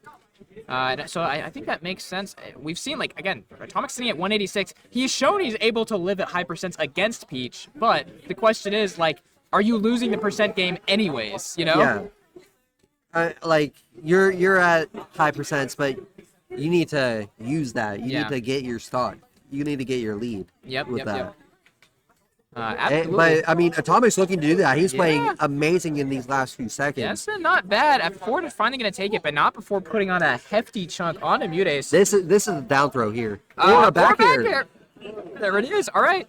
Atomic, not the best start, but he's showing that he's got something cooking. Yeah, it's essentially even, and that up air is going to hurt. That up air is going to hurt again. It's so funny whenever only the one hit of up tilt hits, and it's like a perfect combo start up into the second hit of up tilt where both Rob has such crazy great hitboxes, to be honest with you. His moves are amazing. There's a reason he's one of the best characters in the game. Truly base game DLC is what it feels like. Truly. Honestly, I'd say both these characters are low-key a little DLC-ish. Yeah, I can see it. But Mutes a little. Again, I love how Mutes is kind of patiently holding turn up, waiting for Atomic to swing, not really trying to force the issue. Because you don't want to. I think Atomic's always looking for reversals here, to be honest. Yeah, and honestly, I just want to shout out Atomic's amazing positioning. As he throws himself off stage. Yeah, but no, it's true. His positioning is consistently really great, and I think that's been true this game so far. Yeah, I just watched him do 2 dashbacks in a row, and it was such good positioning to get that perfect center stage after being in the corner for what felt like ages. Let's see. Okay, another reason why I can imagine Mutes. I think that's it. Wow! Atomic takes the first game Man, that's after awesome. what felt like a pretty hefty lead for Mutes. Yeah. I was going to say a reason why I can imagine historically things haven't gone Atomic's way is that Mutes seems to really deal with ledge trap situations very well. Like he just seems to like not be scared of gyro. Like he just kind of picks right correctly. If he even has to be in a ledge situation, which he can just kind of float back to stage more times than not. But I mean, Atomic doesn't even need that. Like he just kind of out neutraled Mutes for that first game, to be honest. Yeah. Yeah. I mean, it was absolutely incredible. Like I sort of saw that first stock from Mutes, and I was like, okay, this isn't looking good for Atomic. Yeah. Come on, wake up, Atomic. But Atomic is wide awake. He is ready. Yeah. And he is taking this first game, and he is fighting back on ledge. Yeah. Mutes starting off with an explosive combo, getting a lot of percent, and that forward air connected. We could have been looking at a very different game, but instead, Atomic keeping it very close, trying to get another one of those back airs that really kept him in that game one. Yeah, absolutely. Fighting out off Mutes' forward airs with a few forward airs of his own, but it's not been a good day for the Peaches recovery. No, it really hasn't. I'm curious what's going on. I know Mutes occasionally has problems with his hands. I don't know if that's what's going on today, but like we've definitely seen a lot of uncharacteristic SDs from both the Peaches, but especially Mutes. I think we've seen at least 1%. Yeah, it's been something, but I mean that's not something you can use to count out Mutes out. No, yeah, absolutely. He's succeeded regardless in many situations, but it definitely feels bad to give up like what felt like a decent lead, and now you're just taking so much unnecessary damage. Yeah, it just hurts more and more. Like each singular percent hurts more and more against. Because you're getting close to that down throw mix up. Yep, it's true. But the oh my god, just back here, dude, looking like Falco out here. Yeah, geez. Join the flock, but okay, and he almost catches up that roll. The timing not quite there, but really, really close. Forward air super close to connecting too, and he catches the up air. He is just surrounding Mutes. He's not letting Mutes breathe. Absolutely. I think like all of the momentum. Wow. Okay, great call out on the neutral get up there with that side B. All of the momentum that Mutes kind of lost with that SD, Atomic has taken like very comfortably. He said, "I will take that, and I am going to milk it for everything it is worth." Yeah, absolutely. It is looking completely like Atomic's game. Yeah. We're gonna have to see if if Mutes is able to he's definitely shown the ability to have crazy comebacks, but I don't think that's like his natural how he prefers to win. I think he prefers to really close it out very confidently. So we're to see if he has it in him today. We know he has it in him, but is that on April 19th? Is that what we have here today? Yeah, I mean we'll see. I mean, you can never count Mutes out. Of course, absolutely not. And with this combo, we are seeing him get to that sort of kill percent time with that 120%, especially with the dot. Oh, I thought that was the dot for some reason. I'm a little blind. Yeah, fair enough. That pair is going to take it. It is going to be even stocks now. Not too much percent on Peach at all. This was honestly best case scenario if you're Mutes. You really have done a great job clawing this back. The SD Atomic had a great sequence there for a while, but after that point, Mutes has really kind of been in the driver's seat, defining this advantage situation. Yeah, Mutes has been in control. It feels, but that up air is gonna not do what I thought he was gonna do. Yeah, Mutes does check. He does pass the DI check on that Rob up air. Kind of a mini game in of itself, to be honest with you. So he's gonna have another chance in the game, but he's not gonna have too many of those left. Yeah, very few. Yeah. Oh wow! Great spot dodge. Yeah. That would have been another mini game right there. And you know that what he was looking for. So great presence of mind from Mutes. Wait, that's a stitch. Freaking out. Oh, is it? Okay, thrown away. Not going to be a factor. It's okay. The gyro actually eating through the forward air, and that means Mutes is going to have to be the one to recover. Atomic has the center stage. Oh, God. Okay, excellent. It's so close. Threading the needle. It's hard to get early kills on Rob, to be honest with you. So he's going to get the turn-up dash attack. There we go. It's starting to look better. Drag down up air to grab. This is so good for Mutes. They're so patient. Neither of them wanting to swing in that situation. And Atomic's going to have to get out. He just opts to go high. An aggressive He does make it back. He makes it past Mutes, and thankfully... Oh, no! That is so unfortunate. I don't know if he meant to fastball there. He's probably trying to normal fair and then air dodge to ledge, or maybe he just thought he would land on stage and was trying to shield. Either way, definitely not what Atomic meant there, and that stings to lose there. Yeah, I mean, 2 SDs in that game. Yeah. Man, what is in the Bryan water other than lake water, you know? Other than, I don't know. Many bacteria that I don't know. The water does not taste very good here, but yeah, something is happening that is causing these players SDL out. I'm not quite sure. Yeah. Maybe it was the free chicken samples we got. Dude, that was awesome. That was so cool. I don't know what happened there. Yeah. Hey, shout outs again. Come to Legends Event Center. Yeah. Battle for Bryan. Battle for Bryan. They literally came down to us with trays of like chicken samplers. Yeah, for everyone in the business. Literally the everyone. room. It was so awesome. Yep. Okay, this is another great start from Mutace. It does seem like the beginning of these games does tend to go in Mutace's favor, and Atomic is able to kind of bring it back. And so that trend is not broken, at least at game 3. Yeah, I mean, Rob's sort of heavy. It's sort of that heavyweight philosophy, really. That's true. That's true. You kind of take your heavy tax, a little bit. Yeah. But it's fine. Like as long as you don't kill me, kind of who cares? Yeah, exactly. And like, Rob is like an exceptional heavy. Yeah. Where like he doesn't exactly follow a lot of the heavy rules. Like a lot of heavies have a frame 4 air dodge, for example, but not Rob. Not Rob. Rob close to that same weight has frame 3s. Yep. Yeah, pretty crazy stuff, and he's going to be able to get the up smash. Does take that first stock, like we were saying. Percent deficit doesn't matter as much. As long as you don't die and you can get that stock, the lead's yours anyways. Yeah, it doesn't matter. You could be at 500%. Yeah. And as long as you're taking stocks, right, you're all good. Yep. No, it's very true.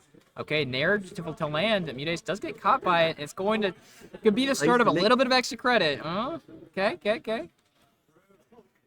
All right. This down tilt sort of like prompt a reaction from Mutace has been really interesting to see. Okay. That was almost like from the backboard. Yeah, a magic, because he did try and pick up on that. He tried to nair, but barely wasn't in position for it. Honestly, I'm impressed that he even tried. But the dash tech, perfectly dodging that laser, threading that needle, really good stuff. Oh, Atomic's looking. They can both fight down there. Yeah, it's true. I would say I feel a little bit more scared if I'm Peach, but Mutace has such mastery over his recovery when SDs aren't coming out that I think you definitely can have a little bit of play there if you're Peach. But the gyro kind of... The gyro! Oh my god! That was like a mini second character. I know! That was like 3 times. A little Nana. Yeah, a little Nana. And perfectly setting up Atomic for getting that down air. Really, really great stuff. Hey, if nobody else got me, I know Gyro's got me. So true. I mean, Mutace has evened up though pretty quickly, a lot of percent very early. And we have seen Atomic, Mutace was able to come back, very well on this last game. So let's see if Atomic can squeeze out this one when he's the one in the lead. Yeah, it is looking fantastic, but there is a Mr. Saturn in play. Hello. Do not shield. No shielding Heed allowed. that shield. Is he still on the screen? Okay, all right, that's fine. He is just walking around.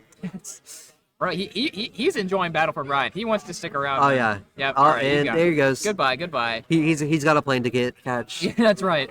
It was good to see you, Mr. Saturn. But thanks for coming. Yeah.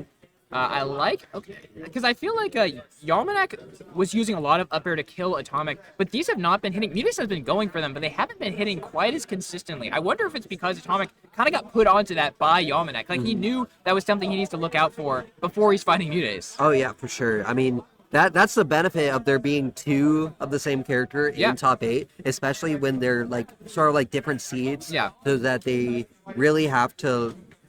They're not playing the same people. Right. You kind of get a little bit of a chance to warm up in the matchup, but a massive 74% combo is going to give Mutace a lot of momentum that Atomic is going to have to do something about sooner rather than later.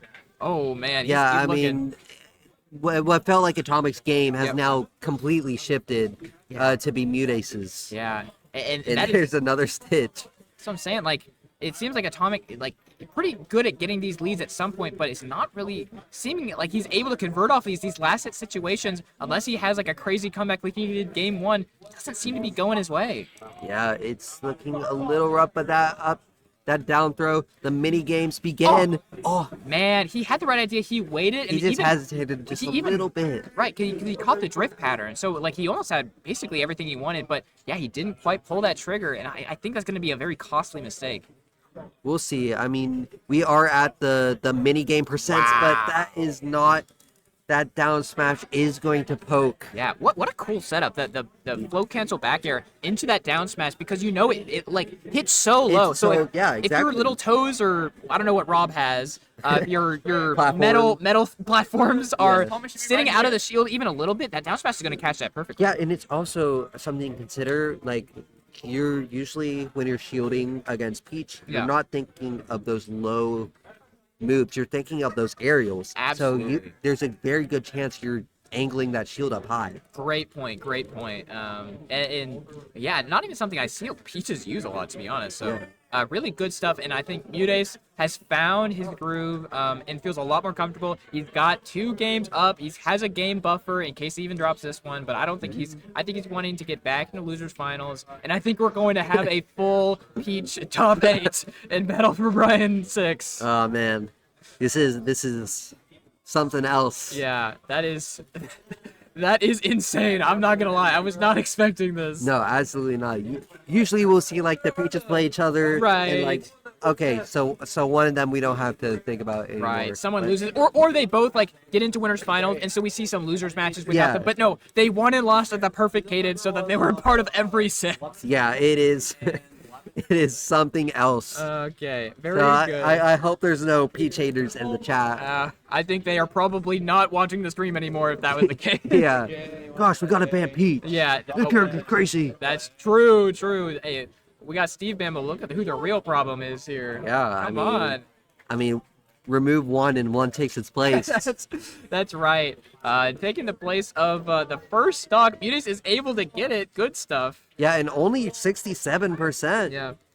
It is looking fantastic here for Mudace. Yeah. Man, it's so like tough. I feel like what kind of adjustments do you make if you're Atomic? To be honest, like I don't wow, know. Those That's back airs, that's a good great start. adjustment. Because like it does seem really hard with how on the game Mudace's dashbacks are. Like it feels really hard to catch him like overextending. To be honest, like that the could- backer is an option, but like you only have a couple of those in the set. Like that's not going to be a consistent kill move. To be honest. Yeah, it's not going to be as consistent as some of the other moves. Right, like your grab confirms or all of that. Like backer really is a hard call out that you get only a couple of times in a set. Though when it hits, But when it hits big. and it feels so nice. it's true, and I think it was well used there from Atomic. Yeah, Like, absolutely. kept it super even. Just sort of throwing stuff back at each other, Yep. trying to figure out how you're gonna get this. I mean, stocks are pretty much even Yeah. again. No, it's true. I love that late hit of the backer too, because it goes like even if you don't hit it like directly, at least it'll kind of cover you, you know. Ooh, okay. Down tilts. And now it looks like Atomic's really hoping for those bear confirms. Yeah. Oh, that's true. Cause like the one way you will consistently get it is if you're able to kind of bounce them into the gyro right into Rob's loving arms. But up air is gonna do it. Okay. Yeah, I feel like that was a little bit of an unexpected up air. Yeah. And that served Atomic very well.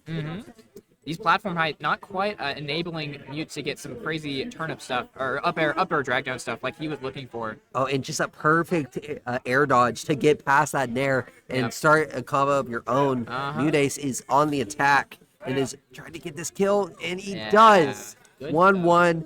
Very low percent there on Mudace, and Mudace is looking to finish it here. We have 2 diverging timelines right now. One where Mudace closes out business as usual. One where Atomic brings us to a game 5, and we could have like a pretty legendary set in these guys' history. Wow, falling out of the up air. Yeah, you rarely see that. Yeah. Okay, and I mean, Mudace has been trying to do a lot of kind of poking up air on platform, but it really has been working out. I think that's a small battlefield difference, so I think it was a good choice from Atomic, to be honest. Yeah, absolutely. It's looking more and more like Atomic is in the driver's seat of this game. But as I'm saying that, Mudace is tossing around gyros like it's their own. I'm not gonna lie, I get butterflies in my stomach every time I see an up air drag down grab from Peach. It looks It's so cool. It's so cool to me. I love it. Yeah, I love that laser. Laser low key a boxing option with how Just fast. drag. Wow, and he's gonna be able to convert down throw down smash from. Uh-oh. Okay. Getting custom with it. I mean, because up there probably wouldn't have killed there, so I think Yeah. that was a good choice. But I just always see them go for up smash. Definitely the faster of the two options, I feel. Is that true? I actually think don't it know if is. that's true. I never see anyone go for it, and it's funny that it killed across from stage. But yeah, either way, in that option or that situation, clearly it was the correct option because Yeah. Atomic has brought this to a game 5. He had a couple heartbreaker games, but he's etched himself out another opportunity to close out a really great win. Yeah, and we'll really see. You know, another thing too is that there was no SDs in that win. That was clean. That was earned. I like that. That's something that we have to Well, hey, talk look, about now. It's Hey, something they, that's been they happening a didn't. lot. I gotta put it out there. That's not like a win where it's like, that was kind of given to me. That was earned. Yeah. I think that that helps Atomic's mental going into game 5. Oh yeah, absolutely. You know, they're all just like they were playing solid, both of them. Yeah. Very true, very true. Ooh, the turnip tosses, getting a little bit of percent and a grab, and Mudace doing a great job holding the center stage. Yeah, Mudace is just on fire, racking up 119 damage. It is looking like Mudace is going to be the first to take a stock unless Atomic has Oh. anything to say about it. Okay, yeah, the back air, trying to use that yet again, does cover a lot of space whenever you're trying to get off of the ledge. So it's doing pretty good, but these rolls get sniffed out by Mudace easily. Yeah, absolutely. And now living at 150%. Wow! The assist on that turnip was crazy. Yeah, that was insane. I mean, that's the awareness Mudace has. Yeah. Like realizes about the falling turn up and just positions himself. Here's the thing, like, it kind of looks funny when, like, the late turnip hits like that. Yeah. But I don't think a lot of Peaches are ready to, like, convert off of that like he did. But no, he was No. fully aware. He had that seen a mile away. Yeah, he was ready. The forward air was already there 5,000 years ago. And like, I'm now seeing Atomic going for a lot of these back airs in similar situations that it's worked in the past, but, like, it's pretty telegraphed, and Mudace is not dealing with that. And now, like, he's kind of given up that advantage state. I don't know if that's, like, something he can really rely on here, at least in those same situations. Yeah, it's looking a little rough here. I mean, it's still, I feel, anyone's game until until the game says game. Yeah. Is anyone's. No, we've seen some really crazy stuff so far here in this top 8, so I have no doubt. Wow, I love the crowds. That was really well done. Shout out to Ryan. Yeah. But yeah, I will say, like, the longer this game goes on and this Peach Talk is not taken, the worse it feels for Atomic if you're wanting to win this Yeah, match. especially like Mudace almost got an assist from the gyro. Oh man, Like yeah. that would have hurt. Like Yeah. your own boy, Yeah, that's true. your own son. My Nana. Why would you do that? Yeah. Yeah. Okay, and That is like if Nana just like Yeah. spiked you. like getting back to stage. Yeah. Yeah. Throws the rope away.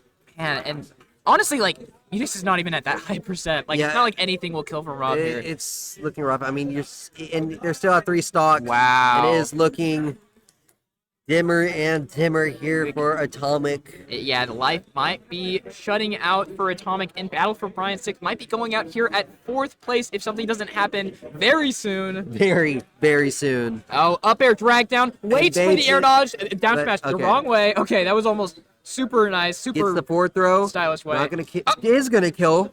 That was looking like pre-patch. You remember Yeah. when forward throw was like, I do. you remember that? Yeah. That was a crazy move. But I guess when you kind of have, not prepared DI, Yeah. who cares what patch we're in, you know? Yeah, it doesn't matter. And yeah, Mudace is going to close that out super, super close. And that is the second Game 5 set to Peach that Atomic, that was in this top 8. That's like unfortunate, like, kind of sequence of things, you know? But yeah, I mean, We have two of the best Peaches in the business like, at this tournament. the We fate do. is officially sealed. Yeah, we have, We are getting Peach. there's not a single stream match that will not have Peach involved in this top 8 confirmed, which is Yeah. kind of crazy. I want to say that is for sure a first for Battle for Bryan for any character. Yeah. So that is kind of crazy stuff. But we get the run back. I mean, again, these guys played 3-0 from Jackarot. I mean, that's not like a wow, you won a close game 5 against a great player. That is a domination. So, Yeah, that was not close. yeah. I mean, we say it's not close. Every game. Every pretty game was close. But like, if you look at like the Star GG, Yeah. for example, if you didn't watch, you'd be like, Right. wow, that was. monster. Right. But I don't know, like, again, in the first set that Jackarot and Mutes played, Jackarot was coming on with so much momentum. Like, he hadn't lost that day. This is a totally different situation. Mutes has just won a couple, clutch sets, and Jackarot just lost to a different Peach. You know what I mean? Yeah. So it's like the question is, like, is that momentum something that he's kind of concerned about, or is that something that he's going to have to worry about, or is this going to be like, I'm just going to do what I did the first set? Like, I'm not going to really worry about any of this. I think you have to go at least starting with Yeah. what you were doing in Yeah. the first set. I mean, I think that is true. Because it was working so well. Yeah. But there's no doubt that Munis is going to have a lot of adaptations ready to play here. He's had some time to think about it, and maybe he got a chance potentially to even watch Yamanek play against Jackarot and see kind of what Oh, worked. definitely. I mean, Mutex is one of those. He observes every Peach. Yeah. I feels, especially like when you have someone so close to your skill in Yeah. Yamanek. Like we all remember that Yamanek Mutex set Oh my gosh. Yeah. from previous Battle for Bryan. Yeah. We have banger Peach sets. That's just at this point. That is that's our a brand. Battle for Bryan staple. Yeah, it's true. But let's see if Jackarot's able to kind of recreate that magic that was the winner's semi set. Yeah, I mean, we'll see. It certainly was magic. Right.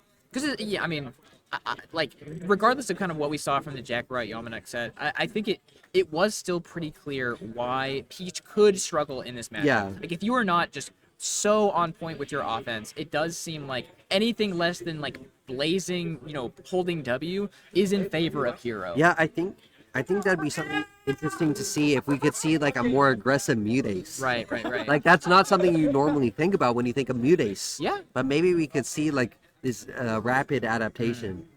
No, which Mutace is like known for. Yeah, no, I can definitely see that. Like, I think the big thing is like we don't. Obviously, he doesn't have to be stupid. It's not like smash Dexter, no. but I think focusing a little bit more on shield pressure specifically, I think would do Mutes a lot of favors. Like getting a Jackarot locked into shield, I think is going to help rather than and I think that relies on relying less on your own shield and relying more on movement, stuff like jumping over the fireball like we saw from Yalmanak, in order to close that gap. Yeah, absolutely. And I mean, we're seeing Mutace sort of trying to stuff out Jackarot here. Yep. Just see that exactly what you're saying. That movement to avoid this. Wow.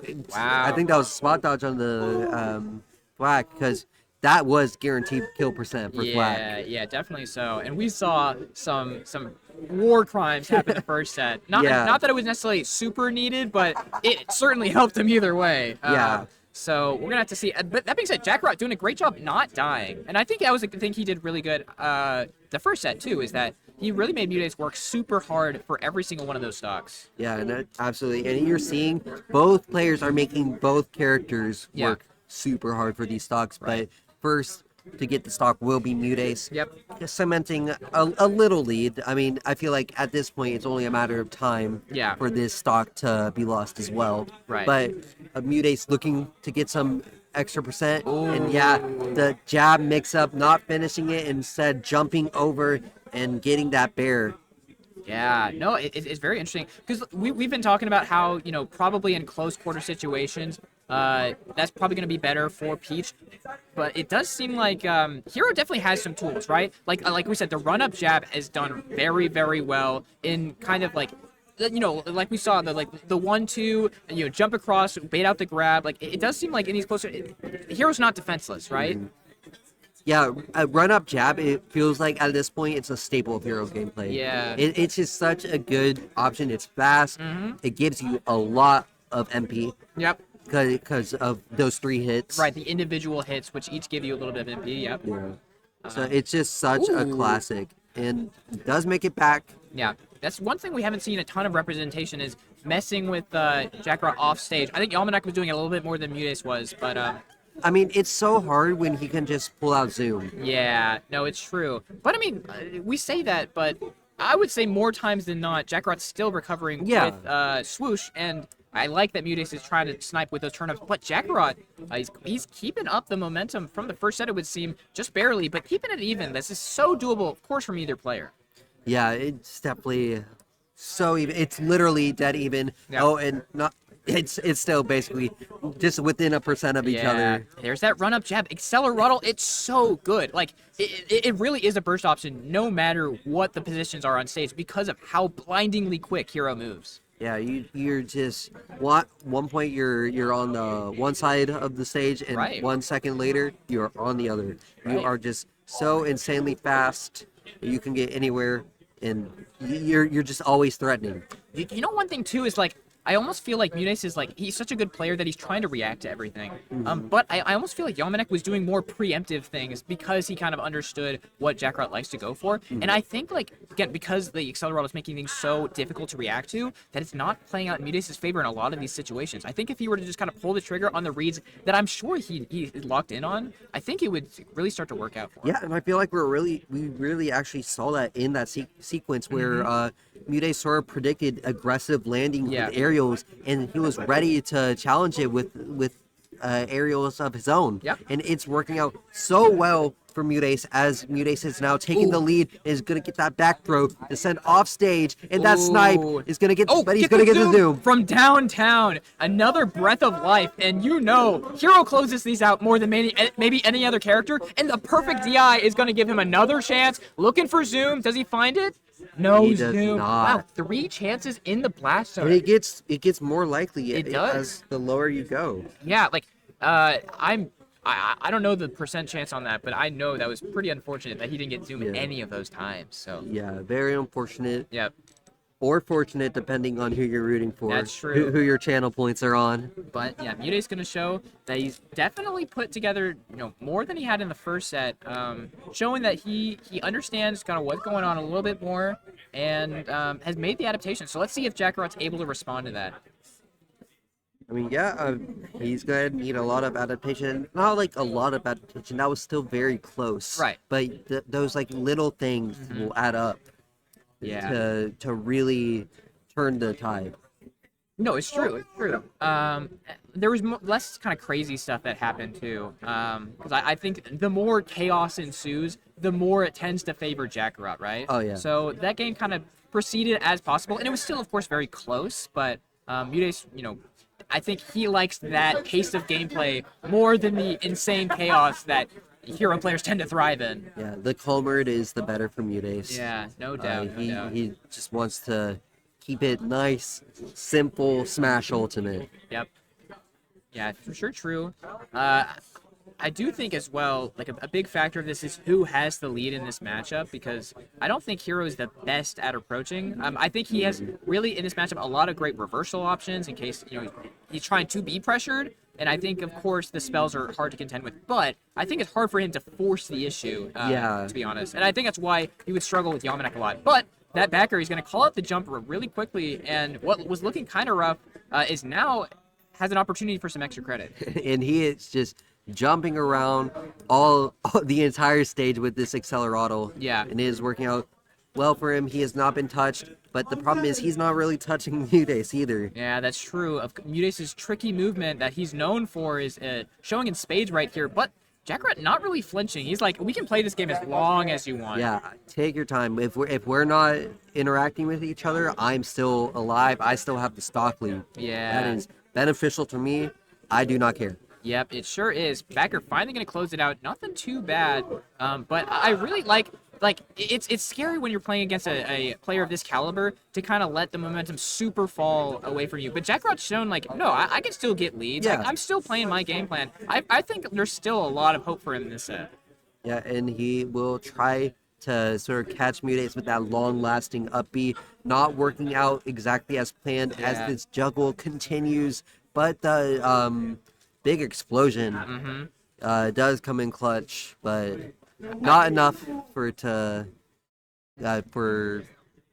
Jackrod to get back on stage. Yeah, I love when Mute sits kind of at roll distance, just kind of floating, because like, of course he's probably thinking about approach option, but he also has like a certain amount of his brain power being devoted to reacting to rolls, because that's a big thing. Like, part of like what makes Peach so threatening is that there's different areas that can be threatened at any time as long as you're kind of prepared for it. Yeah. Oh, that forward throw. I don't know what it's. We got some interesting DI today. Yeah. I get it. Like, back throw is kind of a kill move that you're kind of looking out for, so it makes sense. But yeah, I still feel like forward throw is like the big one for Peach. Yeah, no. No, they're kind of equal. So Yeah, it's rough, it's rough. definitely either one could have been at that, especially at that percent. Yeah, and so, yeah, this is Mute's looking pretty good. Nothing too bad, especially if you can get a little bit more percent. I think you'd be feeling pretty comfortable. Yeah, I feel like at this point, at 62%, you're feeling pretty good. Yeah, But- that Zapple, not gonna quite kill. I'm telling you, like, we saw a lot of crucial Zapples the first set, but Yeah, we're not really seeing them this time. Yeah. Udace has sort of adapted, maybe watched that Yalmanac set Yeah. and realized, like, I can really avoid these apples, and it's working really well for me. And just, what do you do there? And that was, I feel like between these two, we've had a lot of really close games. But that was one of the first kind of closeouts that we've had. Yeah. Like, not last stock. Uda's really showing. I think he may have kind of gotten download complete. Jackar's gonna have to show something, I think, very different. Yeah. If the momentum is going to shift here. Otherwise, we could have a very fitting end to this tournament in a Peach Ditto in Grand Finals. That would be absolutely... I mean, it makes sense. Yeah, I mean, with this top 8, I mean, what else would you expect, to be Yeah. honest? But it will be a very exciting run back of what you mentioned, a very iconic Battle for Bryan set of Peach versus, or Mudace versus Yalmanac. So that would be a really exciting Grand Finals, to be honest. Yeah, absolutely. But we can't say that just yet, Nope, as nope. we have Jackarot still fighting for his tournament life here in Losers Finals. He wants to get to Grands. He Yeah. wants that run back against Yalmanac. He wants to prove himself. Yep. It's true. He's not content with third. I mean, like, of course he's already replaced his seed. He's gotten amazing wins, including Mudace. But, he wants more. Yeah. He's not content. I don't think none of these players are. They want first. Yeah. They want nothing else. Yeah, absolutely. The very prestigious Bryan. Who They else want would? Bryan so bad. Absolutely. I guess another way to see this is that Jackarot winning is the only way that we have a chance of not having a 2P winner of Battle for Bryan. Because Yeah. both Munich and Yalmanac at this point have won Battle for Bryan. So Yeah, it'd be guaranteed if both of them. absolutely. And I mean, that's going to be the first stock for Jackarot. Jackarot's making a lot of great improvisations. Yes. Love the run up tilt, kind of threatening the full hop space that we saw being so effective in the Yalmanac set. I think Muda's starting to adapt on that a little bit more. Swoosh, a little bit of shield pressure, is able to retreat platform. Yeah, exactly. And I mean, you're still at that pretty good percent for hero. You're not really in danger at Yeah. this point. You can get that extra credit. Everything counts, especially against Mudace. Yeah. So you want to be racking up as much damage as possible if you Yeah. are Jackarot. I do. Yeah, I think you mentioned it, and I think it's very true. Mudace has been playing way better against that Zapple. We haven't seen many come out. Like, the shields have been on point, like, less relying on jumping, because, like, even if you try and jump or float, like, it low-key activates anyways. The hitbox is so generous. Oh, and that's no jump. It has to float back to stage. Luckily gets back to stage pretty safely. Yeah. And gets it wow. right again. That's twice we've seen that. I mean, yeah, the zoom, like, landing on the platform has not been super favorable for Jackarot so far. But, this is still totally fine, especially these run-up jabs. We can see this is kind of where Jackarot, this is his bread and butter whenever he can get Acceleraddle, has center stage, and is able to get a ton of percent in those situations. Yeah, it is working out so well, and especially with that Acceleraddle, that is where this entire stage and off stage is his domain. Yeah, no, absolutely. And I love the movement too with the neutral BB reverse shenanigans. He can just kind of be so tricky with exactly where he is on the stage. That is looking good. He is fast and he is strong. Yeah, no doubt about that. Love that. The forward air going to put another dent Another into Mudace. Acceleraddle. Yeah, no, it's crazy. Like, because that's the thing. If you give Jackarot like this much chance to have Accelerado, it really is hard to catch up. Like, how are you supposed to hit somebody that's this fast? Yeah, and I'm telling you, Jackarot, I've never seen any other hero get Accelerado as much as he does. His No. uptime is something other hero mains should study. Yeah, no, honestly. it's true. Like, he's constantly looking for those situations. Ooh, is he able to convert off the ice block? No, great directional air dodge from Mudace, and an unfortunate situation is able to get out of it on the platform tech chase. Yeah, and honestly, look at Mudace's survivability. Swoosh finally gonna take that, but yeah, 170 on a pretty light character against a character with excellent kill power like Hero. Yeah, it was very amazing for Mudace to be living that long. Yeah.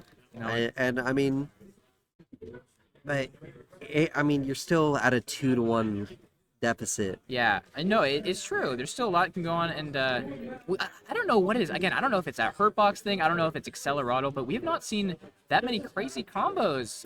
Again, like Jackrat hasn't had to deal with that. It's more been kind of shield pressure, you know, maybe like offstage stuff. Like the reason why Jackrat's been losing these stocks. Hmm. Yeah, absolutely. I mean, but really, Jackarot is sort of starting to gain percent here from Mudace. Mudace looking to get this stock fast. Yeah. I mean, the sooner the better. You really need this to stay in this game and just complete the 3-0. Yeah. That'd be an amazing answer to the winner semis. Right. You 3-0'd me, I'm gonna 3-0 you right back. I mean, well, like, don't think that you've like figured me out or anything like that. Yeah. I'll have you know, like, this is just a small chapter in my overall novel of Battle for Bryan 6. You know, it's really an amazing novel. Yeah, no, It is fine literature. yeah, absolutely a Shakespearean classic, some might say. Truly. The, Liking it to oh, whoa, a sniper right there. The Sizzle's going to close out a game. Not going to have any 3-0s here. In fact, a pretty commanding game from Jackarot. Yeah, that was. We went from a commanding game from Mudace to a commanding game from Jackarot. Yep. I mean, we are really seeing these two fight back against each other. Those players, yeah, they still do have some gas in the tank. The question is, it's just so hard. We mentioned it in the other set. How many players can reverse 3-0 Mudace, dude? Like, that is just So tough. the amount of stamina that would require it's just a lot to ask of any player. So we'll see if Jackarot has that. I mean, he showed he could 3-0, so like reverse 3-0, it's the same thing. But I don't know, man. I don't know.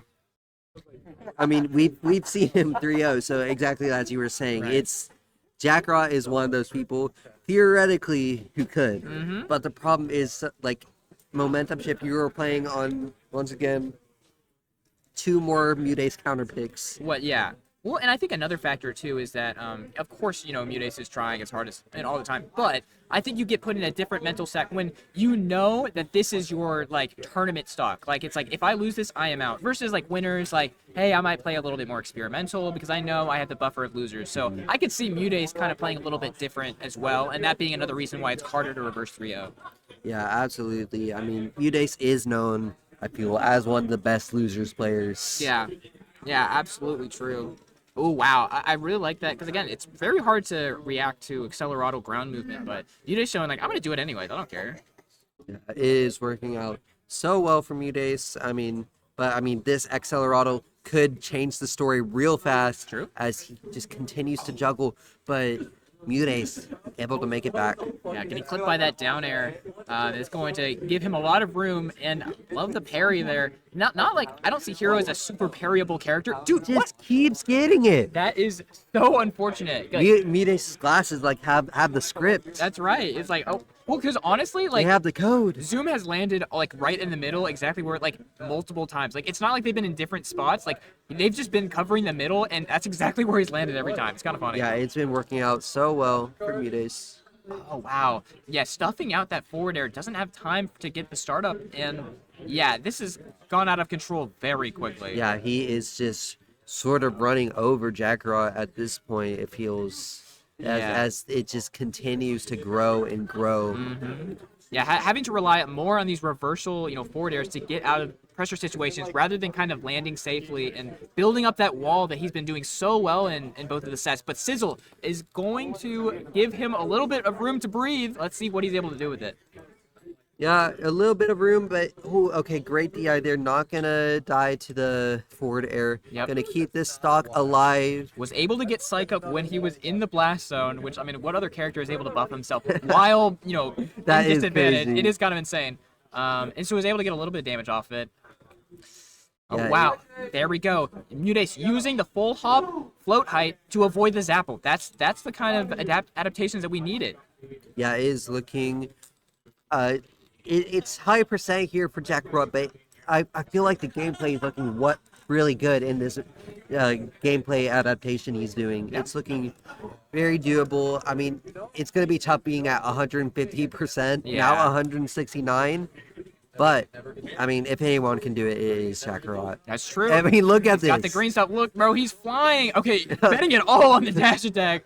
A dash attack at 45%. I mean, look, it almost worked. Yeah. Oh, yeah, but snuffs out that roll. You Yeah. know Mutace is looking for those, and this is Jakarot's tournament stock. If he doesn't get something started quickly. Yeah, he is going to need a miracle. Yeah, already the end, like a very impressive run, but I know this is not where he wants to see it ended.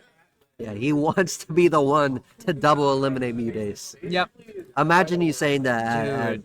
Yeah, I double elim Mutace. Yeah, That's because like, one thing is like, I took a set off him, but he kind of eliminated me. No, it's like, no, on this No. day, I was the better player. Like, Yeah. it's such a different vibe.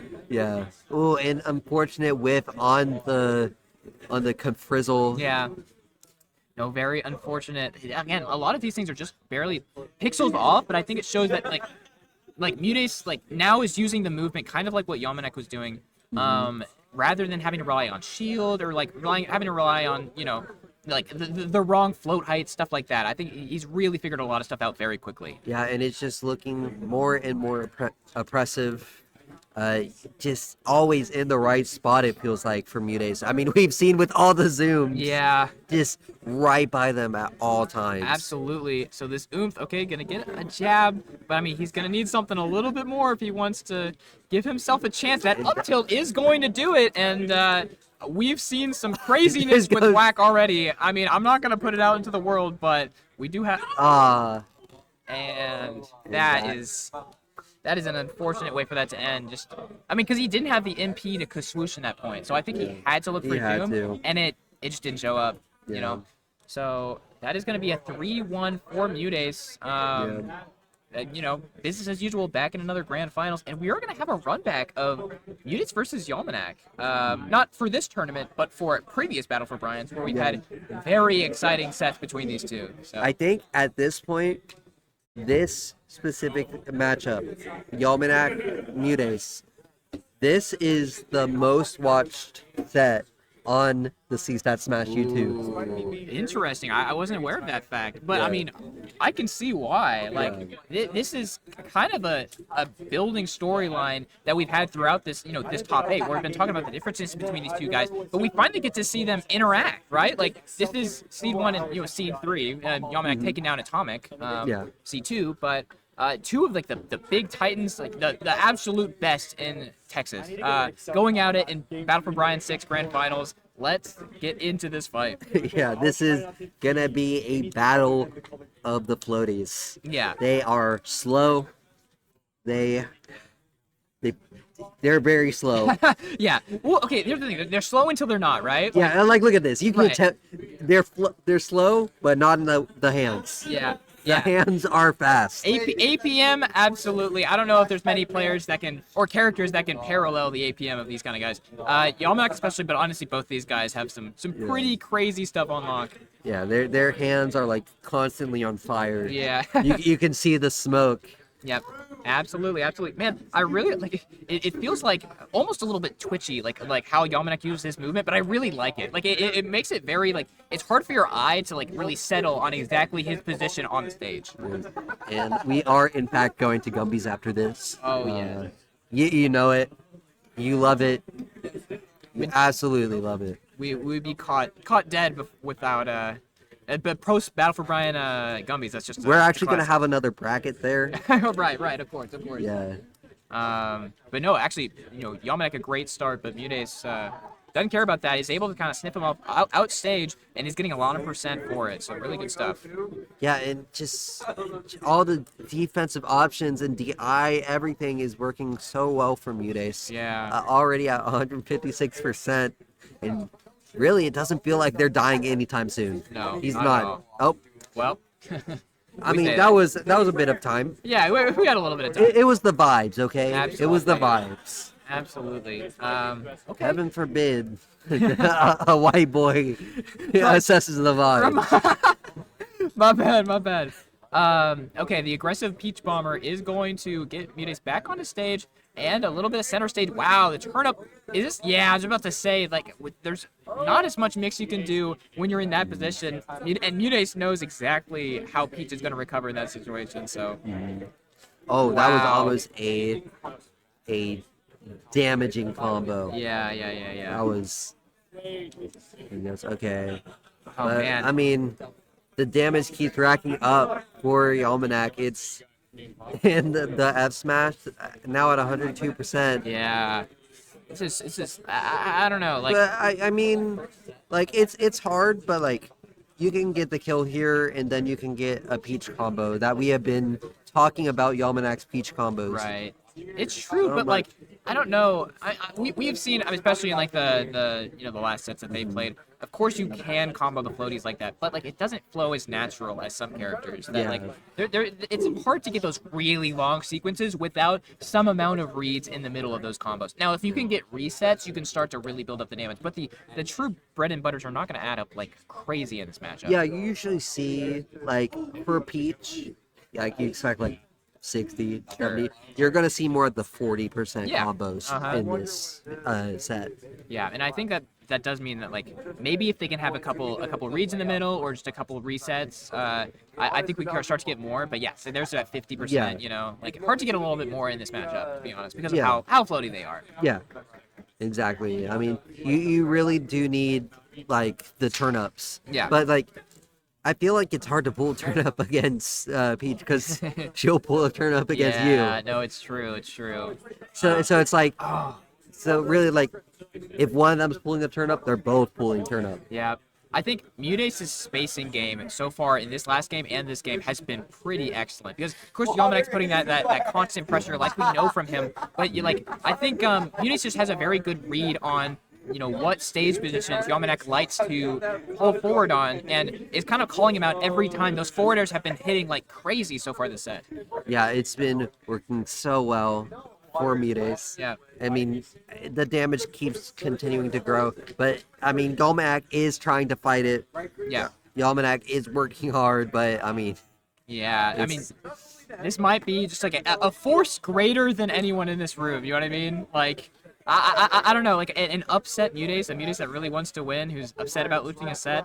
I don't know. There's very few players in this world that can stop Mudace at his peak. I think. yeah, very few. But we gotta see. I mean, I love to see Yalmanek whenever he has the APM high, when he feels confident to go for Yeah. those crazy stuff. I mean, now he can't go like.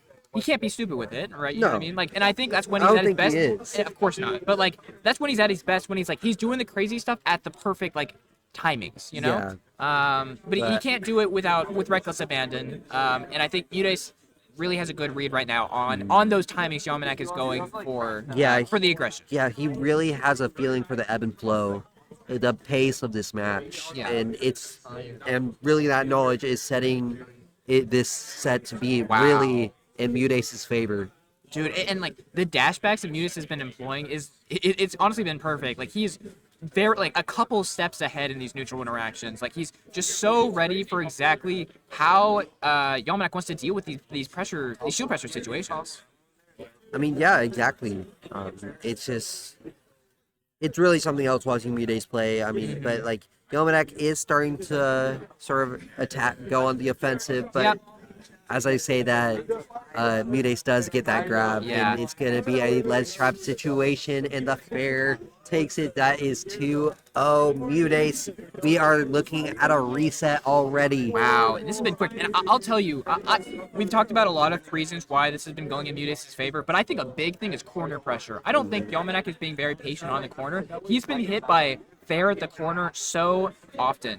And I think it's because it's very tempting to, of course, want to be aggressive at the ledge, try and get something started whenever you're in a defensive reversal, right? But sometimes you just have to neutral get up and slowly eke your way back onto stage. You can't be getting hit by these these forward airs at ledge so often. Yeah, it's really about the small things. They continue to add up, and it's just not in Yalmanac's favor here. Yeah. As we go to PS2 in hopes of either a reset or maybe a breath of life in Yalmanac. Mm-hmm. Yep. Yeah, I know. Certainly true. Certainly true. And you had, being in Winterside, you have a whole set to play with, but losing 3-0 in the set, it feels really bad because it's like, oh man, my lead, I'm now Dawn. I didn't even get anything started in the first set. Even if Yalmanac's not able to take the set, having a game in the first set is a big mental win. So I hope he's able to get something started. Wow, the footstool. I love that. We've been seeing that a lot from the Peaches lately, and it's awesome. I really love this footstool, sort of like we figured out. Yeah, that was a stitch for a long time. That was 3 hits on the stitch. And that was very fun because I think that was just the item drop that's an RNG chance for that to happen. Yeah. So very. I hate that so much. Yeah, it's pretty rough. As a Diddy player. I don't know why that's a thing, but yeah, so... But sometimes it helps. Oh, and the footstool coming out again. Oh, yeah, okay. I think he's starting to really feel himself. I think he's got exactly in the pocket of what he wants to be doing. Okay, love the call out with the up smash. That's exactly what you need at this point. Yeah. You need those momentum stoppers. Yep. You need to be able to stop it now. Yeah, but Mudace is so ready for these turn-ups. Yalmanac is trying to get a crazy combo started, but Mudace is so ready to just catch them, and all the momentum is completely halted at that point. That's so impressive. A lot of people, when they're in combos, they'll really just be focusing on DI. Right. But they know so much about the Peach combos. They know that there's points where they're throwing, so you can actually grab it and interrupt their combo. Right. So they're not just holding on the gray stick. They're also timing their Z inputs. Yeah, exactly. Which is double turn up. That was insane, and Mudace able to convert off that because Yalmanac was doing pretty well that stock, but what an insane sequence there to take that second stock. Yeah, just so many moving pieces in that combo, and it worked so well for Mudace. Yeah, and then able to, because I thought him kill, didn't quite kill, but he was still kind of hunting there on the right side of the screen to close out the stock, and he did. Yeah, I mean, there wasn't too much that it felt like Yalmanac could do at that point, so it felt like the forward air there was just written in the books. Yeah, no, it's true. And I mean, we haven't seen any of that really from Yalmanac this set. Any offstage situation, if it goes bad, Mudace is pretty much the one who's kind of making that happen. Like I said, the forward airs in the corner, or even just looking out there and kind of predicting his float patterns. Have been really on point this set. Yeah, absolutely. And I mean, here we are, last stock of this game. Yalmanac is looking for a major comeback. Yeah. No soup in hand. Yeah. No mother. Absolutely not. It's absolutely not, bro. Yalmanac it's gonna be all by himself. Oh man. Okay, I don't know if Mudace is holding up or SDIing up, but what should have been a down tilt nair and air, just completely whiffed. And there it is. Man, Yalmanac just needs to go to left more, man. It really has to be less aggressive on these landings, these corner situations. Every time he's getting forward aired. Yeah, and because of that, we see a fast grand finals reset. We are now in the true final set of Battle for Bryan 6. Deep breaths. Okay, so everything's evened up, all right? We got Peach versus Daisy, 2 totally different characters, no similarities between the two.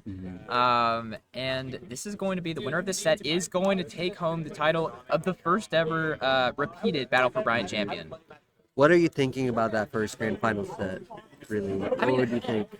I mean, I will say it did seem like Yalmanac, game 3 is closer than game 1. I think that is inarguable, right? So I would say he's starting to figure something out, but I really think the biggest thing is that he needs to be less aggressive in the corner situations and landing when he's trying to recover. Like, he just has to go to ledge and he has to play the ledge trap game. I think that'll work out for him more times than not.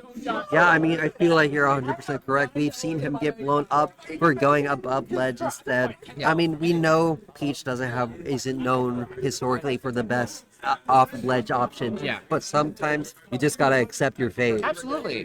Because it's, I mean, like, of course, Mute's a great ledge trapper, right? But at least, like, you can, like, play the mix-up, you know what I mean? But it just feels like Yamanek is not really presenting that option, and so Mutis is just so ready to aggressive forward air. He tried to go for it again there. Thankfully, he kind of high floats above it, and so he's able to position himself above it. But still, it was honestly pretty close to connecting. Yamanek, a great big combo to start off this game. And Saturn came back. He missed his flight, but he got another one. Yeah. It was like, oh man, it got delayed. Might as well make it another appearance real quick, you know? But I mean, he's got another flight in like an hour, so. Yeah, no.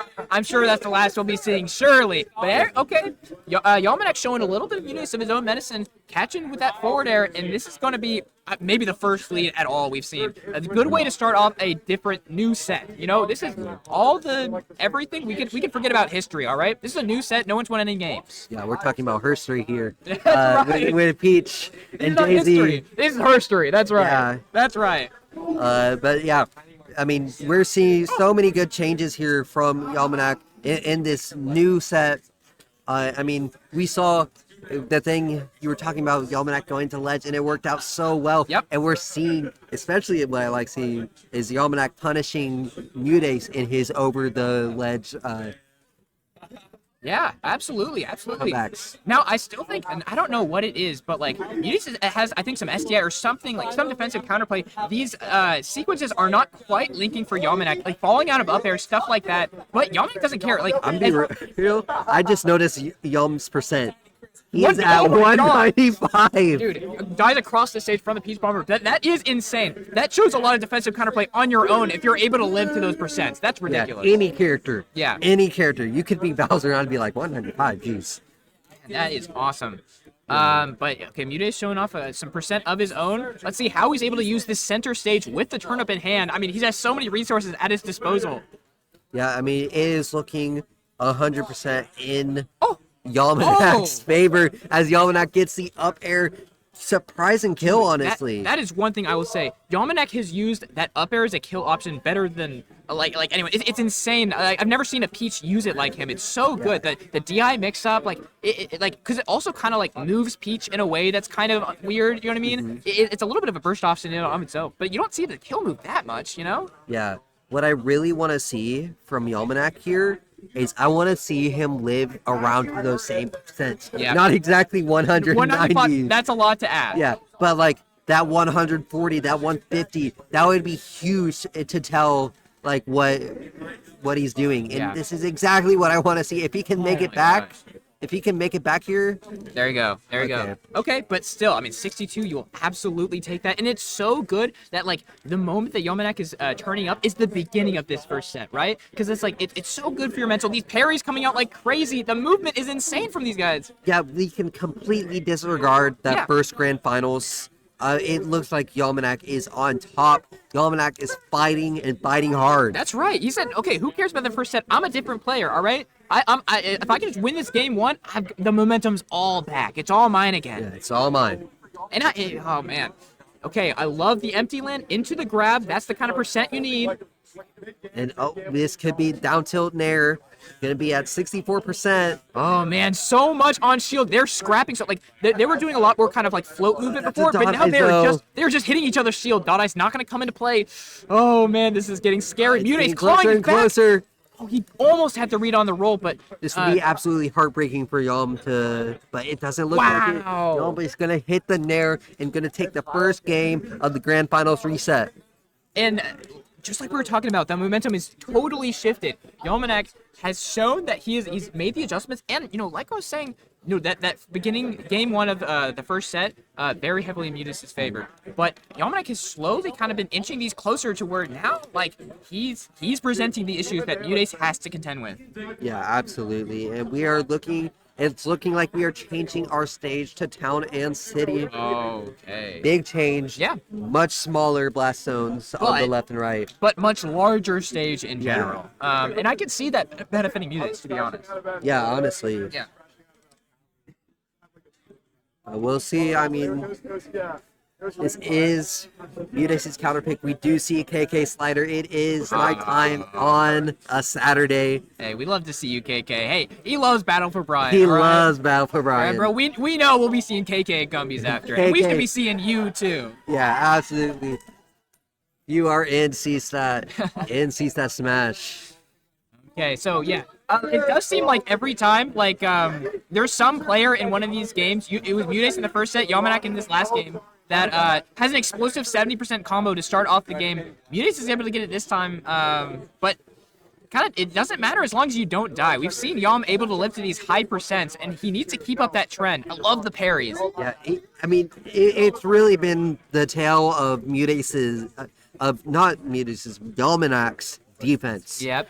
And look, already taking it back, got a turnip train, and Yep. then ended it with a fair. That is so excellent. And it's continuing. Wow, 54%. 54. No platforms or anything needed. Just in the air combos. And wow, this is so much percent so quickly. The air dodge calling out the full hop. Oh my It's god. just, this offense is electric. It keeps going 95% on Mutates. It is looking like Yalmanak's game, and we're all displaying it. Okay, Mutates finally sitting on that platform, finally getting a chance to collect himself because Yamanak had been putting on such insane pressure. This is crazy. Almost a full stock lead at this point. And wow.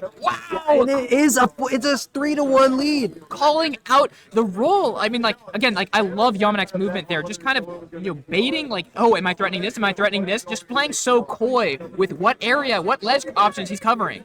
Yeah, absolutely. And fantastic air dodge there. Not wanting to use the parasol. Yeah. But here we go. We see Mutates taking his first shot and down airs across the board. Yep. Okay, forward air. Okay, we've seen how deadly that falling up air can be.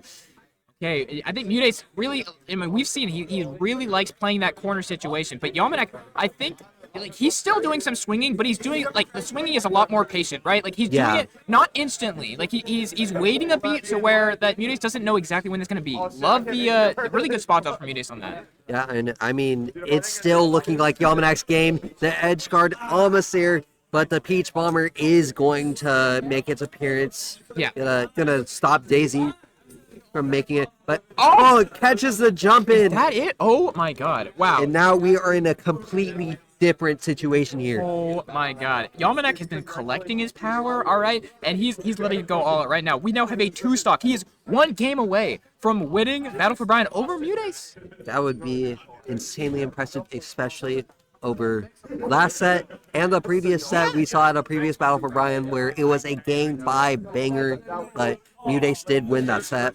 But here we are. This game could either continue the set, or we could see a new champion. Yeah. Not a new champion. Not a new but champion. A returning champion. Right. Man, this is some crazy stuff. Yalmanak showing a little bit of footstool tech of his own. Love to see it. Love to see it. Footstool turn up. Yeah. Nice to see. Wow. Man, Yalmanak really does have so much momentum coming off these last 2 games. I actually, like, this level of just, like, putting his foot on the gas is, like, I don't see it from Peach often, but wow, that counter, not an option we've seen presented so far. Yeah, that is something Mutates wants to stay in this set. So he is bringing out everything. And that was super big because we had seen Mutates could get these leads, but Yalmanak was refusing to die. So the fact that he was able to actually close out this stock, I think is going to really do Mutates a lot of help in this game 3. Yeah, but I will say it is looking like this game itself is in Mutates' favor heavily. We are seeing almost wrapping around in percent. Yeah. I think that's true. Honestly, because I was surprised at how well Town and City seemed to favor Yalmanak in that last game, but PS2 seems to be where Mutates thrives at this point, to be honest. Yeah, I mean, you gotta love PS2. Yep. Okay, tries to call out the get-up attack, but not quite on the ground in time to get that nair. Let's see if Yalmanak can start evening it up, or if we're going to see a 3 stocks to 1. Ooh, reverse nair. I feel like Yalmanak used reverse nair, like, exceptionally well, to be honest. Oh, yeah, absolutely. Yeah. I feel like both their nairs are so amazing. Yeah. But we're going to see that evening up the stocks, but 130%, we're going to have to see we're gonna have to see Yalmanac live a lot longer. Yep, In yep. hopes of making this back. Absolutely true. Kate calls out the neutral tech with the dash attack, but yeah, the aggressive forward air is going to give Mutace opportunities to throw some and you turnip. have- And Yeah. you don't have any So mix-ups little. at that point. Yeah. So Mutace doing a great job. We don't see we see Mutace really having the upper hand when it comes to the offstage game with these two players. And now it is looking like Mutace's game to lose this time. The damage keeps racking up. Yalmanac needs to find something super quick. Yeah, here. no, it's true, it's true. I love that's what I think Yalmanac needs a little bit more of. Did you see how patient and what arcs Mutace took to recover? Like, it was so unpredictable, it was so safe, and there's a reason why he's the one with center stage now. Like, Yeah. he's just so good at dealing out of the corner. Yeah, absolutely. It's been working so well for Mutace here. But almost gets that forward air to even up the stocks. Yep. Yeah, super close. I mean, Yalmanac is slowly kind of clawing it back. Okay, love that. Get a couple turnip toss, but barely out of range for that back air. Yeah, the tech roll is a bit too long. Oh, okay, You have to fight. really gotta sucks go. if he got hit by that Yeah. turnip.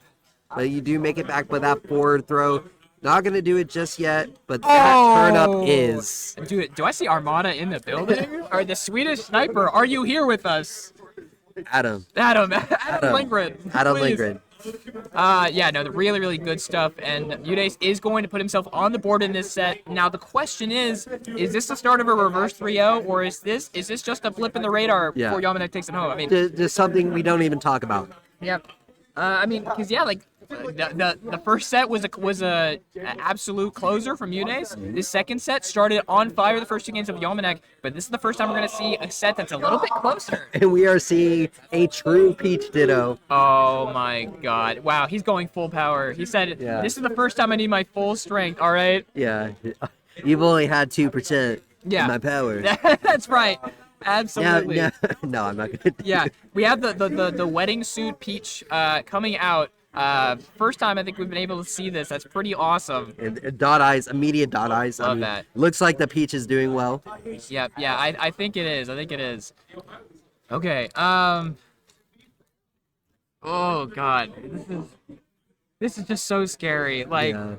I don't know. Like, this set has just been so back and forth. It's really hard to kind of like feel comfortable if you're either of these players or a spectator. To be Yeah, you honest. just cannot feel comfortable at all. Yeah. They just bounce back and forth Mhm. in between advantage and disadvantage. It's a roller coaster of a set. Yep. Really. Yep. And no explosive leads from either of these players. They're playing it slow and they're trying to make. Oh, and that turn up saving Yalmanac. Yes, it was. Yes, it was. I love the option of Smashville, by the way. They've been going to a lot of pretty large stages in Town and City and PS2. Smashville, they don't have a ton of space. Yeah, it's definitely a challenge to from Yalmanac to Mutace on like, hey, I am the aggressive, I am Right. the more aggressive Peach. I am gonna use that to my advantage. I'm not gonna let you stay away from me. Yep. Okay, all right, he's chasing him down, gets the neutral air. Not going to kill quite yet. Mutace pretty high percent. Do we have anything in this let's trap situation? Yeah, the jump air dodge still not going to kill, but Yalmanac is able to capitalize on it. Wow, barely clipped by the Peach Bomber.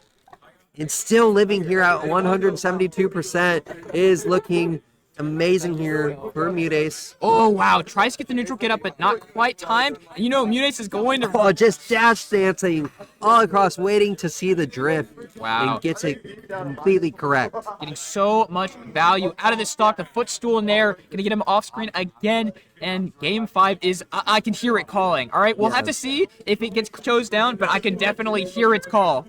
Yeah, it is, someone pick up that phone. Yeah, absolutely. Right. No, Yalmanac is saying no, close it down. All right, we don't want to hear from that. All right, Yeah. we want this tournament done. Yeah, Okay. we're trying to go to Gumby's. Oh shoot. All right. Big percent here. Okay. Wow. Waits out the Peach Bomber. Oh, the latest hit of back air. Yeah, I feel like if that was any stronger, it would have been. Could have been it. Up throw, not gonna quite kill even on the platform. Oh man, yeah, the 180%. This is crazy, but again, Mutace has shown such ability. Oh, Wow, what a amazing! What? How did he thread the needle on that? Getting around the counter and the turnip. Perfect Oh, Peach an Bomber. amazing feint on the float. Yep. Gets that forward throw. But absolutely not a unwinnable situation for Yalmanac Oh, here. Just, a little bit away, but this every little bit percent hurts. Yeah, each single hit is going to be worth more and more on Mutace's end. And the parry game from both these players have been exceptional, but especially on Mutace, to be honest. I mean, that is Smash in 2025. Everyone's parrying everything. Well, especially when you're playing against Peach, and the aerials are so safe on shield, you have to parry to even begin to try and punish it out of shield. Oh, yeah, absolutely. Oh, and that back throw almost killed. Yep. Okay, that's the thing. Like, Mutace catches that turnip. I think his item catch game has been so on point this entire set. Yalmanac doesn't quite have that, but he does have that full hop nair to even it up. One stock apiece. This is Mutace tournament stock. Yeah, I mean, if Yalmanac gets this down tilt combo like he is right now, That's huge. 50% and an advantage situation. and it keeps going, it keeps growing, but the Mutace gets the grab. 111%. This is kill percent. Oh, barely maneuvering around that turnip. Oh, Okay. and the light bear into grab. This is looking so good, but tries to call out up smash. Dude, this is so scary. One Oh, and that good back call, air. and This could be Yalmanac- it. Wow. Okay, great And call. the dot Yeah, eye. dots. Oh my God. In this Oh, ledge situation, in the that reverse nair, nair? and Wow. that's gonna take this game, and it's gonna be game 5. The crowd, a huge sigh of exasperation. They were all holding their breath, and we're going into a game 5. What an insane game. Yeah, Oh, we do need a game 5. oh my God. Well, here We are here. There, who is going to be our Peach/Daisy victor? Going back to the Daisy. Get up for game 5! Crowd getting hype. Game 5, Battle for Bryan, Grand Finals reset. This game, KK Slider watching, is going to be crowned the Battle for Bryan 6 victor. Yeah, I mean, KK Slider himself deciding who will take it here Yep. in this last game. Absolutely. This is the final. Just no more games after this. No more games. This No is more. No more games ever. ever. Yeah. This is the last game ever.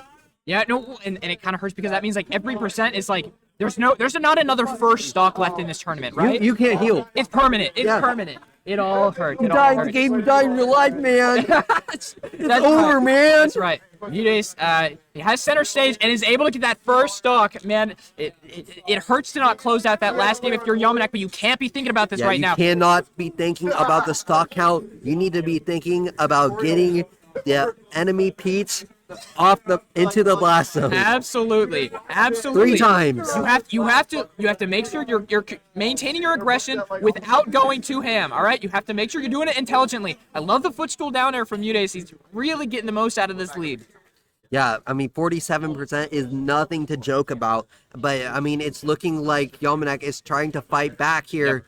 And it gets the fair out of the corner. Yeah, such patience from Mutace, able to find his timing exactly when he needs it. That trade is not going to do so Yalmanac bad any for favor. Yalmanac. Yeah, any percent just hurts so bad. Cal's at that roll. Yeah. Love that timing, but okay, we're gonna have to get something started really You're quick. gonna Both have turn up in hand. Both there. Yep. The Peach Hive Mind. Yeah, the Mind Collective. Okay. Okay, that's a good down tilt. Oh, That up is there. a meaty down There. tilt. 60% real quick. Oh my God. Oh, and the grab. That's going to be the lead. Amazing. Yalmanac. Okay, what do we have in this ledge situation? Almost gets the neutral Back get up, but he gets the backer anyways.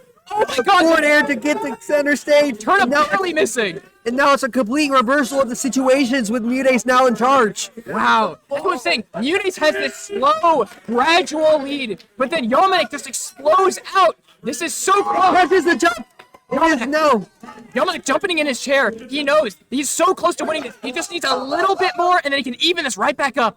Yeah, but it is still Yalmanac's final stock. It is now or never for Yalmanac. He has to do something and do something fast as his damage racks up and up. Oh, you gotta find this. You gotta find this. The F-Kill gonna bring him up. Warner not gonna do it. The spacey on Mutace so immaculate. It's just so close. Gets to the throw, gonna send him off stage.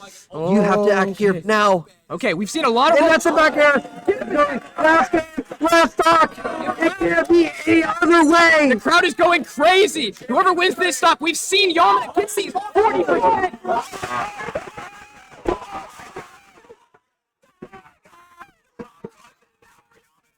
What? Dominic is your champion of RNG! RNG! Dominic! What happened? The ball could not have come in at a better time. I broke the chair. I broke the chair. Peach is now banned at Battle for Bryan number 7. Oh my God! What? What? No way to bring it back at 40%. We played this game for money.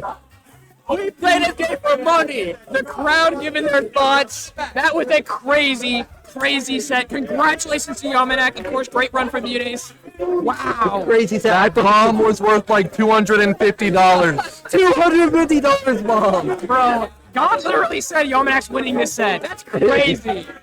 That's crazy. They're like, hey, here's the check. God. All right, once again, thank you so much for tuning in to Battle for Bryan 6. That was an electric finish. That was so I get everybody is losing their mind right now. That was awesome. Thank you so much if you were tuning in. It's been an awesome tournament. Come to Battle for Bryan 7. I've been Vaughn. I've been sued up. Thanks so much for watching. See y'all. See you like guppies. We play normal characters. What's wrong with us? Actual demigod champs. If I speak, I will.